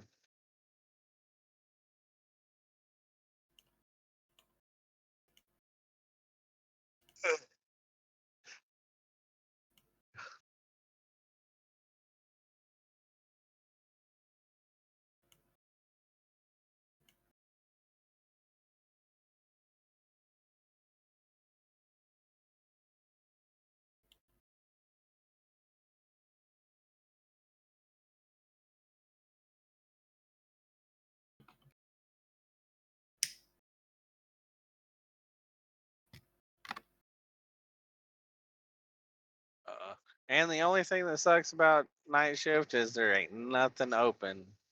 No McDonald's, no nothing here. You're fucking telling me, bro. For some reason, Ireland ain't shit 24/7 no more. They used to be, and then people kept robbing them. So now shit ain't. Oh, it's horrible. I want to take a trip to Ireland. That's like one of the places I really want to go. It's pretty chill. Always been on my bucket list as well.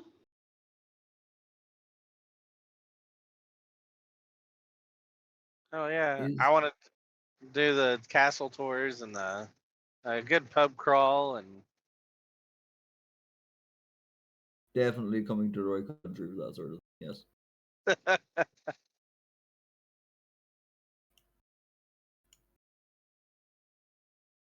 We do like alcohol. This is not a myth. I don't personally drink that much anymore, but you know that that's not speaking for the rest of the.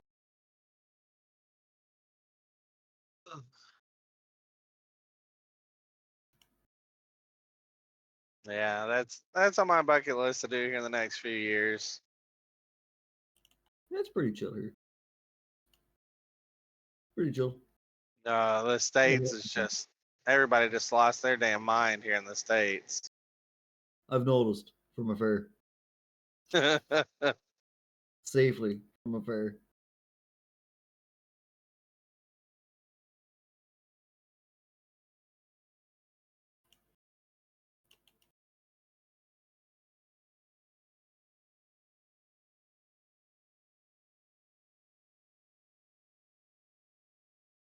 Yo, losing your damn minds.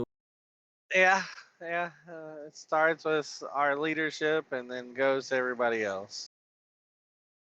You ain't wrong.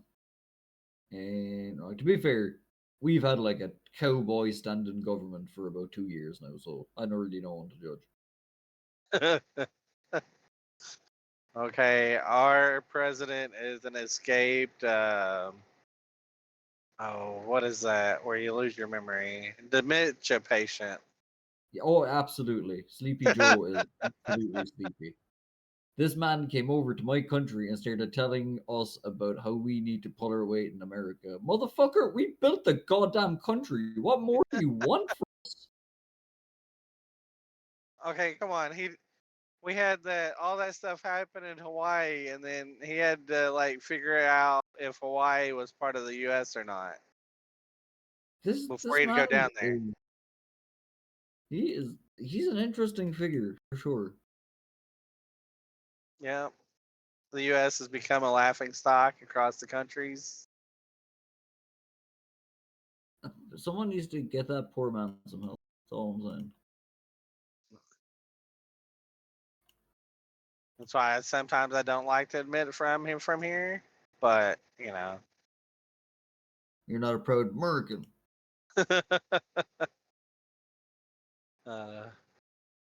I just keep my nose to the grindstone and do what I gotta do to live. That's it, brother. That's life. That's life at its finest right there. At the end of the week, I can have me a good steak and a cold beer and call it good.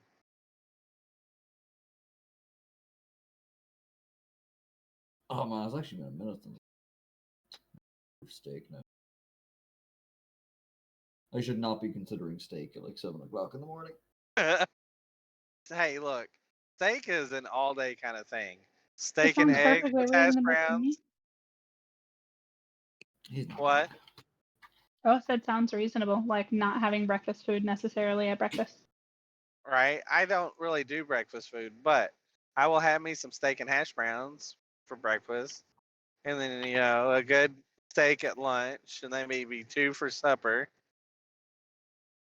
I'm already if I could. actually on the verge of having a heart attack, regardless. So fuck it. I'm actually mildly confident I had a 2 day long heart attack.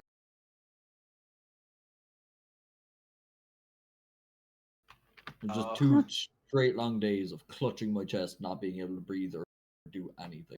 I'm really not sure what was happening.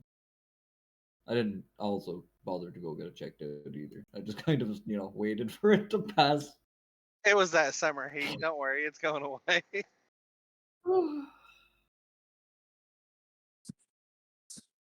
I did. That was one of the few occasions in my life where I was lying. Like, I'm actually pretty sure I'm dying right now, but I can't be sure. Drink another beer, call it good. And basically, smoke through it, have another joint, wait for it to go away.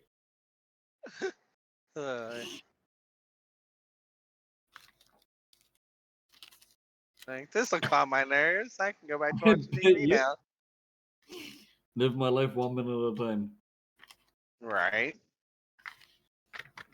I What get doesn't that. kill me? What doesn't kill me the first time? Better try fucking hard.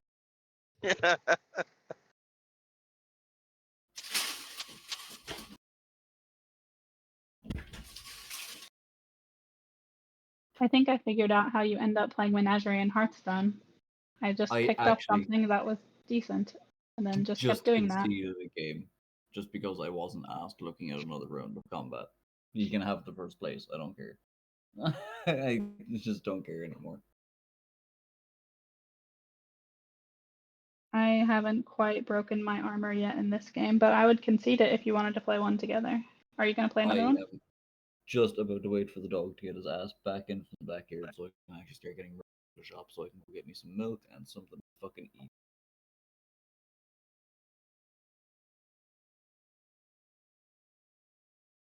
Oh, excuse and a moi. I still got a little bit of about an hour and a half ish left of driving. So That's not too bad. Yo, dude, it's pissing fucking rain. Come on. It's taking the wind. you can keep that over there. I went through it this morning. Get your wet ass polos back over that area. Get into the corner. And no, don't you dirty up the rest of my floors. I'll actually the corner.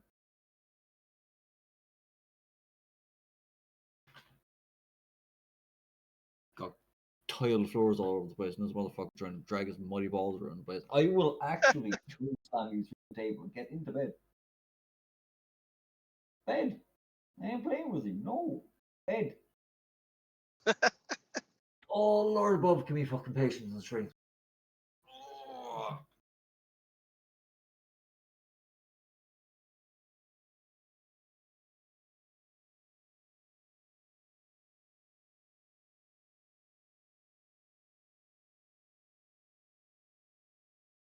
I'd be lost without him, but I still like to threaten him.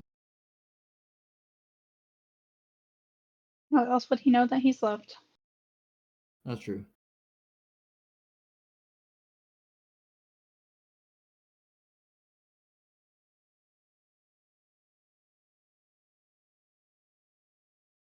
I can actually hear him right now, sitting underneath the back of my PC chair, licking his lips.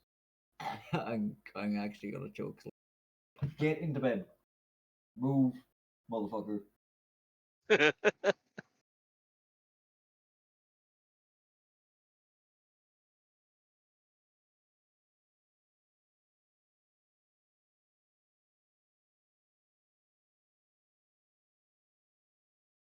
Why do I have a bunch of coins?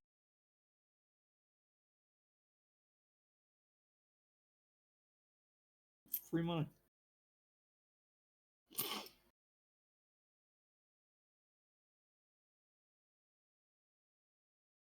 Oh yeah, fuck.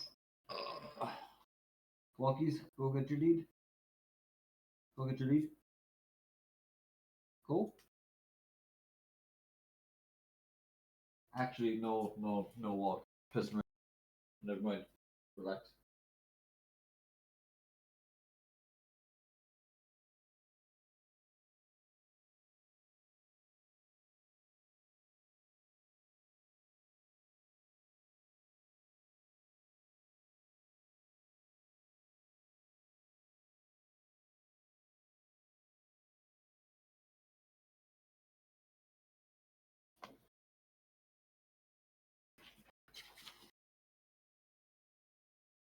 I will slave tackle you. Go away.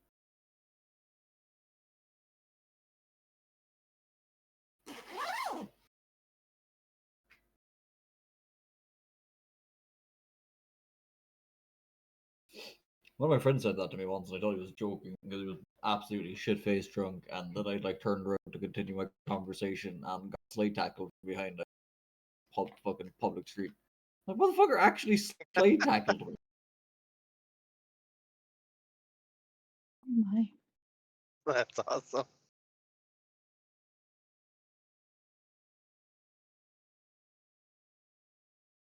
He used to always threaten to do it, just as a joke. I never thought he'd actually fucking slate tackle. You learned you were incorrect. Apparently, Yeah. I was this old when I learned.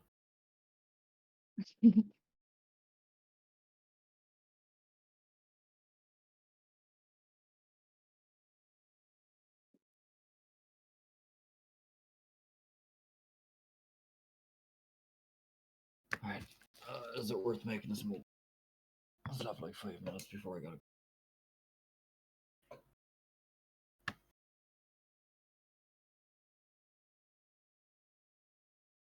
So very tempted to just sink all my gold into oil packs for no reason.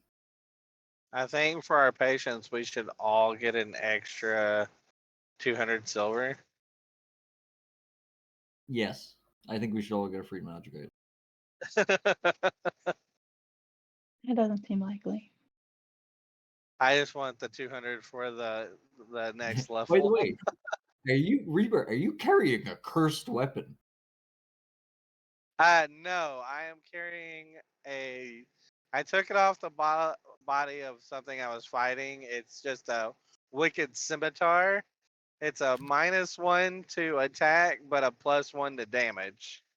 Oh, I thought you were a cursed weapon. That's why I had the negative one. No, it's if I can use it as a regular scimitar and it wouldn't do that. But a +1 to damage isn't that bad. No foreshadowing for the future or anything, but any games that I do that I will plan run or to run in OSC for the future, I fucking love cursed items. I love just messing with players. Nice.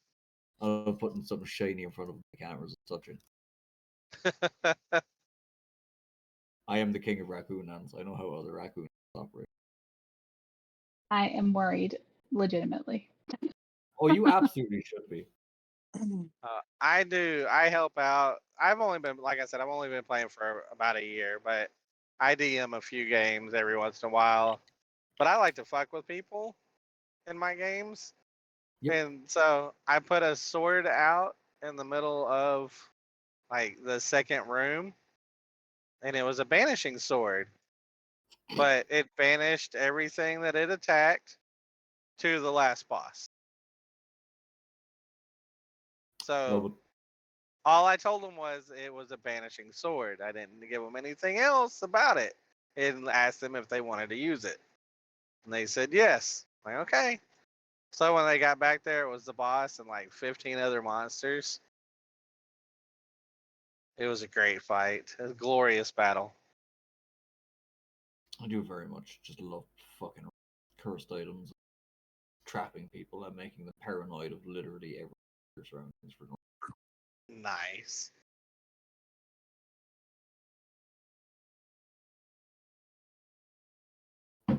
You are a fucking dumb dog.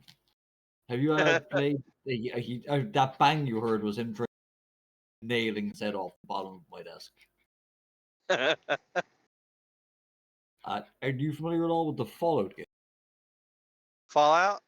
Yeah. Yeah, I've played some Fallout. I Have haven't you played ever come recently, across? but I've played it. There's a place in Fallout games called the Dunwich Burrows and the Dunwich Buildings. They're like horror is the best way I can describe it. Weird alien horror flashbacky Yeah. shit happening. Yeah. I want to do that in a D&D game at some point. Maybe I might do it as a Halloween session. I really want to use that theme. Oh, I want to bring the aliens in, like from Aliens, the movie. It's one of my Chest favorite bursting movies. aliens? What? The chest bursting things? Yeah. Or is okay. Mm. I love the idea of fucking sending a party in to investigate a cult of like Cthulhu worshipping lunatics.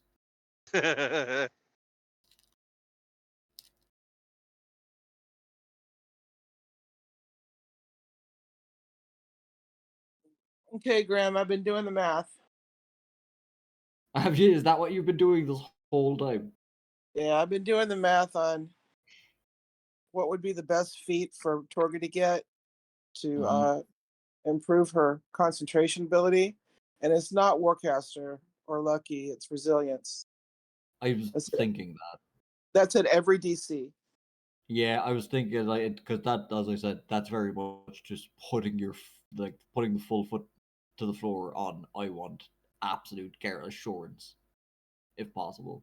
But then, of course, if you go up to level 12 and you get Warcaster or Lucky to go along with it, that's a huge boost. Then it becomes kind of insane.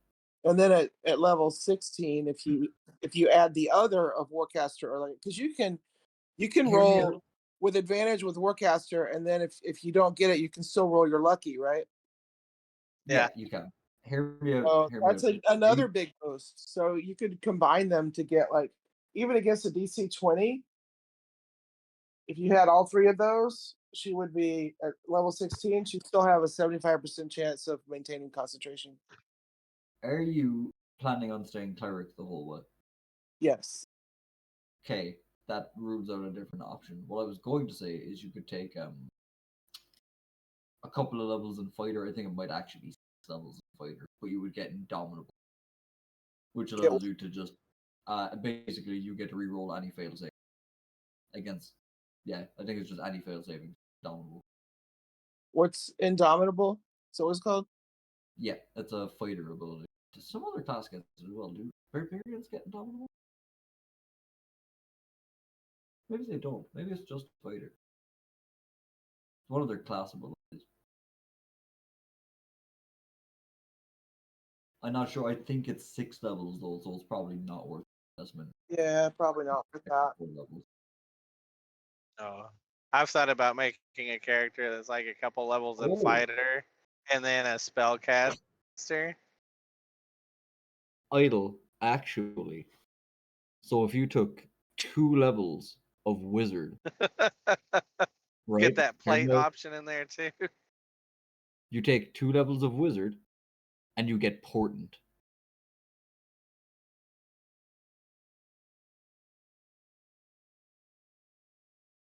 So portent is, I think it's every long rest. Yeah, it's every long rest. You roll What is two that? I don't d20. think I've never You get to roll played a two wizard. d20, and you keep those results, and you can swap them in with any dice roll result. Ooh, nice. Mm-hmm. Even a damage die? I think it's only to hit, maybe? No, I think it's only to hits and like saving throws and shit like that. And Ability checks. checks, saving throws. Yeah, I think. Other But it's, D20s. I Skill think rolls. 2 levels of wizard is absolutely worth it just for portent. Really? It's I that don't powerful. know. She'll never get her, what do you call it? When they hit level 20? That your complete capstone ability. What do clerics even get at 20? Oh, you get like unlimited divine intervention. Meh.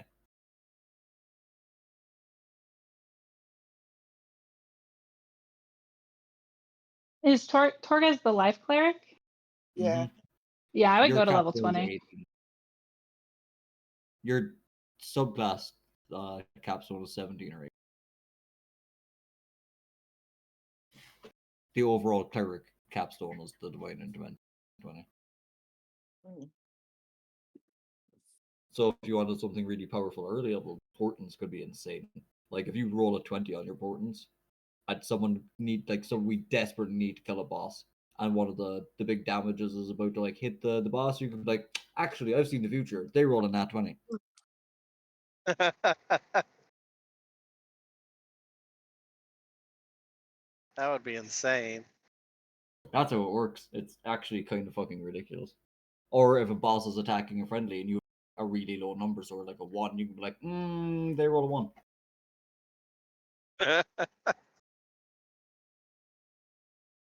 Well, another option would be to take resilience and then increase con. That's true too. There's resilience. What's the other one? The one that gives you a bunch of health as well. Tough. Oh, Toughness. tough. Yeah. Although you want to be constitutionally, not just you don't need to be or HP bear. You just need good saves on constitution. Tough is good for a tank. That I don't needs that think laser HP. I kind of play her like a tank. My cleric is Yeah. always in the front line. You kind of are her tank. I just kind of turn spider and go stand on the ceiling. What? A tank that can heal What did you itself. You know? take? Or what? Oh, what's your? Oh, what the fuck is that On called? me. Like, what kind of cleric is it? Life. Oh. Life domain cleric. Life. Yeah, Oh, so you get heal. all the like extra healy stuff to it. Yeah, so tank heal thyself, you know. Hello, I'm back. Awesome. Alright, we'll be resuming as soon as everyone gets back. But thank you guys for So waiting. give me literally 5 minutes because the shop just Where- opened locally. I'm just gonna run up and down so I can get a mug for a coffee. No worries. We're charging you 200 gold for tardiness, and Hopefully you guys had a long enough break. All good here? I think we lost somebody. I'm not sure who it was. Probably just a spectator.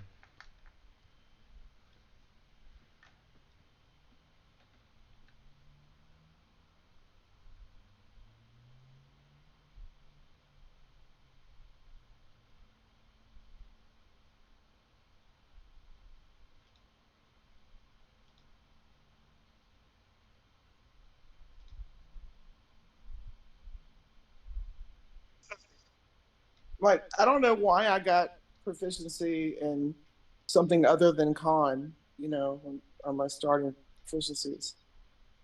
Do you not get to choose them? Grim? No, you don't choose you get- proficiencies in 5e. You get them based on your class, right? Yeah. That sucks.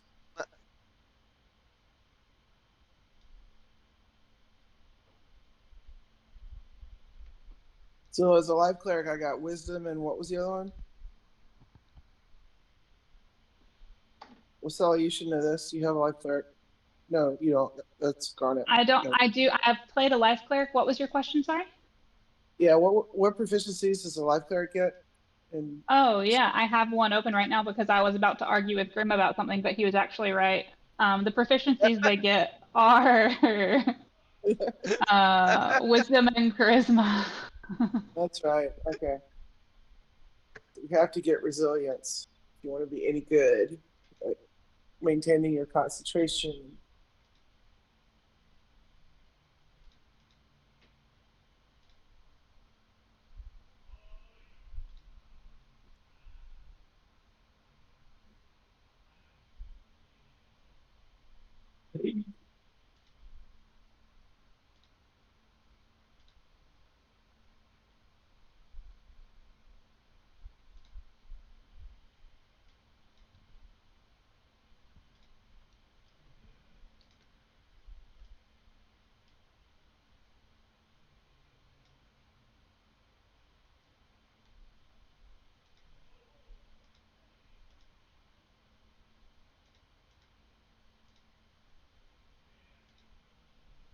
When clerics raise their wisdom in 5e, does it make their DCs higher on their cantrips?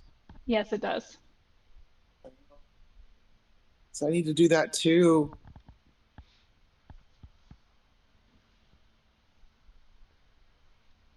Hey, is Hey back?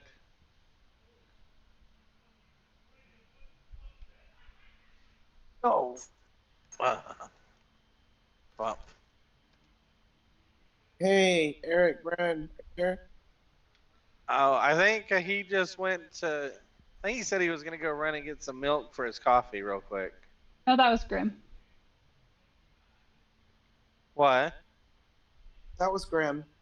Oh. But I don't know. I'm not looking at like names on the thing, so.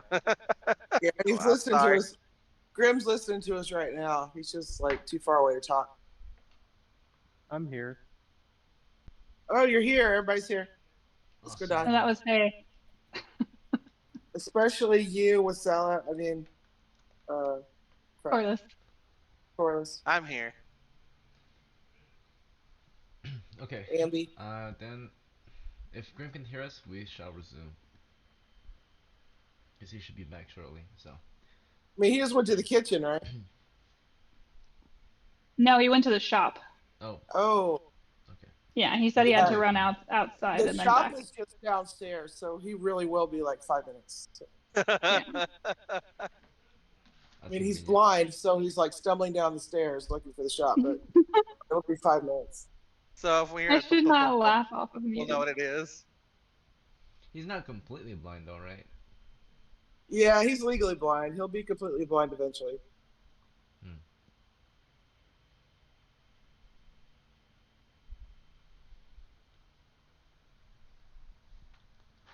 He's got some weird condition. I can never remember the name of it. Never heard of it before. So I haven't opened this yet. The basic rules packet. My camera frozen. Is your head cold now since you got a haircut? Not too cold. Thanks for asking. Where are you at? I'm in Like, my room. where are you located? No, where are you like located at? Is it nice and warm outside? Oh, Is it? it's summertime. It's pretty hot. I'm in Japan. Oh, that's awesome. He doesn't like it there. I gotta promise you. No, I never got stationed over there. I got stationed